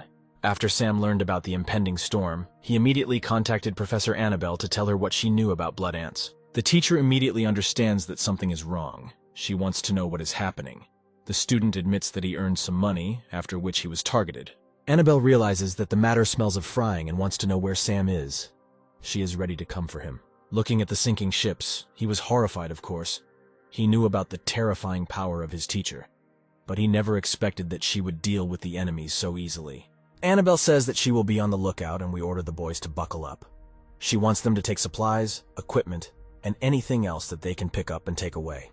The girl turns around and asks why Sam is standing like a pillar. It turns out he doesn't have a flying skateboard. He decides to use his mental power and makes a rectangular platform in the air. Standing on this makeshift skateboard, he struggles to maintain his balance. Finally, he succeeds. He breathes out a sigh of relief and admits that it might be quite simple. He continues to lay out these slabs in the air and heads straight for Annabelle. He decides to ask the teacher if he can stand on a flying sword in the same way and fly. The professor asks not to distract her. Annabelle flies to the place where the corpse of the Black Ant boss fell, and with the help of force she pulls the dead man out of the water. And to the surprise of all the guys, she throws him aside with all her might. He lands on their car with a crash. The teacher tells the students to pack him up as this man has the biggest reward. Christopher, hearing this, perked up and began to push the criminal inside. If there was a reward for him, then the villain definitely shouldn't be released. Annabelle announces that she is returning and climbs inside the enemy ship. The girl tells her charges that she has things to do, and as soon as they can sort things out here, she wants them to return. As her ship sailed further and further, the guys began to panic. Arriving in the city, Christopher wants to find out what Sam wants to do next. His friend plans to take food to Professor Annabelle in the laboratory. The partner complains. He also hasn't eaten anything since the morning. Sam asks him not to complain, because he still needs to deal with the corpse in their trunk. And this is not the easiest task. There are so many corpses of dead pirates and, in addition, 3 flying cars. At this time, Sam asks the stall for a small portion of shrimp dumplings, a portion of fried sweet potatoes with Dutch beans. Flavor helps his order, saying that although Annabelle has a light taste, she sometimes eats spicy food. He adds another serving of chili beef stir-fry to the request. Sam also wants to know what secret Annabelle knows about Flavor, and the artificial intelligence reveals that she always wears jeans, but in fact, she likes to wear skirts. As proof, Flavor sends him a photo of his professor. Sam immediately begins to lose his head from such beauty. The main character says that if Annabelle finds out about how the artificial intelligence is taking pictures of her on the sly, she will kill him. Flavor promises to drag Sam with her if their teacher finds out about everything. Mr. Levins ends the call and decides to check his mail. A flood of various notifications have arrived in his mailbox. Now he has D-rank powers. There are about 8 million in his personal account. And as soon as Christopher surrenders the pirates, there will be more than 10 million in his account. Arriving at the laboratory, he went to look for Annabelle to give her lunch. But when he enters the office, he finds the professor in the company of another girl. A stranger notices him and asks if this young man is the genius of their research institute number 14. Annabelle, seeing a silent question in Sam's eyes, decides to introduce the girl. This is Amelia Paulman, a financial control officer assigned to their institute. In the future, when receiving supplies and declaration of property, first the professor signs, and then Amelia handles the transfer. The girl does her best to put on a cute face and extends her hand to greet Sam. But the young man simply ignores her and continues to look only at Professor Annabelle. He puts a bag on the table and says that he brought lunch for his teacher. Amelia wants to know if they have a lunch break, and Annabelle wants to invite her to share the meal with them. But Sam didn't count on one more person, so he took only 1 pair of sticks. A few days later, Sam notices that Amelia doesn't seem like she's going to interfere too much with their work, but her behavior begins to greatly bother the main character. Every day she comes to the institute in sexy clothes and beautiful makeup. It doesn't look like she's working at all, like she has other intentions. The girl even invited him to go for a walk several times. Sam understands that he needs to find a way to cope with her. Otherwise, it will be difficult.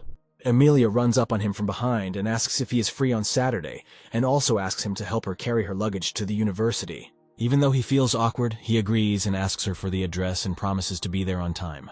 Amelia breaks into a smile finally. Sam takes the bait. A 19-year-old boy in the prime of his life will definitely not be able to resist her charm. Her boss was the rector, and he asked her to master the research materials of Research Institute number 14 in the current situation. She would be able to complete the task even ahead of schedule. Mentally, she apologizes to the boy. She will have to take advantage of him to get a quick promotion and increase in salary. It's like a new guy, but none of the previous ones helped her with a promotion. And besides, Sam Levins is 19 years old, about 5 feet tall, and he is very handsome. On Saturday, he finds himself in Annabelle's cabin. The professor is surprised because she knows that the young man was supposed to help Amelia move today. At the same time, the girl is preparing with all her might to meet the young student. Hearing a knock on the door, she approaches and is surprised to see that several strong men are standing outside her threshold. She tries to put a smile on her face and understand what is happening now. The guys introduce themselves as workers from a shipping company who are supposed to help her move. Amelia has already called Sam a bastard because these 6 strong men are clearly his work. But her gloating takes over since he refuses to obey her, then she can force him. Several days pass and the heroes decide to meet at the combat training center. Sam met with friends, and to all their questions about what he did after the competition, he gives a simple answer that he was researching his abilities. Sasha suspects that their comrade wants to test his new abilities on them. The hero calms him down, saying that he just wants to practice. Sierra wants to know, if the young man wants to try out a new ability, which of them will he fight first? And Sam again chooses Miss Kantz. In the end, her abilities are a little more suitable for experiments. The girl agrees with this situation. She also wants to know the fruits of her training. She wants to know with what force she will need to be attacked. The opponent tells her to attack with all her might. After making sure that everyone agrees, the girl begins the fight and is already heading towards Sam. Watching the opponent, The young man realizes that she has become much faster, and it is not as open as before. It appears that Sierra's training during this period was also quite fruitful, but he didn't waste any time. He was able to stop her first blow with the help of a force field. Sam begins to scream heart-rendingly, and the shield, as if with an ultrasound, repels the opponent. She feels severe pain in the hand with which she hit the shield. Her chosen one is already rushing to her aid with a first aid kit. Mr. Levins did not expect the energy field to be so effective twice, but it is very tedious and requires more research. Sierra admits that she did not expect that he had already learned the force field, because even among the second-year students, there are not more than 10 people capable of this. Sasha believes that since their friend is injured, they need to stop there. Later, there will be enough time for experiments. Sierra agrees and invites everyone to go eat together. But to Sam's horror, he remembers that this evening was planned in a different format. Annabelle warned that Christopher had invited them to dinner, and since this place was far away, she offered to pick him up by car at 6 o'clock in 30 minutes. The main character checks his watch and realizes with horror that it is already 6:30. Running away, he shouts to his comrades that he already has an appointment for today and he will definitely treat them next time. Sasha wanted to stop him, but notices that a slightly embarrassed and wounded Sierra remained next to him. He immediately thinks that it was his friend who created such a good opportunity for him to be alone. Sam ran out into the street and with a bit of hope wanted to think that they were still waiting for him, and they were not in vain. Behind him, Annabelle's car was already preparing to land. Landing nearby, she orders him in a stern tone to get into the car. Other students passing by also see this. They immediately recognize the stars of the previous competition and begin to shout out their enthusiastic exclamations. Hitting the road, Annabelle says that she feels like her ward's spiritual strength has almost dried up and wants to know why. Sam admits that he trained and accidentally overdid it. The teacher advises not to go out in this state in the future. It is dangerous, in her opinion. He must set personal boundaries for himself, for example. If his spiritual strength is less than 30%, then he does not go out. Seeing that the professor is speaking quite seriously, Sam replies that he understands and will be more attentive. Having arrived and settled down in the restaurant, Christopher invites Annabelle to drink wine. She refuses and says that she will not drink alcohol, just like him. She wants to skip the politeness and get straight to the point. Christopher agrees and volunteers to start. He reports that he sold 3 cars and took a reward for the pirates, shows the map, and says that there is now a total of 7 million on it, including taxes paid. He also adds that they will have to receive 133 merit points for destroying the pirates. He wants to give the card to the professor. In Christopher's opinion, everything related to the division should be decided by her. But Annabelle says that she doesn't need this. They can share as they want, but she wants the young man to answer her one question. He hits himself on the chest and says that of course he is ready to answer the question, let alone 2, 3, and so on. The girl wants to know why the black-marked ants started hunting them. This question made the guys feel embarrassed and frozen with awkwardness. Sam takes everything into his own hands and begins to paint this exciting story. Annabelle wants to clarify because it turns out that in order to buy educational resources and gain practical experience, her ward participated in underground battles, to which she receives a positive response. She tells the students that if they at least earn money and merit points, they can go to the extraterrestrial battlefield. Christopher objects. He heard that extraterrestrial battlefields are very dangerous. Annabelle says that he means the central zones, but the outer field is not a problem. The key is the number of places. The extraterrestrial battlefield sites are mostly in the hands of the military and some bigwigs, and if students want to go there, they can rely on their own strength. Seeing the surprised faces, she explains that she meant the rating of the Dragon and Tigers. After all, being in the Dragon and Tigers ranking for 3 months is the only chance to get a place for free. Besides, she thinks that Sam can take first place in the comprehensive assessment of freshmen, and then Severus must give permission. Annabelle is serious. They've come too far over the years, and if Sam succeeds this time, she'll make them spit back everything they swallowed. A few days later, the student returns to their research center. He wants to find out from Amelia whether the employee will be able to sign documents directly in the future. Otherwise, this takes a lot of time. The girl replies that this is a rule of the Institute of Genetics. So no, after all, the nutrient media and consumables are provided by the Institute of Genetics. She repeats that she can't be careless. Sam agrees and asks her to hurry up. Amelia wants to find out from him where Director Annabelle is now. The young man replies that she went out on business, and he himself does not know the details. Hearing this news couldn't help but make Miss Paulman happy. She goes to the locker room and, taking off her robe, realizes that she doesn't have much time left. Continuing to change into a sexier outfit, she hopes to definitely take possession of Sam today. She doesn't even know how long she would have to wait if it weren't for today's lucky chance. Walking over to the closet, she decides to add the finishing touches, a bow around her neck and her time-tested perfume. Leaving the locker room, she took a bottle of water with her, and on the way out she handed it to Sam, who had previously stood with his back to her and, having decided to take a drink, at the same time asked if she had managed the move. Turning around, he saw what the girl was dressed up in. This made him splash out with all the water that he managed to put in his mouth. Sam wants to know why she's looking like that now. To which Amelia just smiles and says that she was hot, so she changed her clothes. The main character is dissatisfied. He understands that this girl never gave up trying to seduce him. But to his surprise, he suddenly feels ill. Clutching his chest, leans against the back wall with a roar and drops the bottle from his hands. He does not understand what is happening to him. His head begins to buzz and his heartbeat quickens. Sam begins to blurrily see individual pictures before his eyes, either plump lips with shine or an appetizing neckline. Finally, he manages to see the whole picture. The charming Amelia stands in front of him and hands him candy. Looking at her, he cannot understand whether she has always been so beautiful. After pinning him to the wall, she tells him that his blood sugar is quite low, so he needs to eat candy to replenish his energy. Amelia was about to shove the candy into his mouth, but Sam gathered his strength and threw her hand away so that the candy fell out of it. The young man can't come to his senses. He wants to find out what she did to him. The girl replies that she just wants to have a good relationship with Sam, and he shouldn't give that up. Entering this part of the building, a stranger with a bucket found this picture. After looking at this for another second, the girl decides to throw cold water from a bucket on Amelia and Sam. But that's not all. The next step was a kick that flew right into Miss Paulman's face. The stranger does not stop and continues to kick the girl, wailing what a shame it is. She tells the now knocked out Amelia that she shouldn't seduce anyone and how dare she do anything to Sam Levins. The young man, meanwhile, became even more confused. The voice of this long-legged, creepy girl seemed familiar to him. She tells Sam that if it weren't for her, he would obviously be in trouble. But the young man has not yet fully recovered, and she has to grab him by the arm so that he does not fall. Sam wants to know how he was tricked, and the stranger explains that Amelia used aphrodisiac perfumes containing very strong pheromones. At that moment, the door behind him opens and Professor Annabelle enters the room. The stranger admits that she has already told her everything. The teacher immediately goes to Amelia, who is lying on the floor, to check her pulse. Annabelle notices that there are nano cameras attached to the clasp, the necklace, and everything, and they are still working. The stranger with a proud look says that as long as she is here, they don't have to worry. The cameras won't be able to send a signal. The professor wants to hear Sam's opinion on how he thinks it's best to deal with her. The young man believes that in order not to send financial employees to them again, they need to cremate Amelia and put a clone in her place. Hearing this, the girl begins to break out in cold sweat and hopes that this is all just a joke.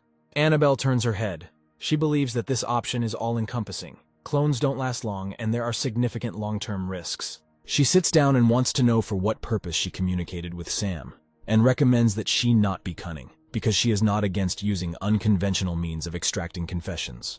Amelia reveals that the provost wanted her to get close to Sam Levins in order to control him and get their institute reports. Annabelle asks if this is all she wanted to tell them, and the girl begins to abruptly repeat that she is not lying, and this is all that was entrusted to her. The stranger states that based on numerous biological data, the probability of justice is 99%. Annabelle picks Amelia up off the floor and says they need to talk, and Sam can go. While the female trinity left, the young man received a call from Teacher Severus on his watch. He wants the hero to come to his office because he wants to announce something to him. Arriving at the teacher's office, he wants to know why he was called. Severus hands him a notice that he is a first-year covert student who has missed 52 classes over a 3-month period, and the University of Genetics stipulates that if a student misses more than 30 classes during the defense period, he will receive a warning. Sam decides that this is some kind of mistake because he wrote an application for leave. Severus praises him for writing the application, since without him it would have been more than a warning. But the young man objects to him. He remembers that according to the rules, before issuing a written warning, a verbal reprimand is first required, and he did not receive such a warning. The teacher sees that it seems that the student is well acquainted with the rules. He invites Sam to take a closer look at his communicator. He sent him 2 SMS messages on the 5th of August and the 2nd of September. The hero actually sees messages in which the teacher calls him to class. Even though these messages were intended for reminding, they did not provide for punishment. It looks like Severus is digging a hole for him.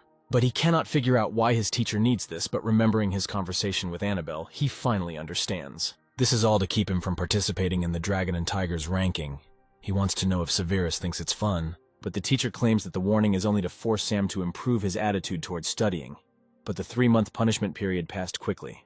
The young man says that the teacher is right, and 3 months have passed very quickly, but he wants to add something else to him. Slamming his palm on the table, he explains to Severus that he is very stingy, especially when someone picks his pocket and steals things under his nose. The teacher says he should calm down, because they didn't take anything from him. But Sam knows that once the warning is issued, he will be deducted a bottle of E-rank capsules every month. Leaving the office, he tells the teacher that they themselves wanted all this. Sam's last words were that Severus would regret it, but the teacher just laughed. For him, it was a childish threat. Walking down the corridor, the young man reflects 2 months ago, during the battle with Dan Schneid. The teacher gave him unique low-rank training methods for an exceptional type. He planned all this for this moment. If this is so, then the entire flow is controlled by the transcendental. This is an internal competition between erudition and the transcendental. He stops at the large window to watch people training outside, and it gives him an idea. In that case, then everything should be fine as long as it uses some external matching methods. Coming out into the street, the students immediately notice Sam and begin to whisper about the already famous flying swordsman. Someone shouts out and immediately wants to invite him.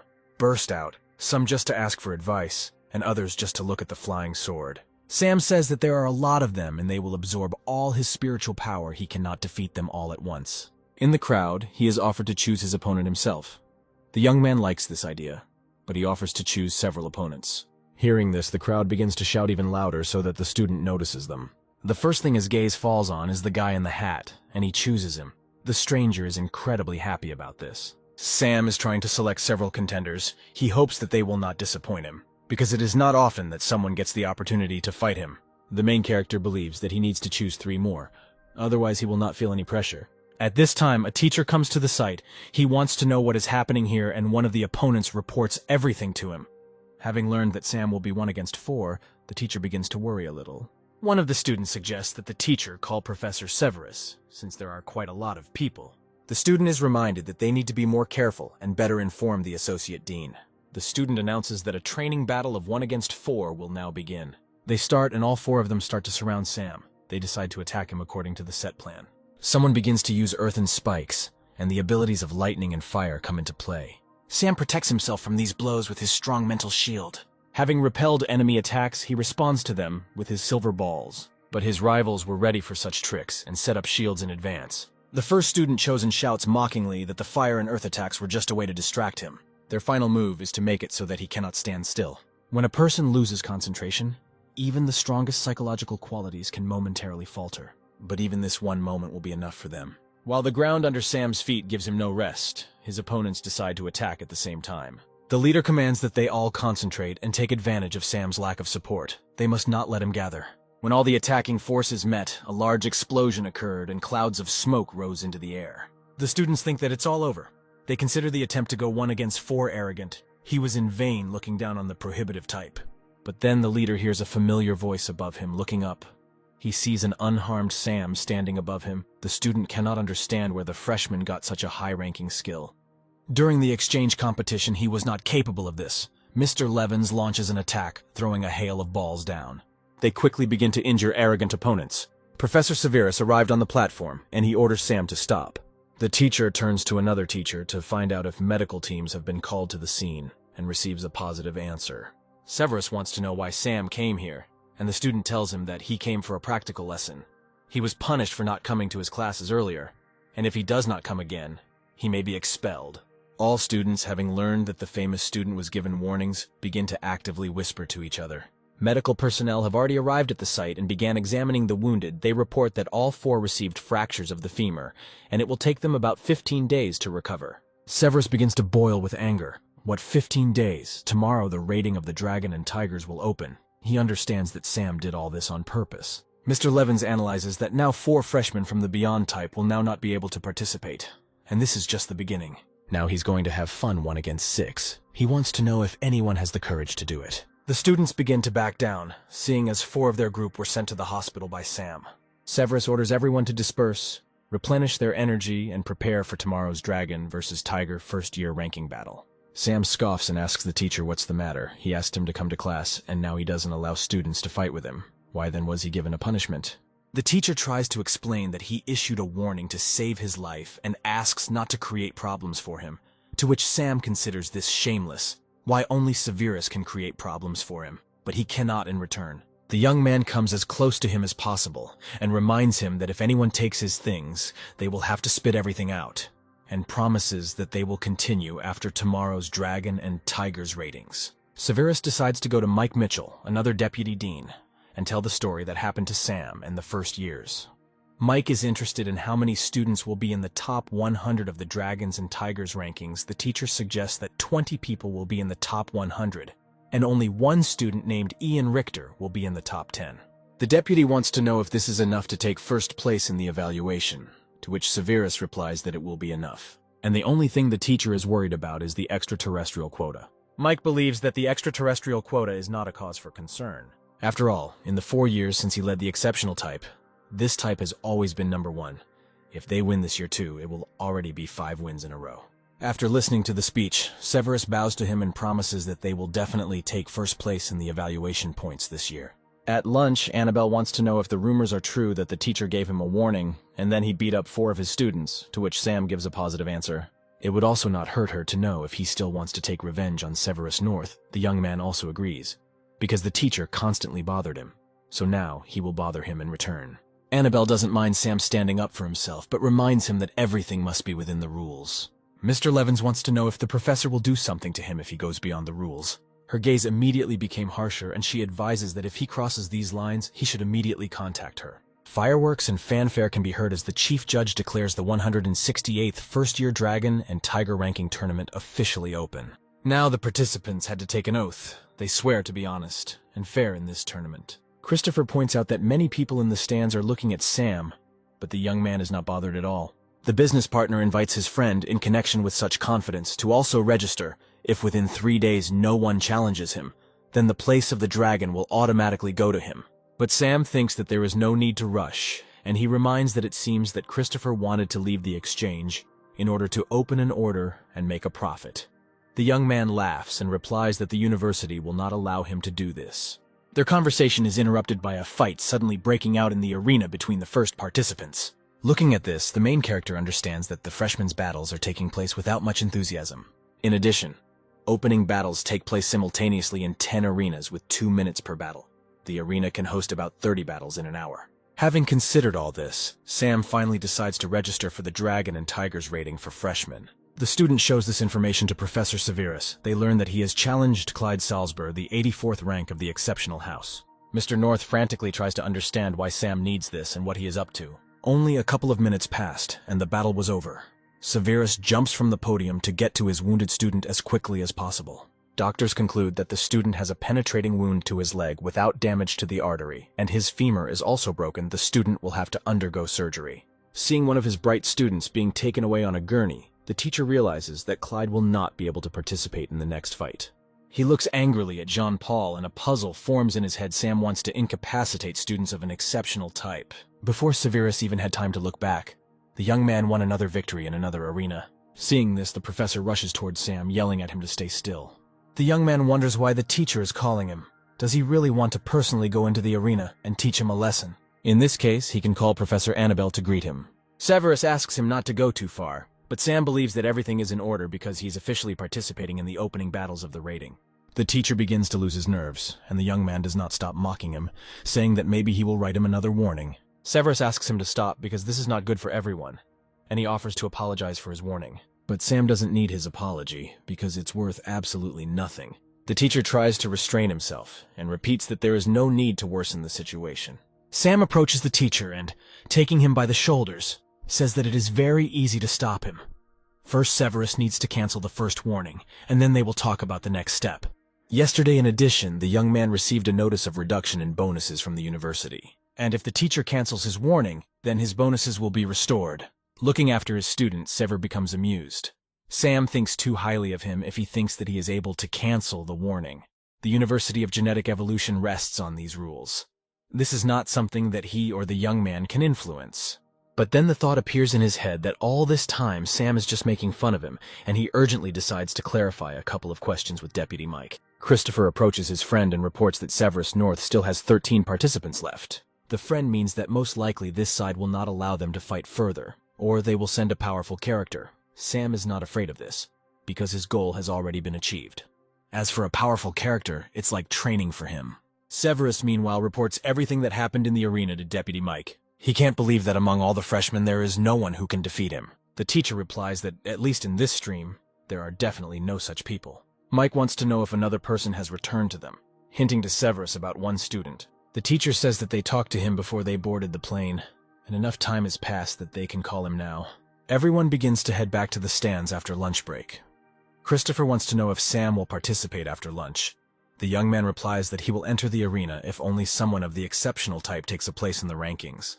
The young man also observes that Professor Severus has returned to the stands in a fairly calm state. The student tells the teacher that Sam Levin still has not left. Severus asks not to worry, as he has a countermeasure. Christopher approaches his friend and reports that when he went to get food delivered, he heard that someone said that Bernard was back. But to his surprise, Sam has no idea who this person is now talking about. The comrade says that Bernard is a second-year dragon and a special student of Severus North. And besides, this student is currently ranked 91st in the main ranking of the Dragon and Tigers. Sam does not feel any better about this information. Christopher continues. Not only was this ranking made when he was transferred into his second year, after which he went abroad for training and did not participate in the ranking tournament. For the young man, everything becomes obvious. If he returned in time for the tournament, then he was targeting Sam. The second-year students also decided not to miss today's spectacle. One of them even said that this year's first-year students were no good. They noticed that Sam Levins hasn't come out yet, and besides, there is no competition for the first-year dragon this year. The guys discuss that they heard gossip about how he quarreled with the teacher.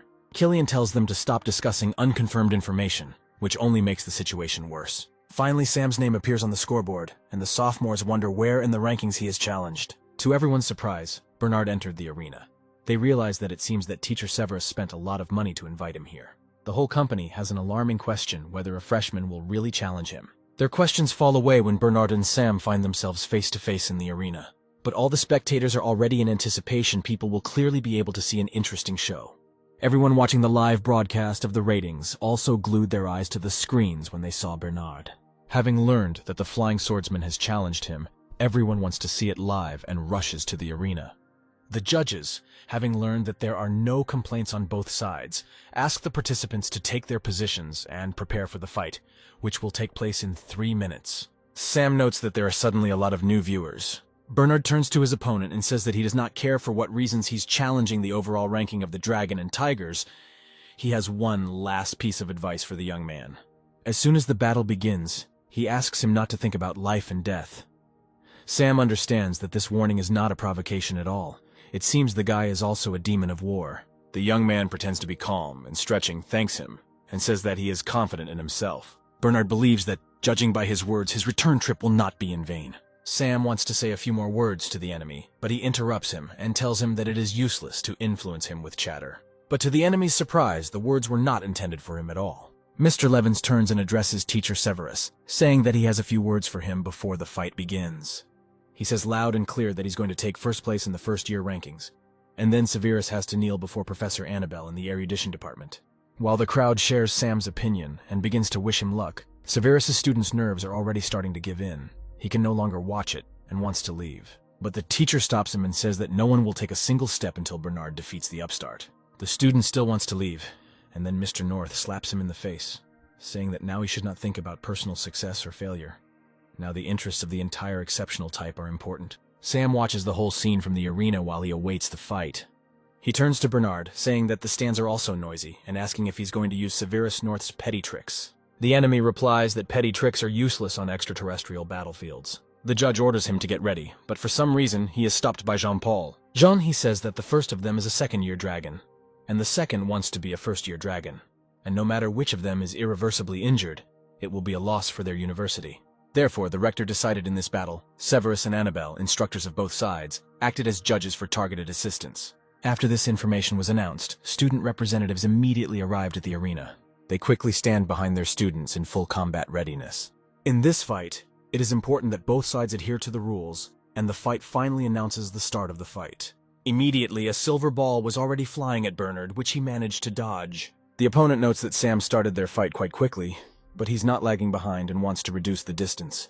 Mr. Levins watches his movements carefully and begins to jump away from him as far as possible. Sam tries to dissuade the enemy, saying that he clearly looks down on him if he is not going to use his skills. Bernard decides to show him some of his abilities, and right before his eyes, his katana turns red and lightning begins to spark around him. Sam feels both tense and elated, having never fought against a thunder type.